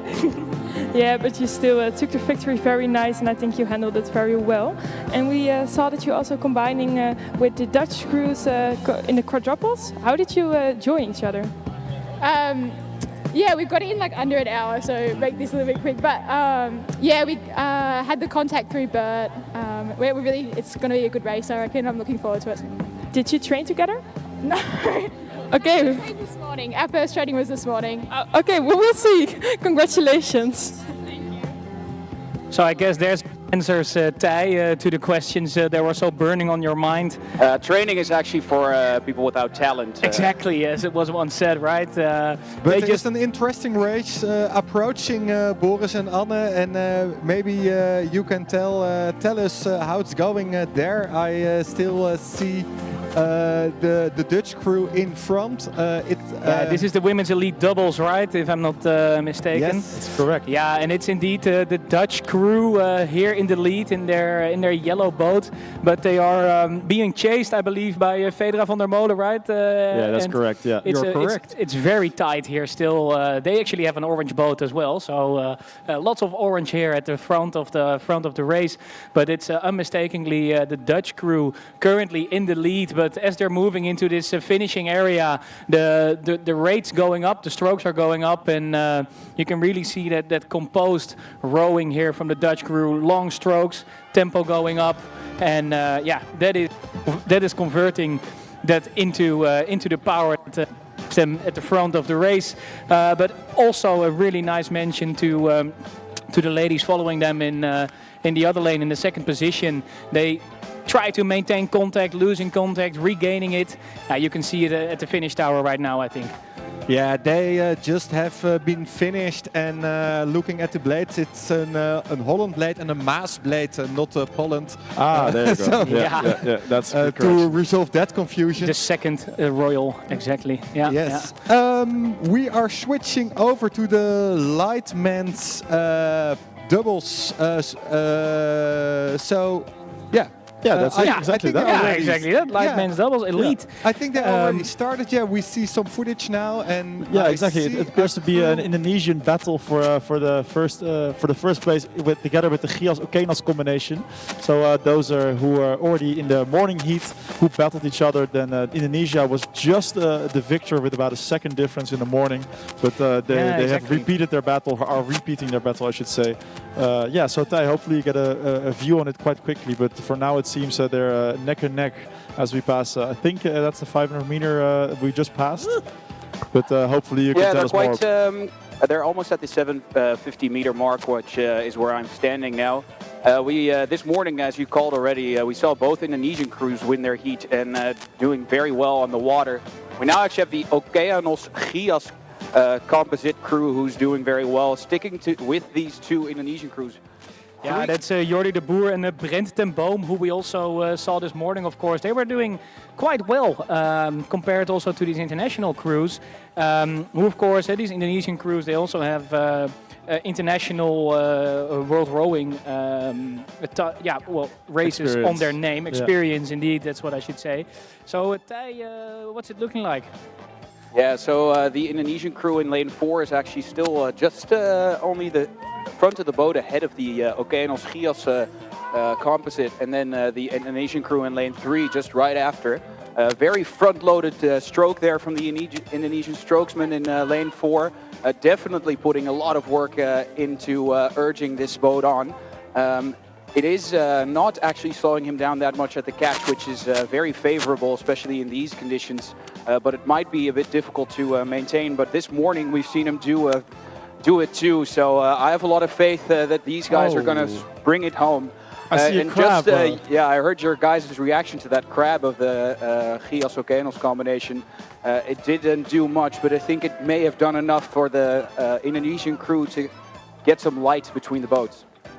Yeah, a bit of a shame. The Okeanos-Gias combination was really going nicely with the Indonesian crew, but it seems that the composite crew, the crab has not helped them in their endeavors. Judging from the races this morning, you know that this Dutch crew knows that they're actually punching above their weight a little, so you have to go for it to stay in touch at the start of this race, because you have to feel that you can still make it to the front. If you lose contact, then that's it, especially if you know that the other crew is very strong. The other Indonesian crew in lane 3 really picking up speed now. Actually, much higher boat speed than the crew in lane 4. They might be sprinting past them in a little bit if they can maintain this tempo. Yeah, exactly. Interesting how it worked out. The Gias-Okeanos catching a crab, unfortunately, and the openings the door to the Indonesia 2 crew, and they might make it very difficult for that Indonesia 1 crew, or other way around, actually. The Indonesia 2 crew is ahead. At least they were a few seconds they're ago. making not half as many mistakes as the other crews on the water. They really are pushing for it too, and they have been from the very start.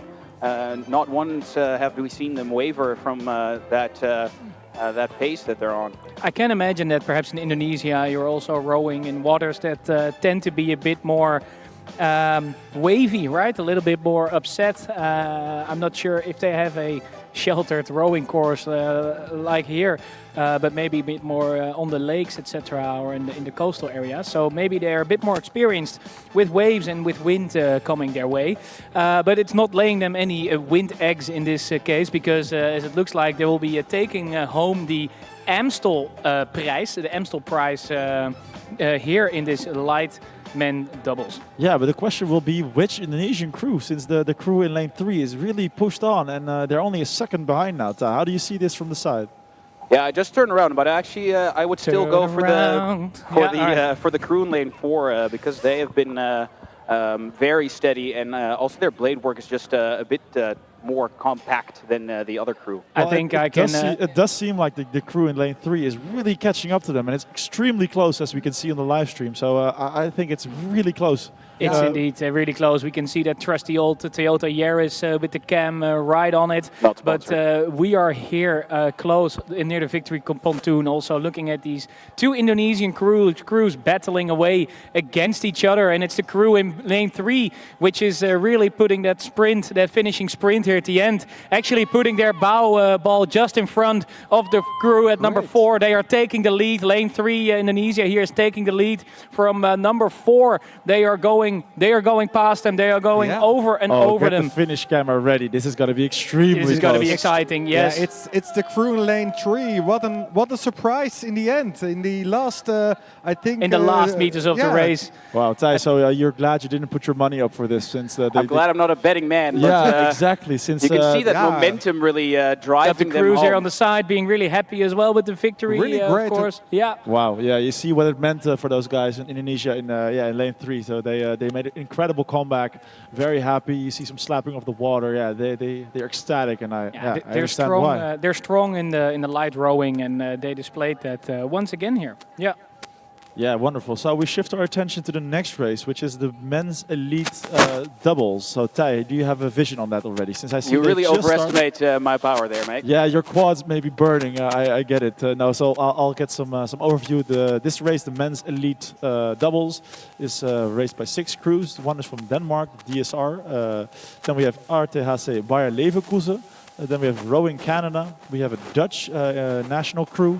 We have Philippines Rowing Association, and in the highest lane we have Sculls, which is a club club rowing association in Amsterdam. So all varied in this race, but we'll see what happens. As we see right now that the Dutch crew in lane 4, stroked by Niklas Dirkswager and bowed by Adam Street, have about half a boat length advantage to the rest of the field. And the listeners that have been tuning in all day will of course recognize these names from this morning, right? This is this is for the marbles, as we'd say. This is the A final of that men's elite doubles, and it's going to be I think an interesting match, Thij. It actually is. It's the Dutch in the lead, but only by a hair, I would say, here on the 750 meter mark. They are expanding that lead as we speak, but it's again the Canadians and the German crew that are holding on. The Canadians are also really on the move. Very solid rowing there, actually, from this Canadian double. Very short on the back again, and also really big movements underwater. Yeah, the Dutch are actually struggling a little bit with the water right now, but it's not really slowing them down, even though they're flopping around a little bit, to say it ungracefully. But the Canadians are still hanging on to their advantage. And the Germans now making a move too, really picking up that pace. They feel the 1,000 meter mark, the halfway mark, coming up close. I know that have to decide to go now. Yeah, I might have missed this earlier in your commentary, but you said the Canadians were reeling in their lead. I see the Dutch. The Dutch have been in the lead from the start, and they've been expanding on it. Yeah. Okay. Now the Canadians are really hanging on to it, though. Okay, I got it. But the Germans have finished their little sprint, and I think the Canadians will overtake them again now because their rowing has been very solid. Just the drive of the legs. I don't know if you guys have a visual on this, but I see the Yaris focusing on the leading crew there. Both crews, you can actually look at that leg drive underwater. It's wonderfully in sync for this Dutch crew in the lead. And just as I say that, I'm trying to see their technique and judge it. We get cut off to the big screen, but that's fine since we get a bigger and better overview of the rest of the race. Yeah, nice. The technique looks wonderful from those Dutch guys, the Dutch crew. Really, even with that difficult water in the middle of the race. Yeah, and that wobbling is gone too now in that Dutch crew. They, you can see that they are struggling with the water, but those knees just keep coming down at exactly the same rate each stroke, and they're just completely identical, which is such a valuable asset in a boat like this. The Canadian and German crew are still fighting for that second position. Also interesting, these different styles, a bit like the Australian and Dutch crews we just had in the women's doubles. where the Germans keep trying to push over with a little sprint in between, and the Canadians are just powering through. Just trying to get a little word in here with the Indonesia crew that just won here on the light men's doubles. Guys, how does it feel to win here today? It's very good because the Indonesia 2 is my senior and he is my motivation. And now I can beat him. That's very nice to hear. That's a good motivation, I think, coming all the way here from Indonesia. Great job, guys. You can take the prize here today and have an amazing day here at the rest of the Holland Beker. Yes, and we see the boats, the doubles coming towards us here, and the Dutch crew is still up front.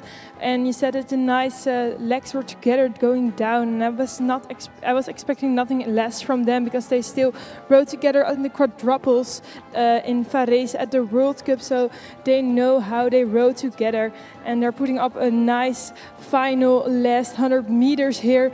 I'm curious if they will get any crews fighting them here, attacking them, but it looks like they are still nicely in front and pushing away from the other crews here. Yeah, it seems the domination of the Dutch in this race has been total, and unless the last 100 meters will make a difference, it will seem like the Dutch will get this victory.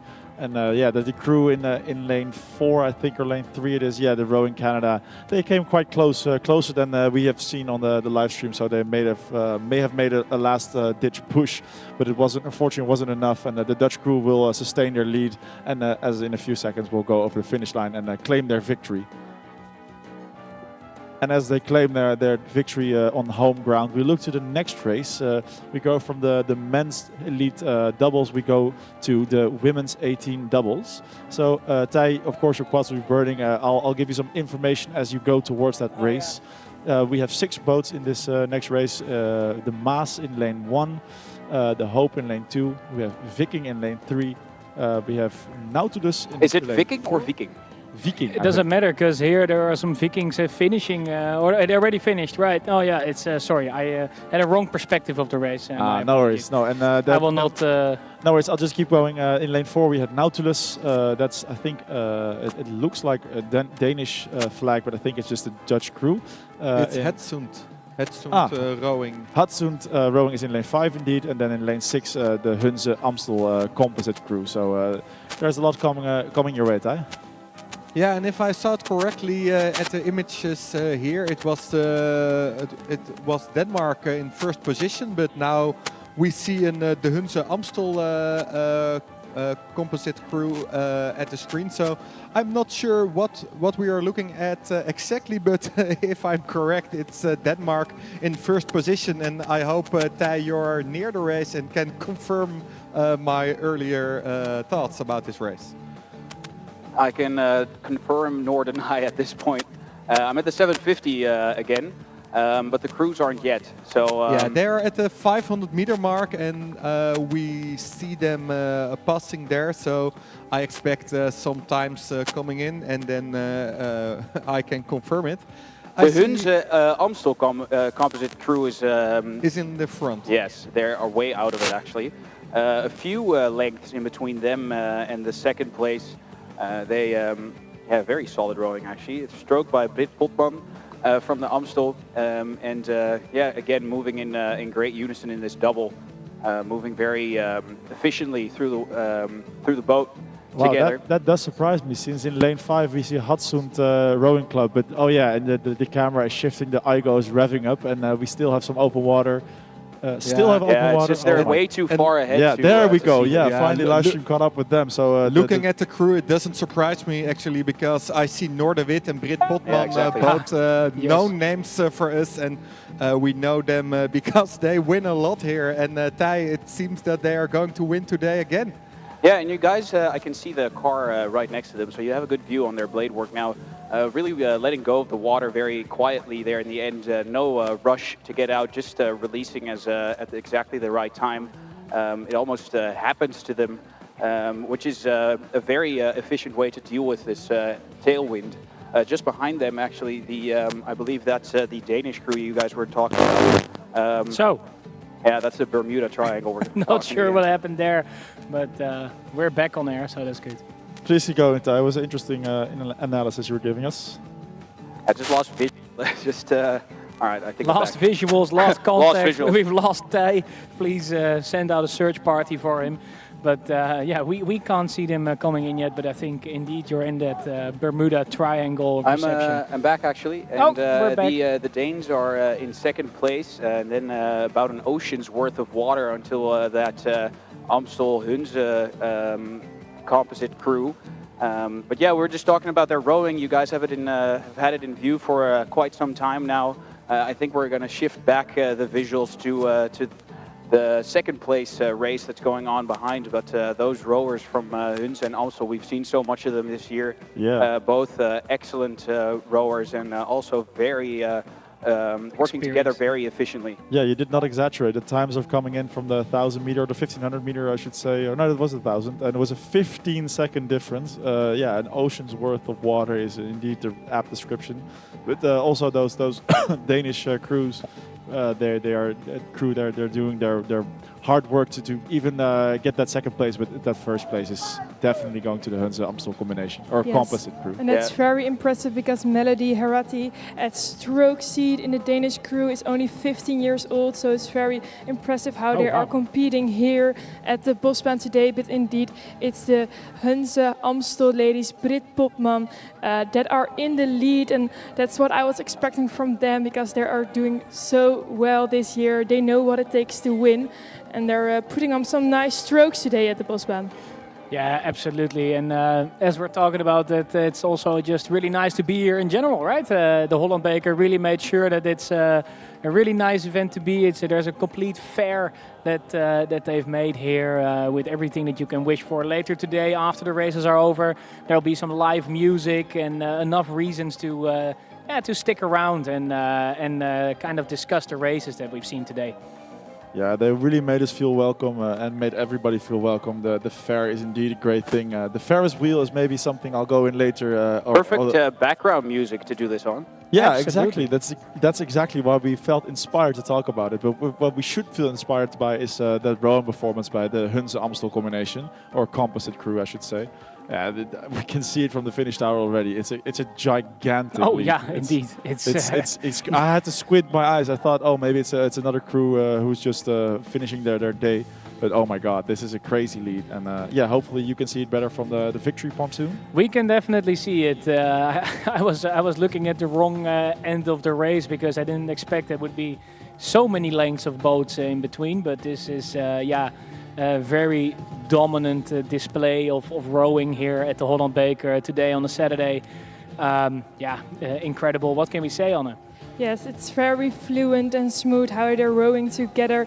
Very nice long stroke of the Hunze and Amstel here today. They're looking pretty comfortable for a finish sprinting here. They're still putting on nice strokes together, nicely in union. Very long leg drive, as I like to see it, and the swing is helping a lot to pushing them forward. So I think this is an exquisite race to see and a very good example. Yeah, this nice is rowing. if you study women's doubles, this is who you should be studying. It's a wonderful display of dominance and of technique. Since they're obviously extremely strong, but it's the technique which is really the reason why they've won this. Ty already mentioned it. They have extremely solid catch, and the leaving the water, the blade work is just on point. It just works, and yeah, that delivers them this gigantic win.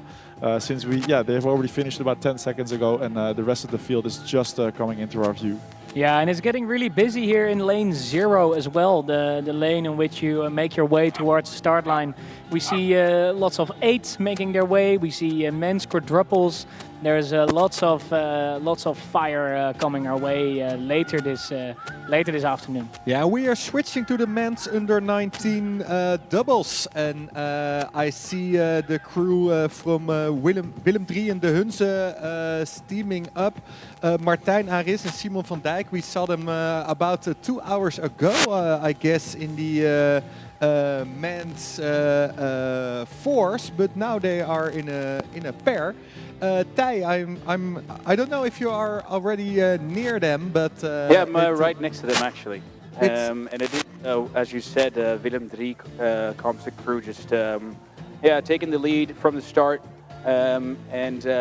it's quite easy rowing, I would say, but they are struggling a little bit. The blade at the catch is actually they're just missing a little bit of their stroke there at the start, but they're working together efficiently enough to keep their boat in front of the other crews there. And we see the boat just behind them, also Willem III, but now, a Hemes de Hunze combination, but with a Willem III boat. They are trying to catch up by sprinting towards the crew in front. Yeah, interestingly, this final did not have a heat before it, so it's a straight A final. So they couldn't feel each other out in another race, so it just has to be a one and done. So that's interesting that the Willem III, the Hunze composite crew, just flatly gave it his all their first 1,000 meters. So just saying this race is ours, having no information to work on for the other crews, whether they could sustain this pace.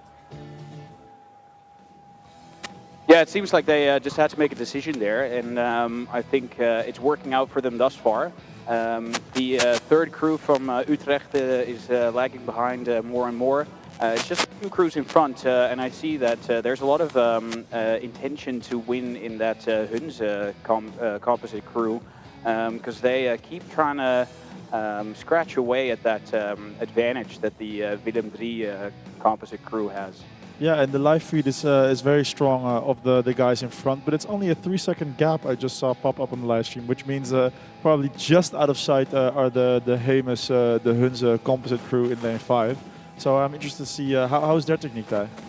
Yeah, well, they're also struggling quite a bit actually. It's they're not letting go of the water or getting into the water as good as you'd like to see it, but with this weather, that's a bit of a given, I would say, actually. It's more the exception to be able to release the water easily.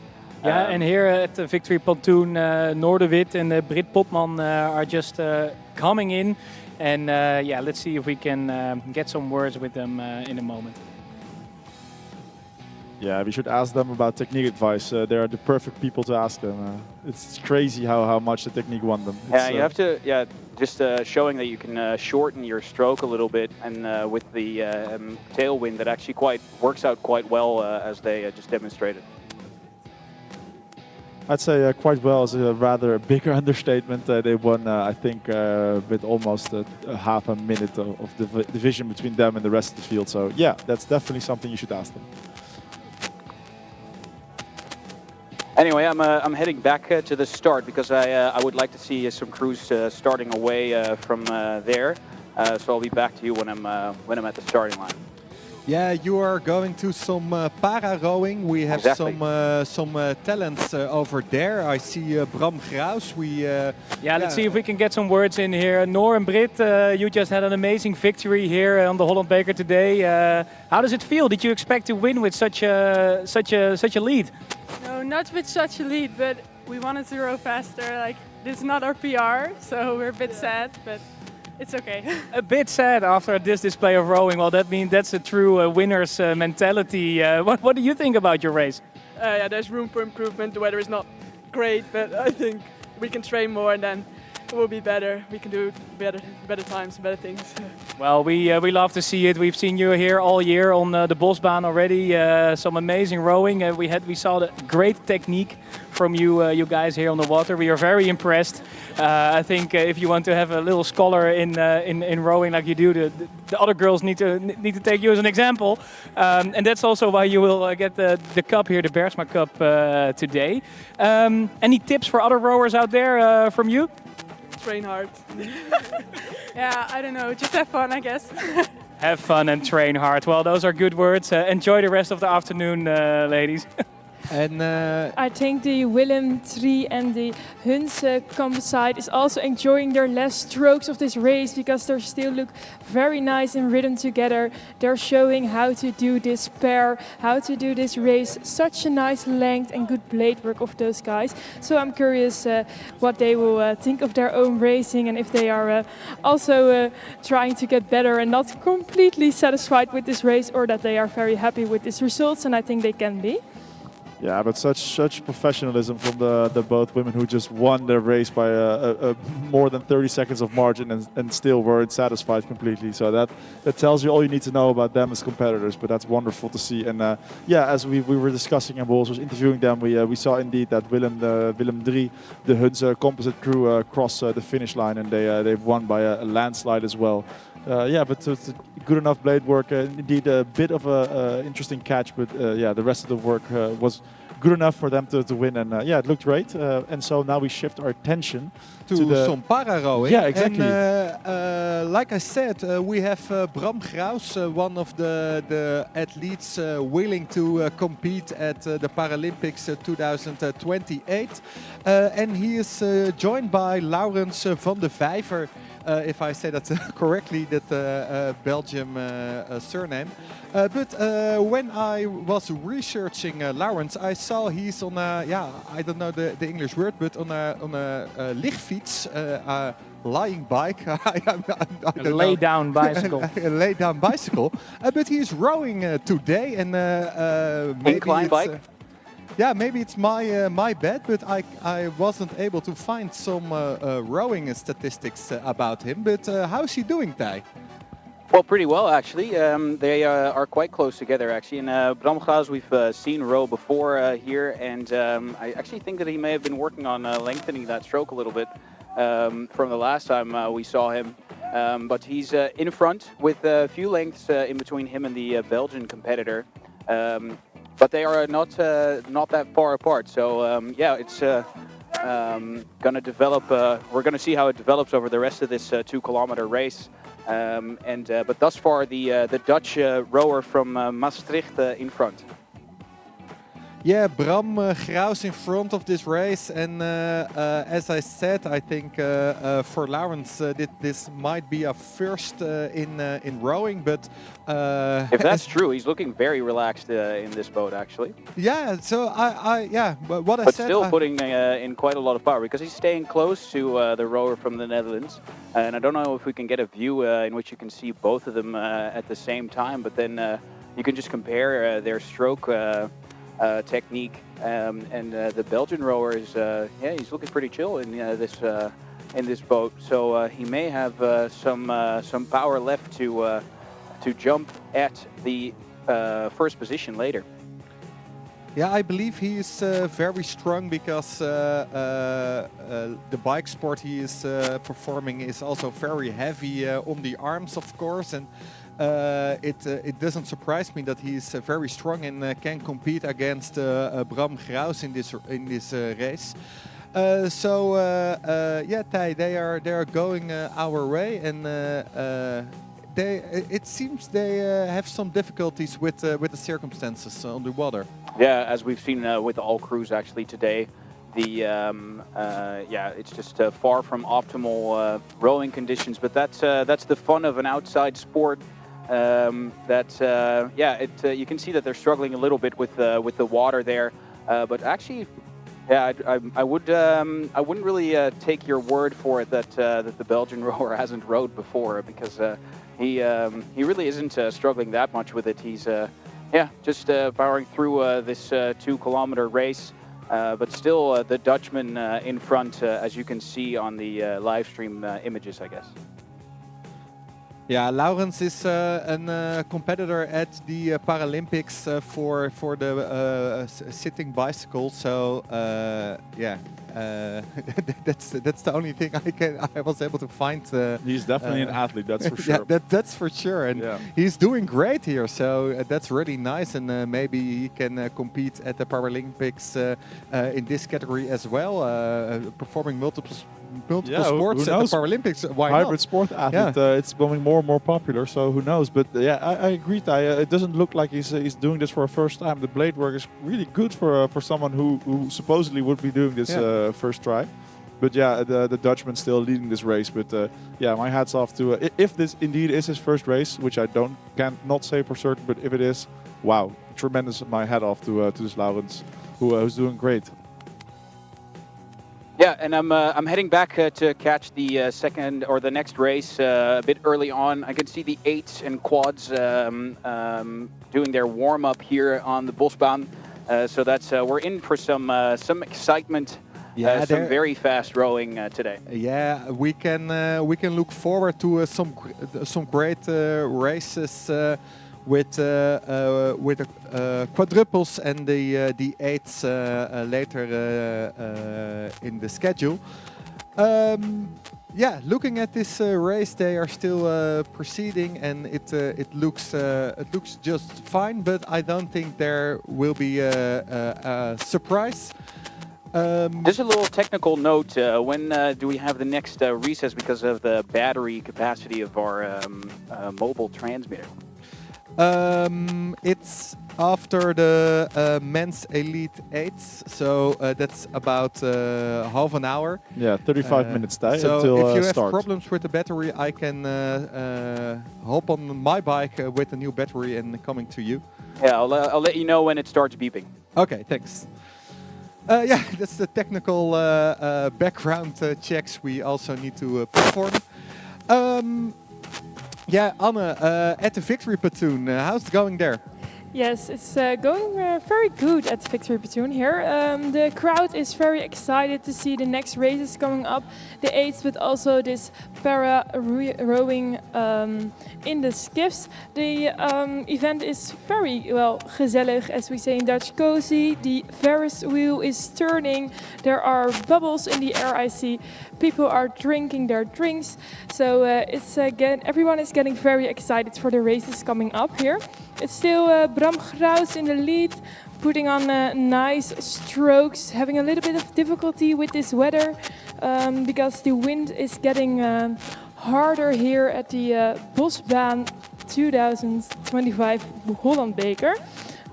Yeah, but I must admit the backswing from Bram Graus has been quite interesting to see it develop through this race. So where the first 500 meters where the LVC picked him up, the live stream, he was about half a backswing, and the last strokes, at least from the 1,000 on, he's laying almost flat, which of course, yeah, there's a different stroke and a different stroke technique as well in the para rowing. But still interesting to see him develop his own technique within this race, to see that change, or at least to develop it into an even bigger backswing, and maybe that's helped him create this lead even further. Yes, it's a very big draw. There's a lot of additional power going on here. The boat is going through the water very nicely, and I think he's putting up all his strength here for the last final strokes. And it's indeed the back is getting longer, this swing, this draw, that is very nicely. And his blade work is also pretty great for these conditions. So that's very nice how he's putting up this race. And also our Paralympic backs, how did I say it? I don't know. But he's also Olympic putting up... Yes, indeed. He's also Olympic putting on a nice race here. It looks like he's done this multiple times. So I think we will see him again in later races. I hope that's definitely not his first time. He's got a bit of a smaller backswing than Bram Graus, which is an interesting noticeable difference. He also, he seems to have a slightly higher stroke rate, but yeah, in the end, Bram Graus's power and longer backswing took the win in this race. And yeah, as we see Laurens van der Vijver finish this race, we look forward to the next race. We look to the men's 16 quadruples, I should say. Quads. I think, yeah, thank you. And I think we have 6 competitors in this race. In lane 1, we have Hope, the Hope, I should say. In lane 2, it's Willem 3. In lane 3, we have Tromp, Rick, and Naarden composite crew. In lane 4, we have a Naarden Amstel composite crew. In lane 5, it's the Leite, and in lane 6 is the Schweriner Ruder Gesellschaft, which is still my favorite name. Stroked, yeah, good name. The Leite stroked by Lucas Vreke. We've seen them row before, pretty strong crew from what we know. They are actually not first to come out of the starting blocks. It's the Germans in lane 6 that are performing best actually in the first few strokes. Die Leite is in the second place, lane 5, so eyes on them too. And then Willem 3 and Rick are in places 3 and 4, lanes 2 and 3 respectively. And then the Germans are on the move. They are powering out, they're building out this, just went over a bump there, you might have heard. But they are building on this great start that they just put out on the water. Blades are digging into the water a bit deep there. might be an issue later on, wasting some energy there. But look at the blades of the Leite, they're also digging in quite deep. They're really pushing all their power onto this starting area of the match. Yeah, interestingly, we're only at the 500 meters mark, and you already say that you see some signs of fatigue. Interestingly, it's not fatigue; it's just it's effort. They just want to go quicker. So if you push much quicker, then you also have the risk of drawing your blade into the water quite far. You can see that actually the handle is being, or the pole itself is being dragged under the water just now in both crews. But it's Rick, who's actually not doing that as much, who is moving also lane 3. So keep your eyes on those orange blades of the Rick composite crew there. Yeah, Tromp Rick naar the composite crew in lane 3 might just surprise us. Interestingly, this morning it was Delighted quite dominantly winning that morning heat, which got them into the A final. Winning against the Schweriner Rudergesellschaft, who are now in lane 6 and leading. And there this is there is the crab, a huge crab from the strokeman of the Leite. Fully parked boat right there. Really? And Okay.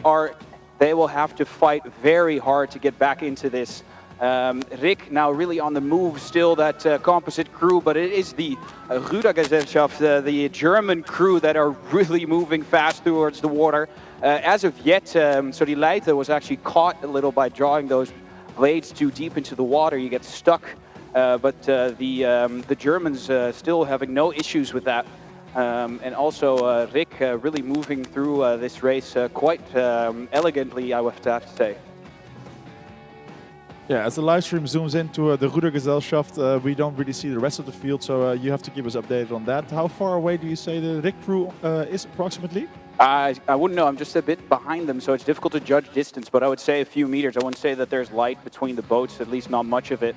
But the Germans are really moving quite fast, so there might be some light between them in a bit.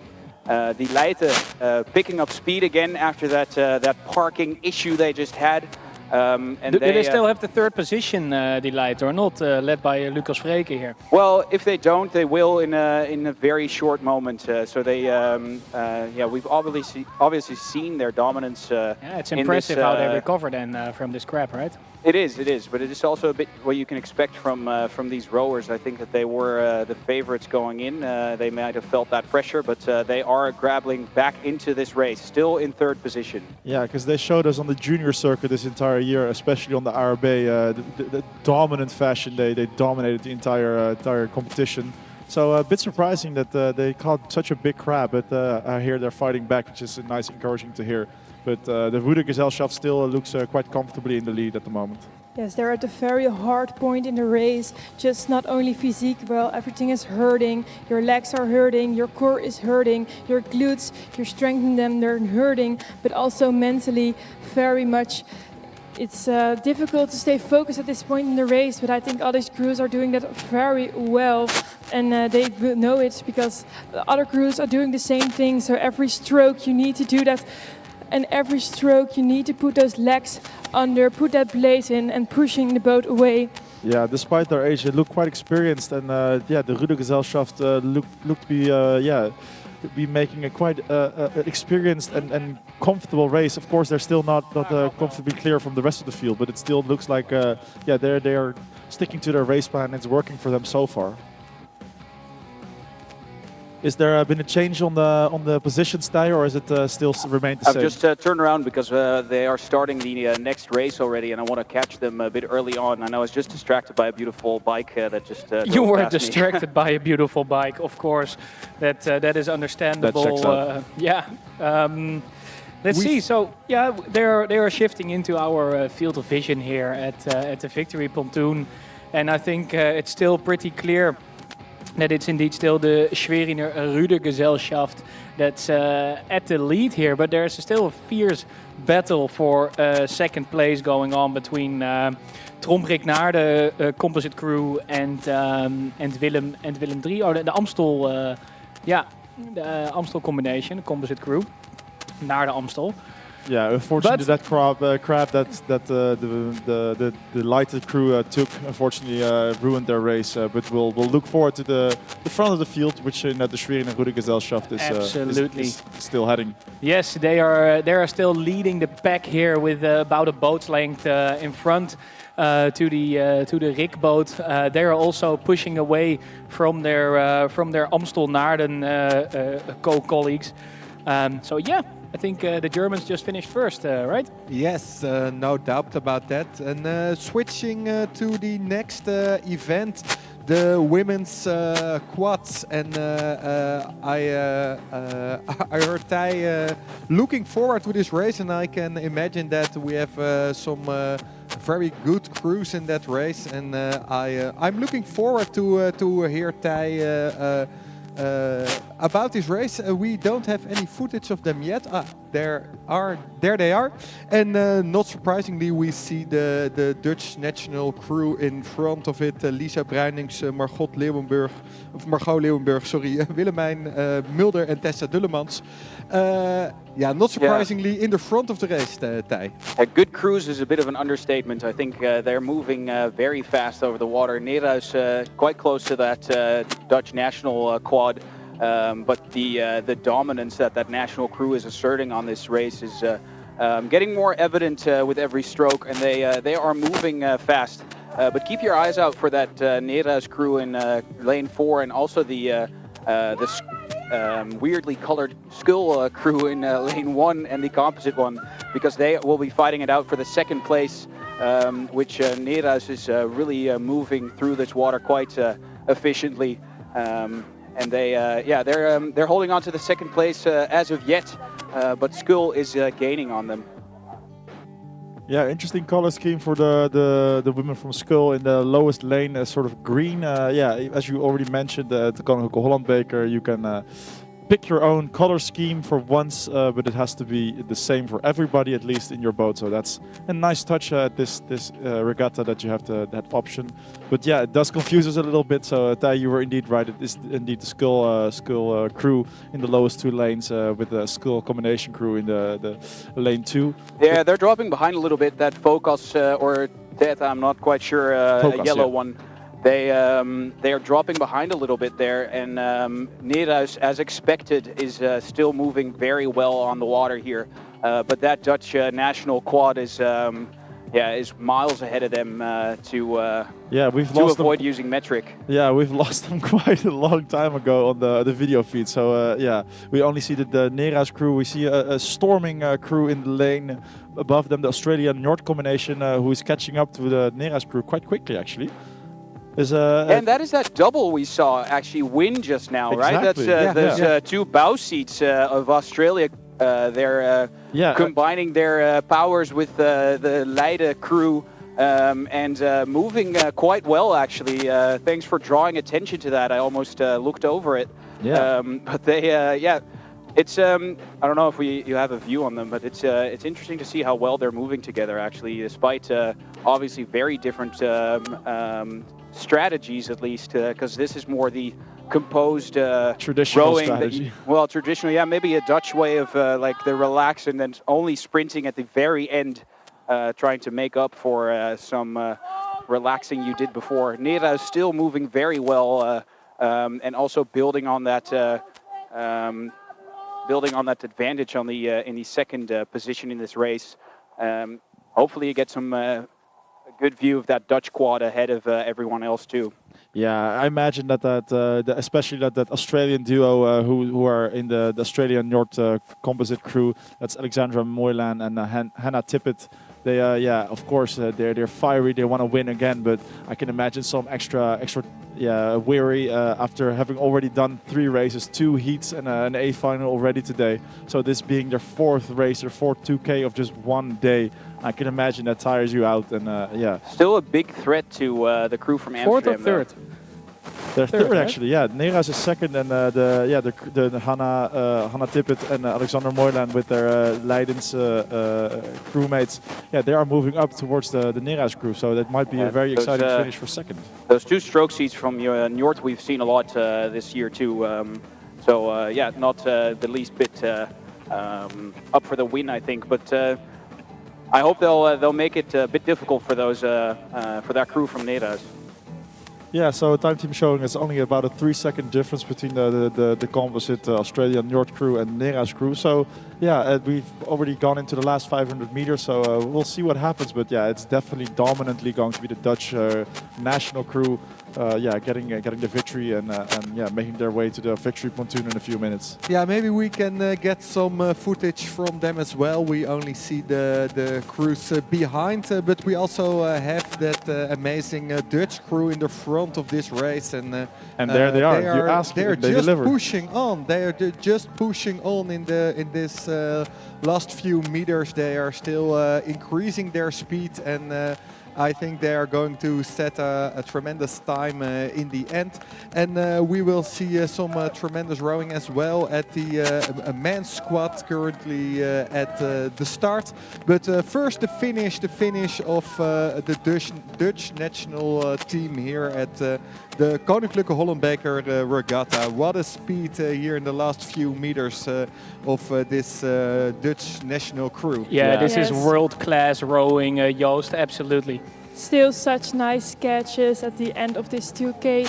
It's beautiful to see, and also here this Neras crew and the Australian Njord composite is also putting up a very nice rowing here in the last few strokes, and it's really still high speed in the boats, and it is Neras. Is it enough for them or not? No, fortunately for Neras, unfortunately for their composite crew, it was still Neras who just hung on to the second place, and about a second behind them were the Australian Njord. You can't blame those Australian girls. I mean, it's the third time today that they're doing a 2K. I mean, fourth actually. Fourth actually. Yeah, there you so go. Yeah, second A final of the day for them, yeah. and 2 heats in the morning. So yeah, extremely impressive. They even got this far, and they made it very, very difficult for the. They just can't get enough, crew. and I suppose they're used to the heat. This is just a mild. This is a winter's day for them. Yeah, exactly. It's a winter's day. Yeah, exactly. And also Gias has now finished, which wraps up this final. And now we shift our attention to the next race, which is the men's elite quads, and they're already at the 500 meter mark,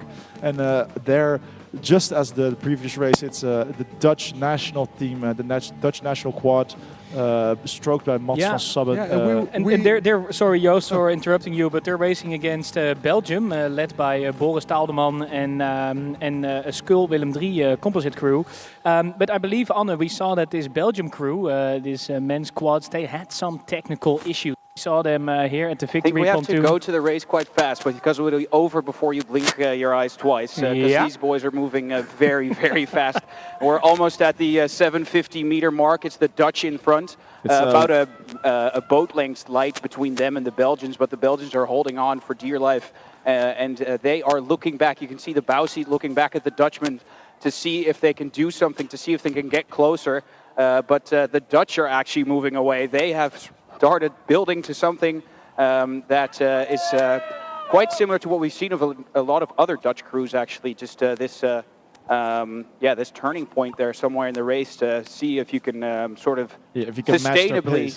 sustainably increase your speed. They're doing it very, very efficiently. I mean, they've got some big names on board, right? They've got Lennart van Lierop, Lucas Keizer, Gert-Jan van Doorn, and Mats van Sabben on stroke here in the Netherlands crew. Yeah, Lucas Keizer just won the Holland Beker last year, so it's a tough guy, and he is not participating in the main event this year, so he has to do it now to make sure he have a prize at the Holland Beker this year as well. He still gets one of those Holland Beker douche coins, shower coins to take home, right? Just like that, we're at the 1250. And they are really jumping away. There's no time to chat about other things than this race. So I hope you have all eyes on these live stream images from the LVC live stream. But these guys are really moving in unison through this boat. And to actually step into the shoes of this legendary Dutch quad that went before them is quite a task at hand, but they are doing it very well. Yeah, they're doing extremely well. No issues with the water or the wind whatsoever. I just clocked them doing a 2:47 at the 1,000-meter mark, which would land them somewhere in the the 5:35 range for their finish. Pretty good. Google those records, boys. Yeah, exactly. I'll be googling that quite quickly now, since they're once I've googled it, they're probably already finished. Yes, Taya, how was the stirring of the Belgium crew going? Because they had some technical difficulties with the fin here earlier. Is it going nice, or are they having problems? It doesn't seem like an issue at all, actually. So they may be just handling it well because they have those 8 oars anyway.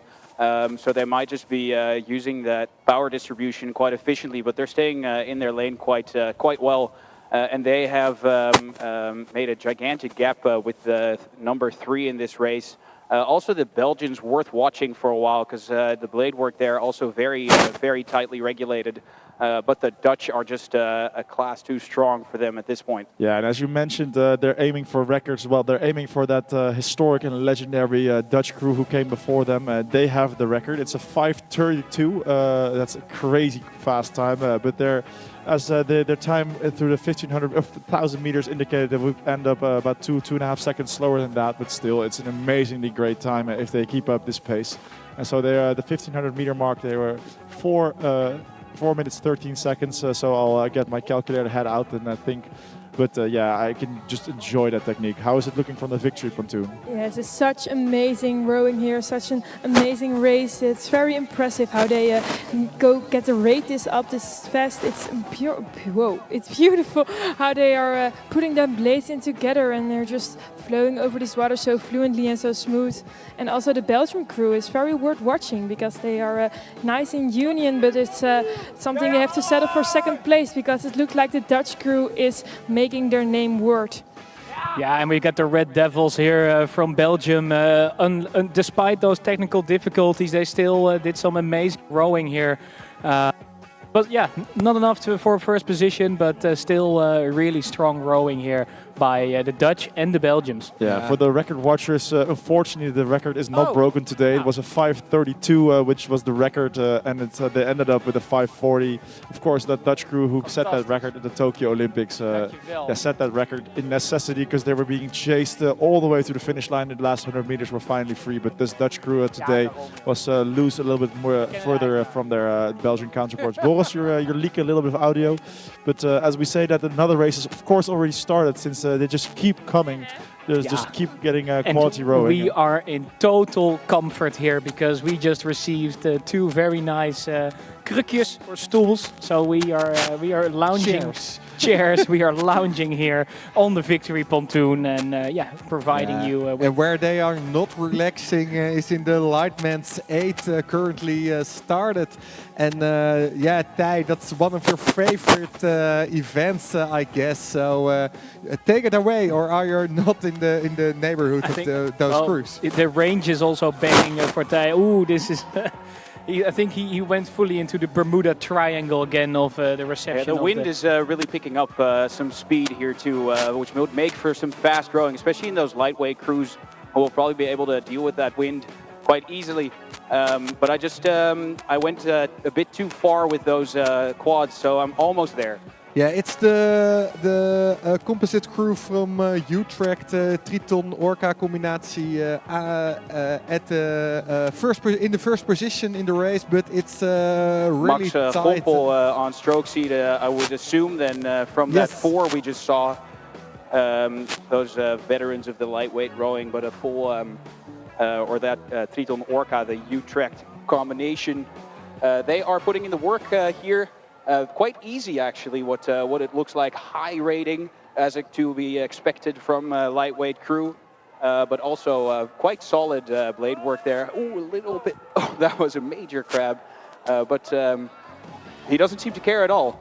The 3-seat just almost got ejected from the boat there, but he has regained in a way that is quite impressive, to say the least. That was the 3 seat of the Triton Orca composite crew, you mean? Yeah, it was.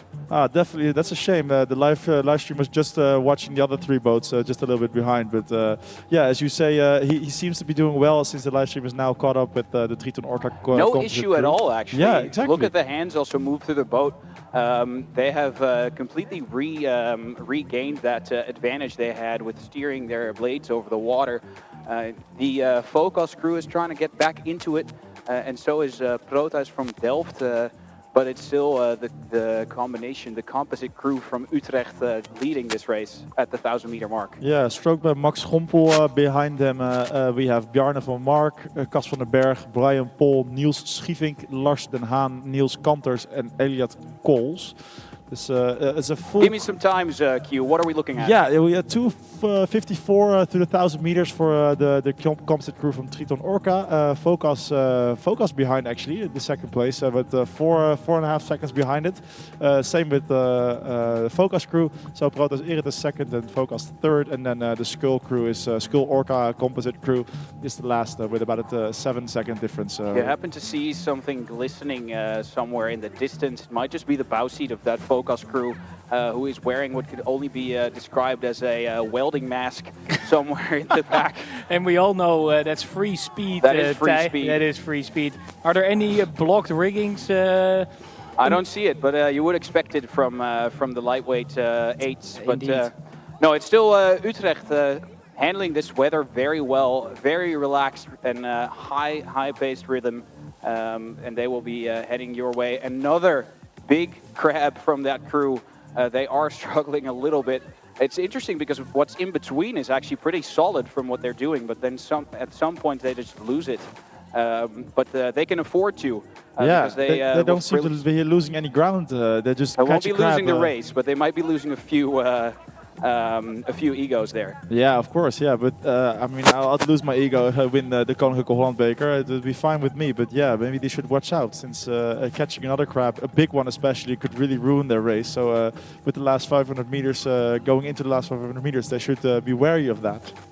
It sounds like they're really giving it all, that Triton Orca composite crew here in lane 2, and I see them coming towards us, and they're still putting on nice long strokes, and I'm very excited to see how the rate is going up in these last few meters. Yeah, it is always quite imposant to see, right? These eights coming our way, all these oars at the same time going out and into the water, and a bit of backsplash here as they get that tailwind going for them. But it doesn't seem to bother the crew here in the closest lane. They are displaying this dominance, the Triton Orca composite crew led by Max Schompel. Yeah, Anne, I think this is something you especially like.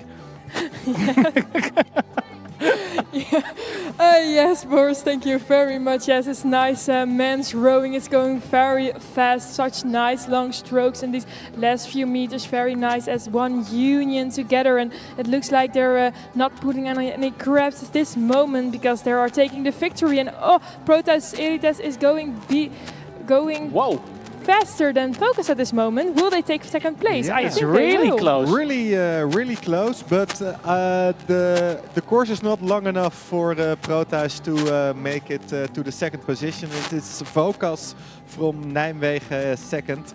And we are moving on to the women's eights. And if I have a look at the postzegels over here, I see them. The postzegels, yeah. The post stamps here.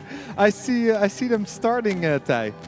They have started. I see Neerhuis in first position, or no? I think it's the Dutch women's crew. eight, right? Yeah, we just have a weird angle on the race, but it's the Dutch crew, of course, in the lead in the women's eight. Yeah, but that's no surprise, of course, since they have multiple gold medalists. Tinka and Hermijntje, Tinka Ofrijns and Hermijntje Drent are two of those gold medalists. I'll look up whether I can find even more of them.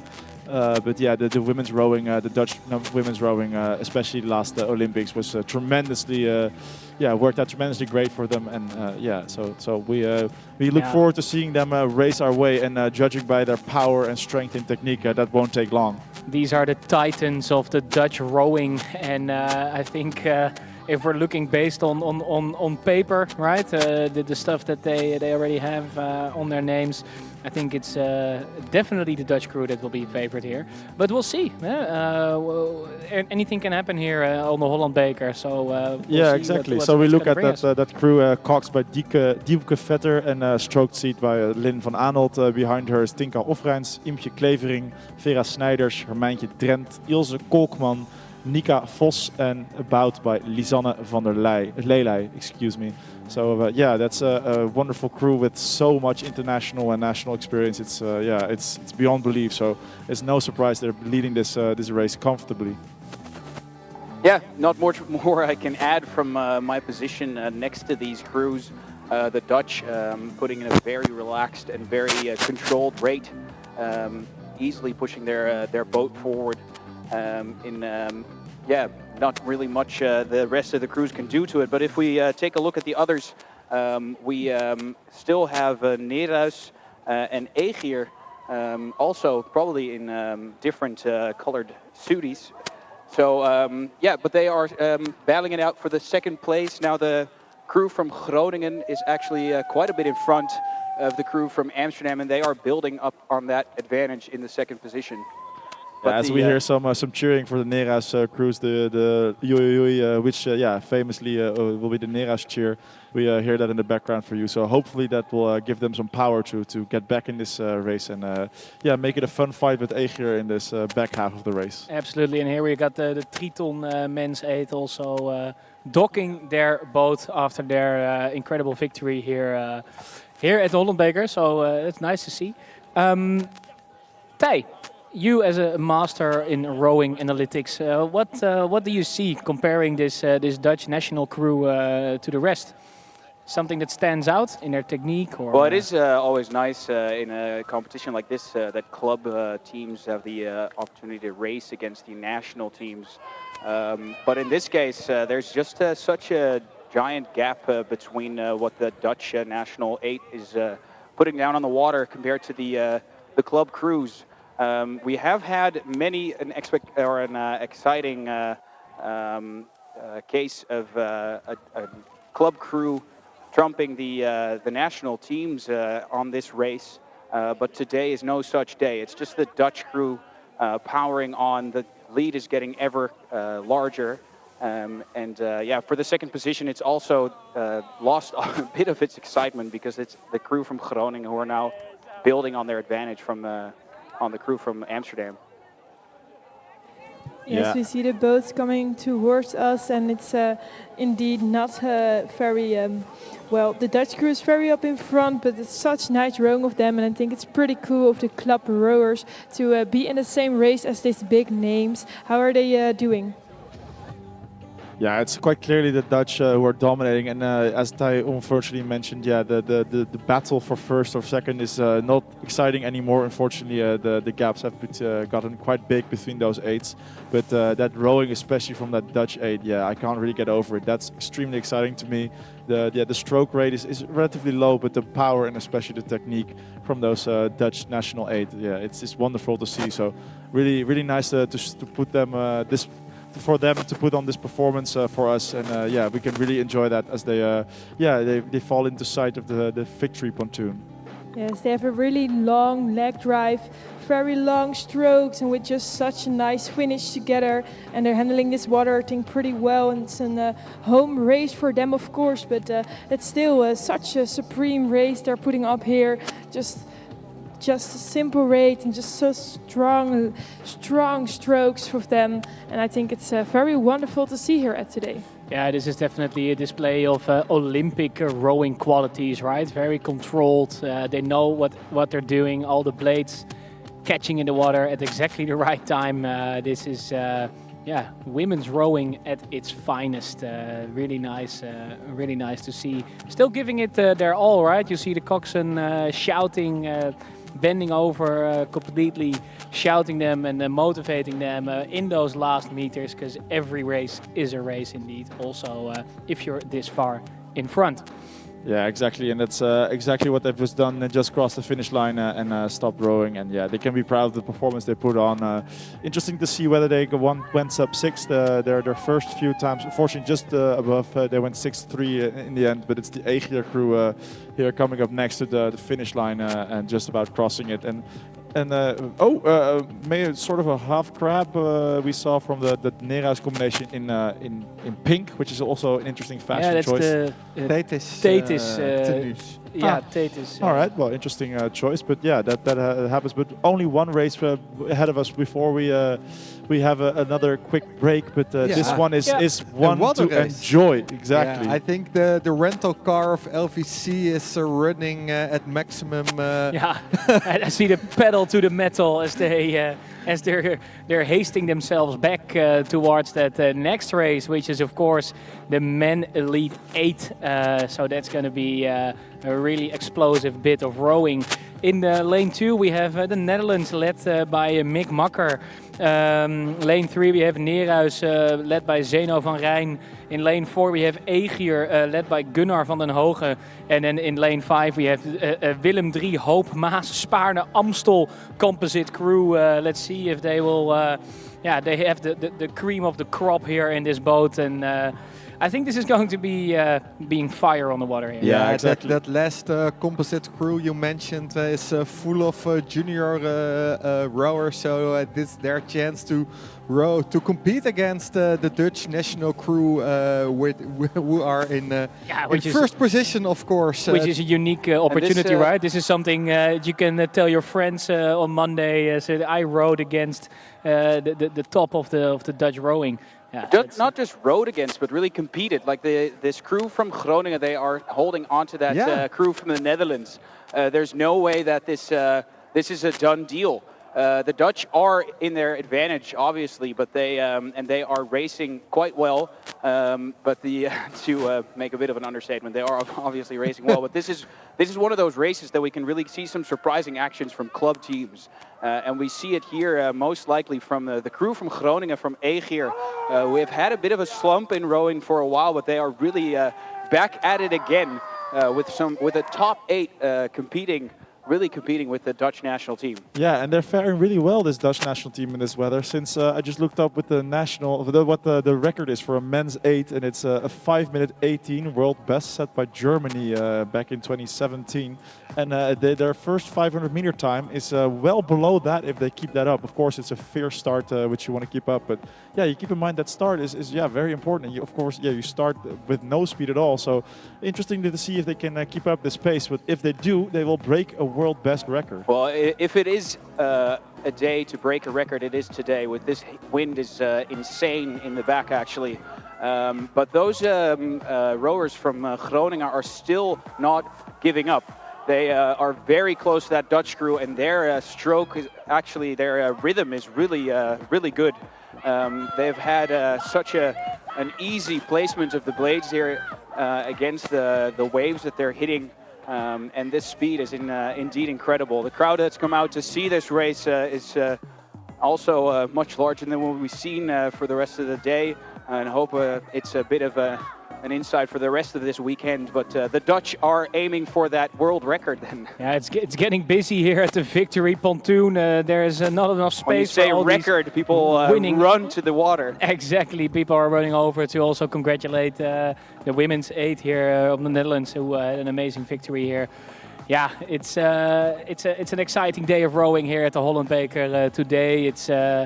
We couldn't wish for anything more, to be honest. And those juniors, that combination crew rowing in the colors of Willem III, really holding off Neerhuis with some ease, I would say. They are building on that advantage they have in that third position. So very exciting also there in the back of the race.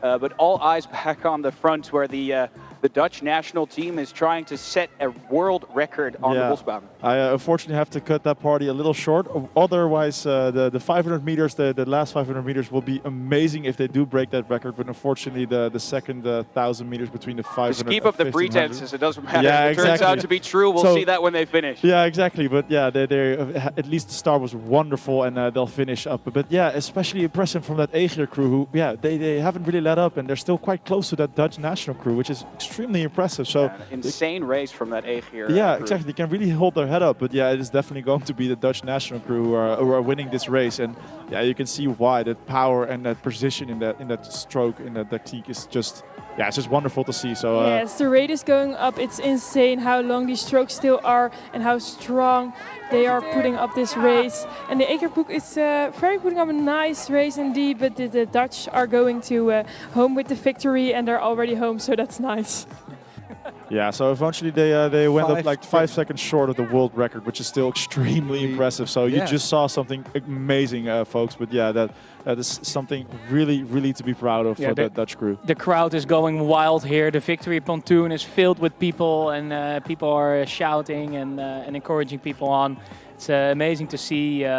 Really nice vibe. The junior crew is just beating out Neerhuis, so they did a good job themselves. I think they can be really proud, and it leads us into a little recess. It underlines the quality of the Dutch juniors. They are really competitive and absolutely very nice to see. Yeah, we are up for a short break, and we will be back within what is it? 20 minutes. 20 minutes. Like so we do a quick changement, and we will be back with the freshmen's events after the break. So we will see you soon.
Yeah, ladies and gentlemen, we're back. A little bit of recess we had just now, and live on air again. And we're making ourselves ready for the last, what is it? Starting half an up hour. slow with these summer jams on the background. Exactly, we're making ourselves ready for the last half an hour of the first day, the Saturday of the Holland Beker here on the Bosbaan. And maybe reflecting back a little bit, Thij, I think what an amazing day it's been, right? We've seen some great rowing, very enthusiastic international crews. I think all in all, just an amazing day. Yeah, absolutely has been.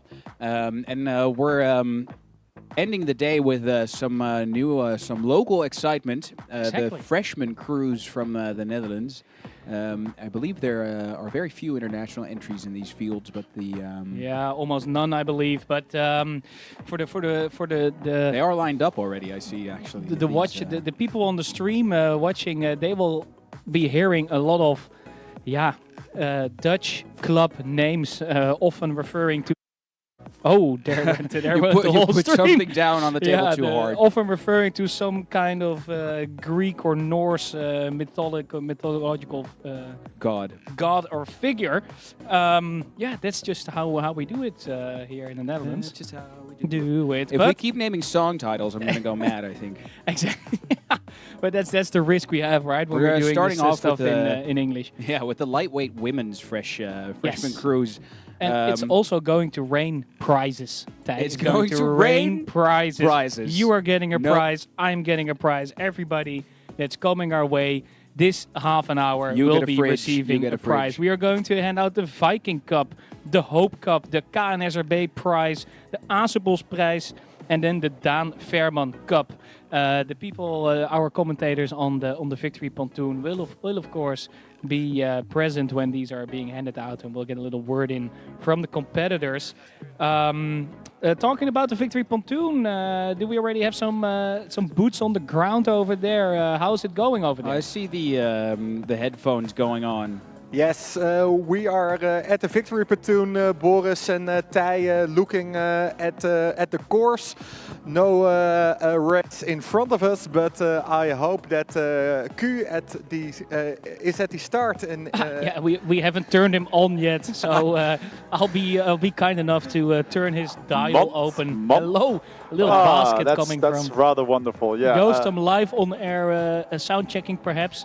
Q. What are you seeing? Yeah, perfect. Yeah, I'm making my way downtown. Moving fast. Yeah, and just getting waved through the fence. So I'm working my way up to the work. I had a small break.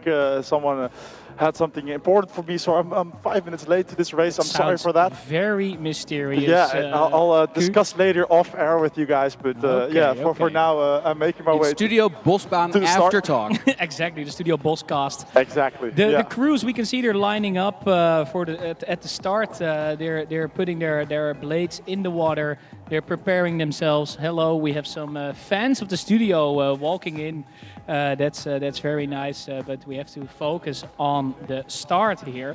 Yes, the crews we will be seeing in this lightweight women freshman quadruples are in lane 1, Skadi with Marloes. And we are away. Sorry, Anne, for interrupting you, but we're away within this light women's freshman's quadruple coxed. So they also have either someone in the front or in the back steering that boat into the right direction. And you might be wondering who are in these lanes. It's Skadi, Focus, Triton, Vidar, Saurus and an Orca Triton composite crew. And it's the crew of Triton taking it away in lane 3, led by Fietje Heroma. They are in the lead at the moment, but they are already in a fierce battle together with that Orca Triton composite crew. It's really a Utrecht entre-deux here. Very exciting as they're rowing towards our commentator on the bike, Q. Yeah, I'm just making my way there. I'll just keep saying it until someone starts singing. Yeah, but no worries. Yeah, that's fine. But I just passed the iconic white bridge. So I'll be there in about a few minutes time, hopefully giving you some commentary. Because this is, of course, an extremely exciting race coming up with some classement, classes implications as well. So very important for all crews to get a good result in here. So yeah, very interested to see how this all plays out. Yeah, this is for the knickers, as we would say. This is for the marbles. This is where they can still, get this nice medal, which you can take home. Their shower coin, as we'd say in our regular commentary. But it's still the crew of Triton, the crew from Utrecht, who are leading the pack here. But as I'm saying that, I also see that Vidar, if I'm not mistaken, yes, the unmistakable V on their outfits, on their backs actually, they're making a way for it. They are still connecting with that boat from Triton as they're moving towards, maybe the first 500 meters. Not sure how far we are at the moment. I see the race. I'm at 1,000 meters, and I just see them heading towards me. So they're about at the 750 meters. But yeah, I do see an unmistakable two-horse race or two-boat race, I should say. Yeah, it's definitely going to be the Triton or the Triton Orca combination, and maybe, as you mentioned, that storming Vidar boat will have something to say about that. But for now, from my viewpoint, it looks like it's going to be either Triton in lane 3 or the Orca Triton combination in lane 6. So the Triton ladies coming up and in the lead for the Viking Cup this year. They're also just not only winning a medal, but also the Viking Cup, a beautiful silver cup. Yeah, and they are participating in the TX Miller eerstejaarsklassement, and these are the 6 best crews of this year until up to now. It's not for the points today, it's just for the honor, and Triton is in a winning mood in that eerstejaarsklassement because they have won all the points possible. But we will see if they are winning as well at the Koninklijke Holland Beker regatta. And Q, are you up to the race? Yeah, you maybe can hear it. The Triton fans are very vocal about them winning, but yeah, they seem to have more than a boat length of lead. So yeah, they're quite comfortable. As you say, they've won before this year against the same competitors, so they know how it works. But yeah, the Triton combination, Triton crew, I should say, looks very comfortable in their lead, just passing the 1,000-meter mark and about a boat length away from both the Vidar boat in lane 4 and the Skadi boat in lane 1. The Triton Orca combination, interestingly, the start was very great for them, but they're now in 4th place, battling 5th and 6th. So unfortunately, they won't be much more part of the front of this field. Yes, to us it looks like Vidar at stroke seat with Lieke Simons is in lane 4 and at 2nd place. Can you confirm that, Q? Or is it? Yeah, the Vidar position is unfortunately not 2nd for them, but it's 3rd. The Skadi crew in the lowest lane has made a great push and has gotten in 2nd, actually having exactly a boat length in front of the women from Tilburg, from Vidar. But it's still the Triton women in the lane 3 who are definitely leading this race. Yeah, the women from Utrecht in the lead, and that's not surprising. They are ongeslagen. Ik weet daar het Engelse woord. Unbeaten, yes. Of course. The last event for them is the NSRF slotwedstrijden next week in Rotterdam, and there will the klassement be decided.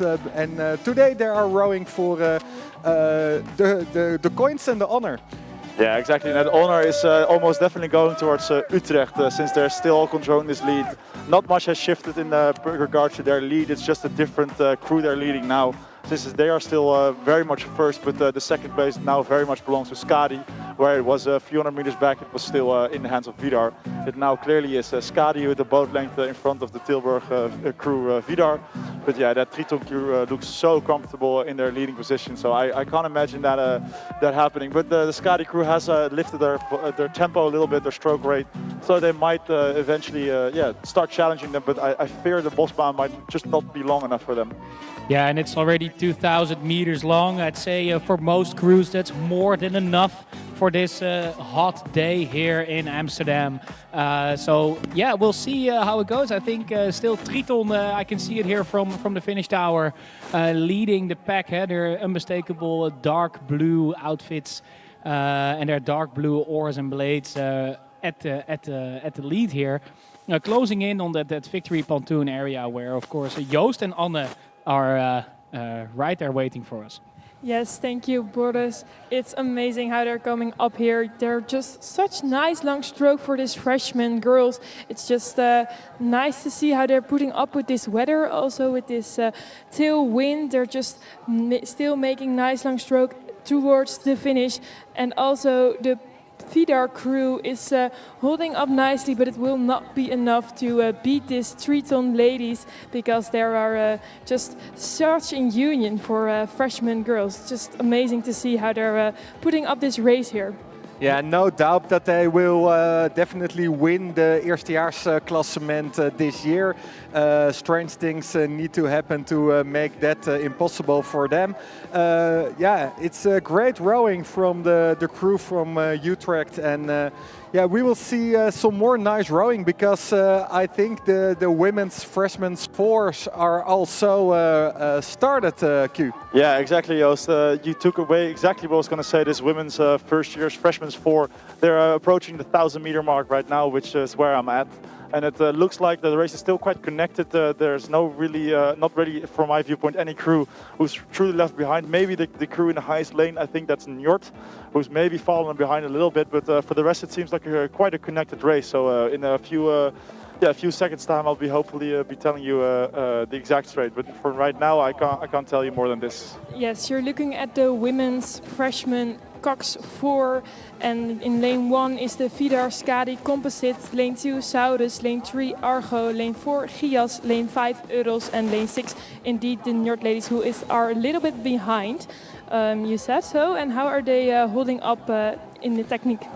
Yeah, that's good that I said that, because I can rectify myself right away, since it's the Gias crew in the middle lane who are completely ahead of the rest of the field, about a boat length away from the women one lane above them. I think it's a Lustrum Zudi, since I don't recognize it at all. It has some pink and blue in it, so maybe someone can help me as to whether that is. The Euros, thank you. Yeah, well, there you go. That Euros crew is still with them quite a bit, and also the Argo crew is one lane lower than them.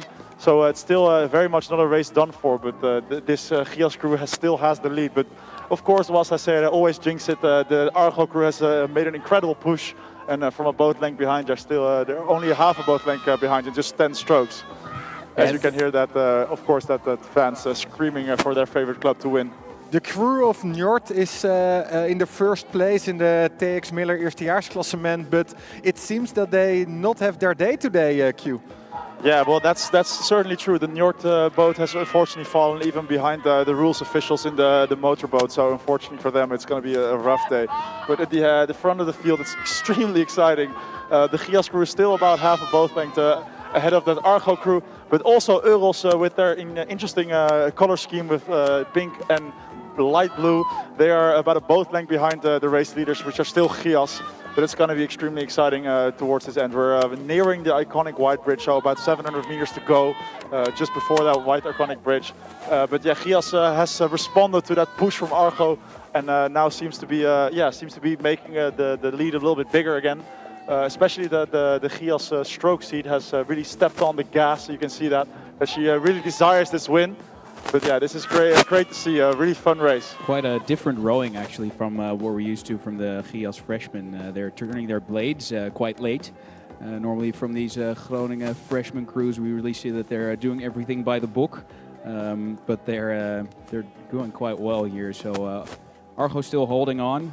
I see Argo a little blocked rigging. So blocked rigging. Yeah, that's free speed. So maybe, yeah, exactly. Maybe that will give them the edge that they'll need, but they'll need quite a big edge since we're just entering the last 500, and it's still a Gias with a 3/4 boat length ahead of both Argo and Euros. Who have, the ladies from the Grebbedijk 59, right, in Wageningen, who are closing in on that second position. But it's still the ladies from Gias here in the lead, as it seems. I think Q, you're turning around to go to the next race. Exactly, I'll hand them over to you. But as I hand them over, it's still about 3/4 of a boat length towards both Euros and Argo. So hopefully it will be a fun ending to this race. Yes, I think the girls of Gias can smell the finish line, smell the victory here. They're just putting on nice strokes, and now I'm curious if the Argo crew will put up an attack here at this moment and make the girls of Gias a little bit more difficult. But we will see in the last 100 meters coming towards us. They're still putting on such nice long strokes, the ladies of Gias. And it's a very tough number, this Cox 4, because it's very heavy, and especially for these ladies, it's just a long 2K, but they're holding up very nicely. It's getting a little bit tougher, but it looks like they're still nicely up in front and boat length ahead. Yeah, it will be a tremendous finish for sure. I'm looking forward to the next race. Maybe someone after this race ends can tell me a little bit about that. Yeah, you're going to the Coxed Men 4 freshmen, and they just started. It's Egeer from Groningen in the first position, closely followed by Saurus. So that seems to be a spectacular race as well. Yeah, I'm psyching up to it. I think they're approaching the 1,000 meter just as I am, only from the other side.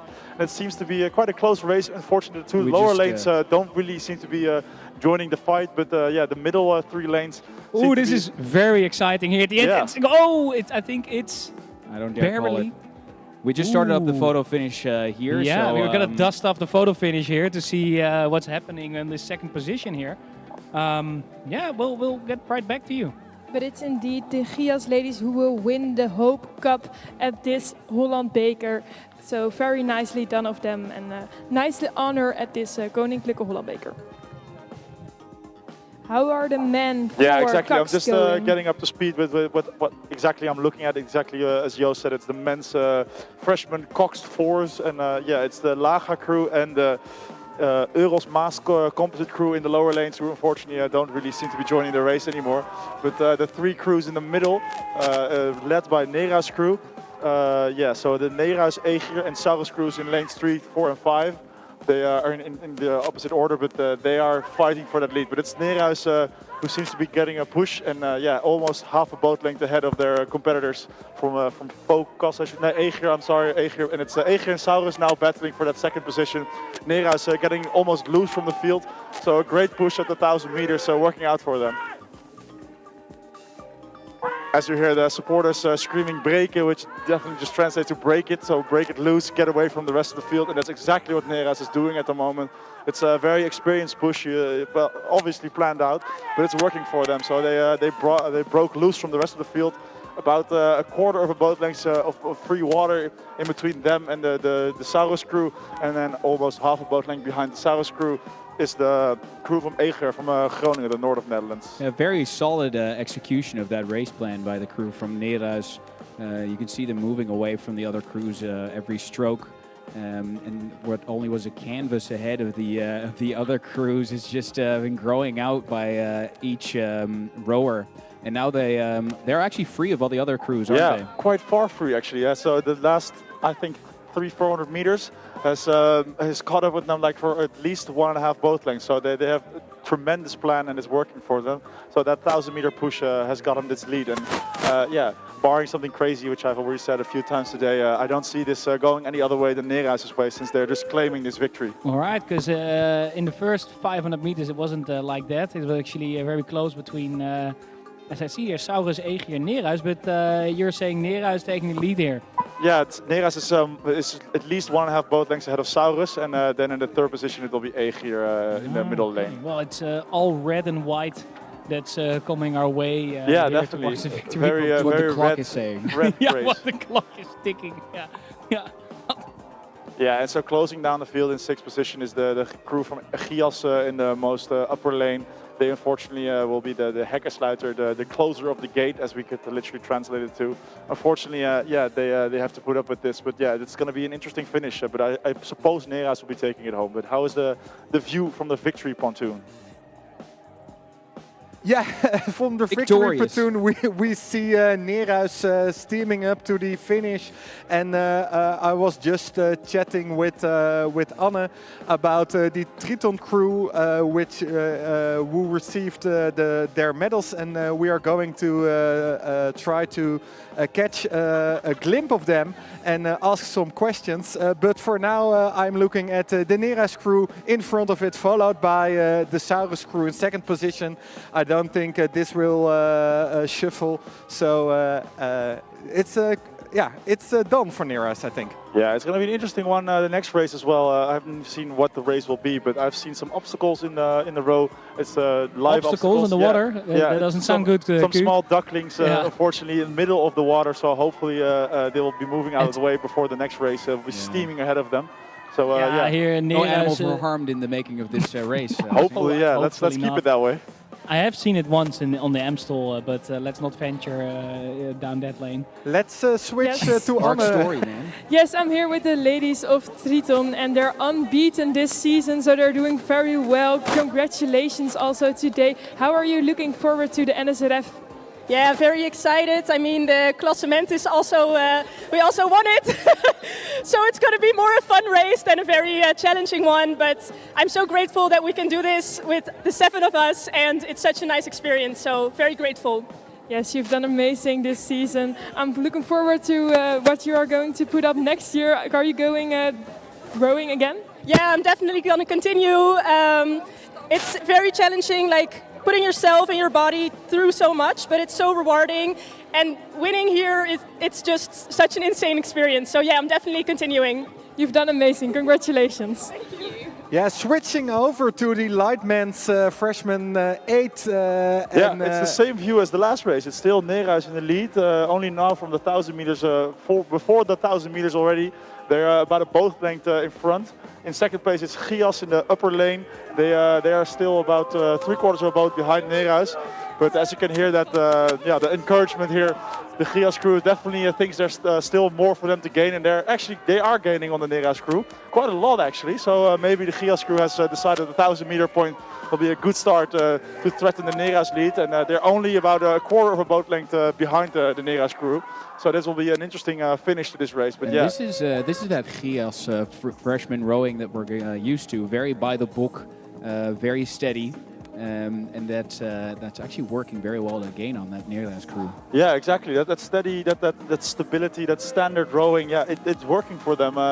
Whether it will be working for them the last 750 meters, they have to show us. But yeah, they're still gaining on Neerhuis ever so slightly. But it's Neerhuis with about a 1/4 length distance in front of the Gias crew. Yeah, it's Groningen versus Amsterdam here in this race. It's really tense, right? It's really close together. Yeah, exactly. You hit it spot on. It's extremely close. You feel the tension with the cyclists here as well. They feel a potential upset. I don't know if Neerhuis is dominating this field, but yeah, usually in the first year's clubs they're doing quite well. But yeah, this Gias crew has really set their sights on that first place, and they're only about a canvas behind the Neerhuis crew at the moment. Not even, right? They're switching bow balls every stroke they're making. It seems like. It's so close. Now we have a switching position. So how close is it, Q? Is it a canvas? Is it half a canvas? Yeah, how much is it? I was just falling a little bit behind, so I got in the crowd for all the bicycles. But I'm cycling up, and it's about a canvas still. It's the Gias crew still about a canvas behind Neerhuis. But I suppose that the Gias crew has a slightly longer boat. I don't know if that's a possibility, but yeah, the rear from the Gias boat was a little longer than Neerhuis, which threw me off a little bit. But it's still about a canvas lead for Neerhuis still. So interesting to see whether they can keep it up. But I'm going to turn around, so I'll get this race over to you in the last 250 meters. Yeah, we see them approaching the victory platoon, and it's still Neerhuis in the front of the race. It's the crew from Amsterdam here in their best doing. Yes, they're putting up nice, strong strokes here, and the Gias crew is also attacking them. So I'm curious how the Neerhuis crew will react to this and who will take this victory today and get that honor. But for now, it looks like it's indeed the Neerhuis crew who is putting up the biggest fight. And they are keeping up that rate. They're going up and they're taking lengths and more lengths at these final meters. Yeah, you can see the coxswain Vroom Bouter, who is really pushing these guys along. They don't want to lose the victory here, and they also didn't. They really made sure that in that final push here, in the final sprint, they actually almost a boat length in front of Gias. Gias second position, and then followed by Laga here in this race. Yeah, Neerhuis is unbeaten as well in their eerstejaarsklassement ranking. They were just on the first position on all events this year. So they are doing well, and they are basically the winners of the eerstejaarsklassement. But they still have to race one more race next week at the NSRF slotwedstrijden in Rotterdam. Up next, I guess, the women's 8, freshmen's women's 8. Yeah, very much looking forward to that. I'm heading towards the 1,000 meter mark. I don't see them just yet, and since they are big boats, I imagine they maybe not have started yet or are just starting. So looking forward to catching up with them. I'll be waiting for them at the 1,000 meters. Yeah, I don't see the race started, but maybe the guys in the finish tower have we some have view. eyes on Joost, absolutely. There's one more crew, it looks like crew from Triton, who are backing into the position. And then I think it's going to be making themselves ready, and then it's lights out and away we go for this second to last race here on the Holland Beker on the Saturday. They're preparing themselves. Are you sure it's a Triton boat? I don't see a Triton boat in this next... Oh, maybe it was Skadi. Apologies. Yeah, it was Skadi, also dark blue. No, it was Skadi. You're right. So we're looking at Gias, Njord, Skadi, Egeer, Skull and Neerhuis in this race.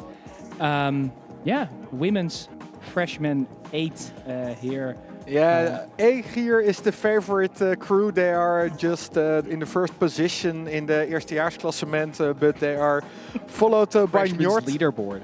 The leaderboard. Yeah. Is it the leaderboard? Let's try and do that. Yeah, the eerstejaars leaderboard. Freshman's leaderboard. Freshman's leaderboard. Yeah. Okay, they're making themselves ready, and we're off. So we've started the race. Let's see what we can. Neera's pretty good start. Yeah, actually. Neera's really strong start. And as we're saying that the camera switches to people that are some random dudes. Yeah, all right. Now we're back on camera. Neera is strong out of the start here. And there's that orange canvas of the Egeer boat. Exactly. urging on. So it's Groningen versus Amsterdam once more, but then the other club. Neera's really strong start, really building on that advantage in the beginning. It's a Skull trying to keep the connection, but it's Egeer in the second position here. But also Skadi, I believe, almost midship from that third position as well. Neera is absolutely in front as we're crossing, I think, the first 150 meters at time. Yes, guys, I'm sorry for interrupting, but I'm here with the freshman 4 Cox of Neerhuis. How are you looking back at this race? Sorry? How are you looking back at this race? Yeah, it was a nice race. It was very calmer than normal, so the middle part went really well, and then the sprint was a bit rommelig. But the ijsprint was a bit rommelig, but it was to do. Nice that it was going on very well. How are you looking forward to the NSRF?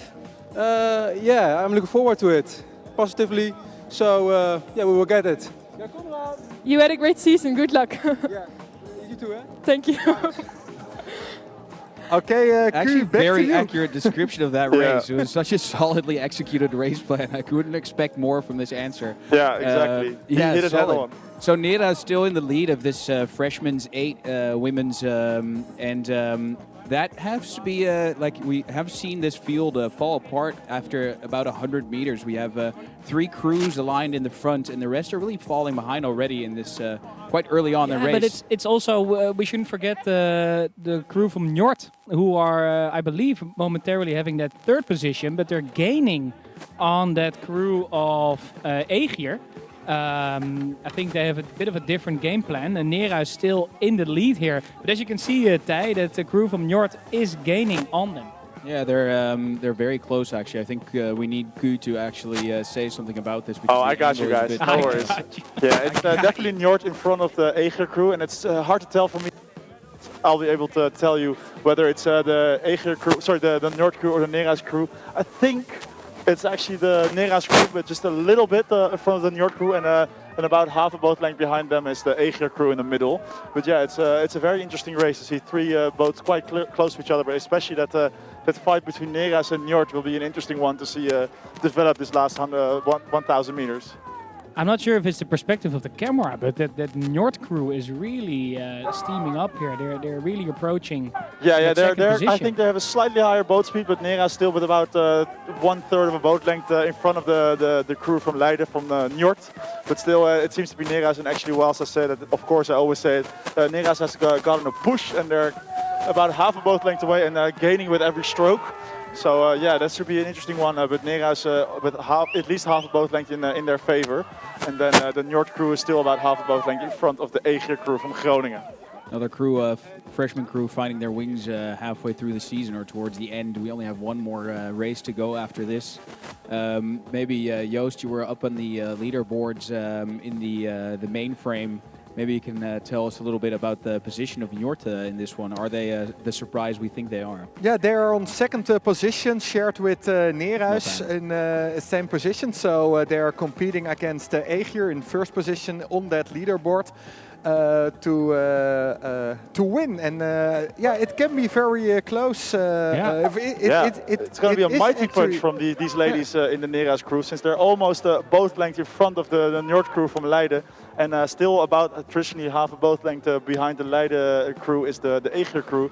So it's the top three in the leaderboard who are the top three in this race as well. But it's quite clearly Neerhuis now with a boat length in front of the other crews. So yeah, they are probably going to get this victory and pull it towards them.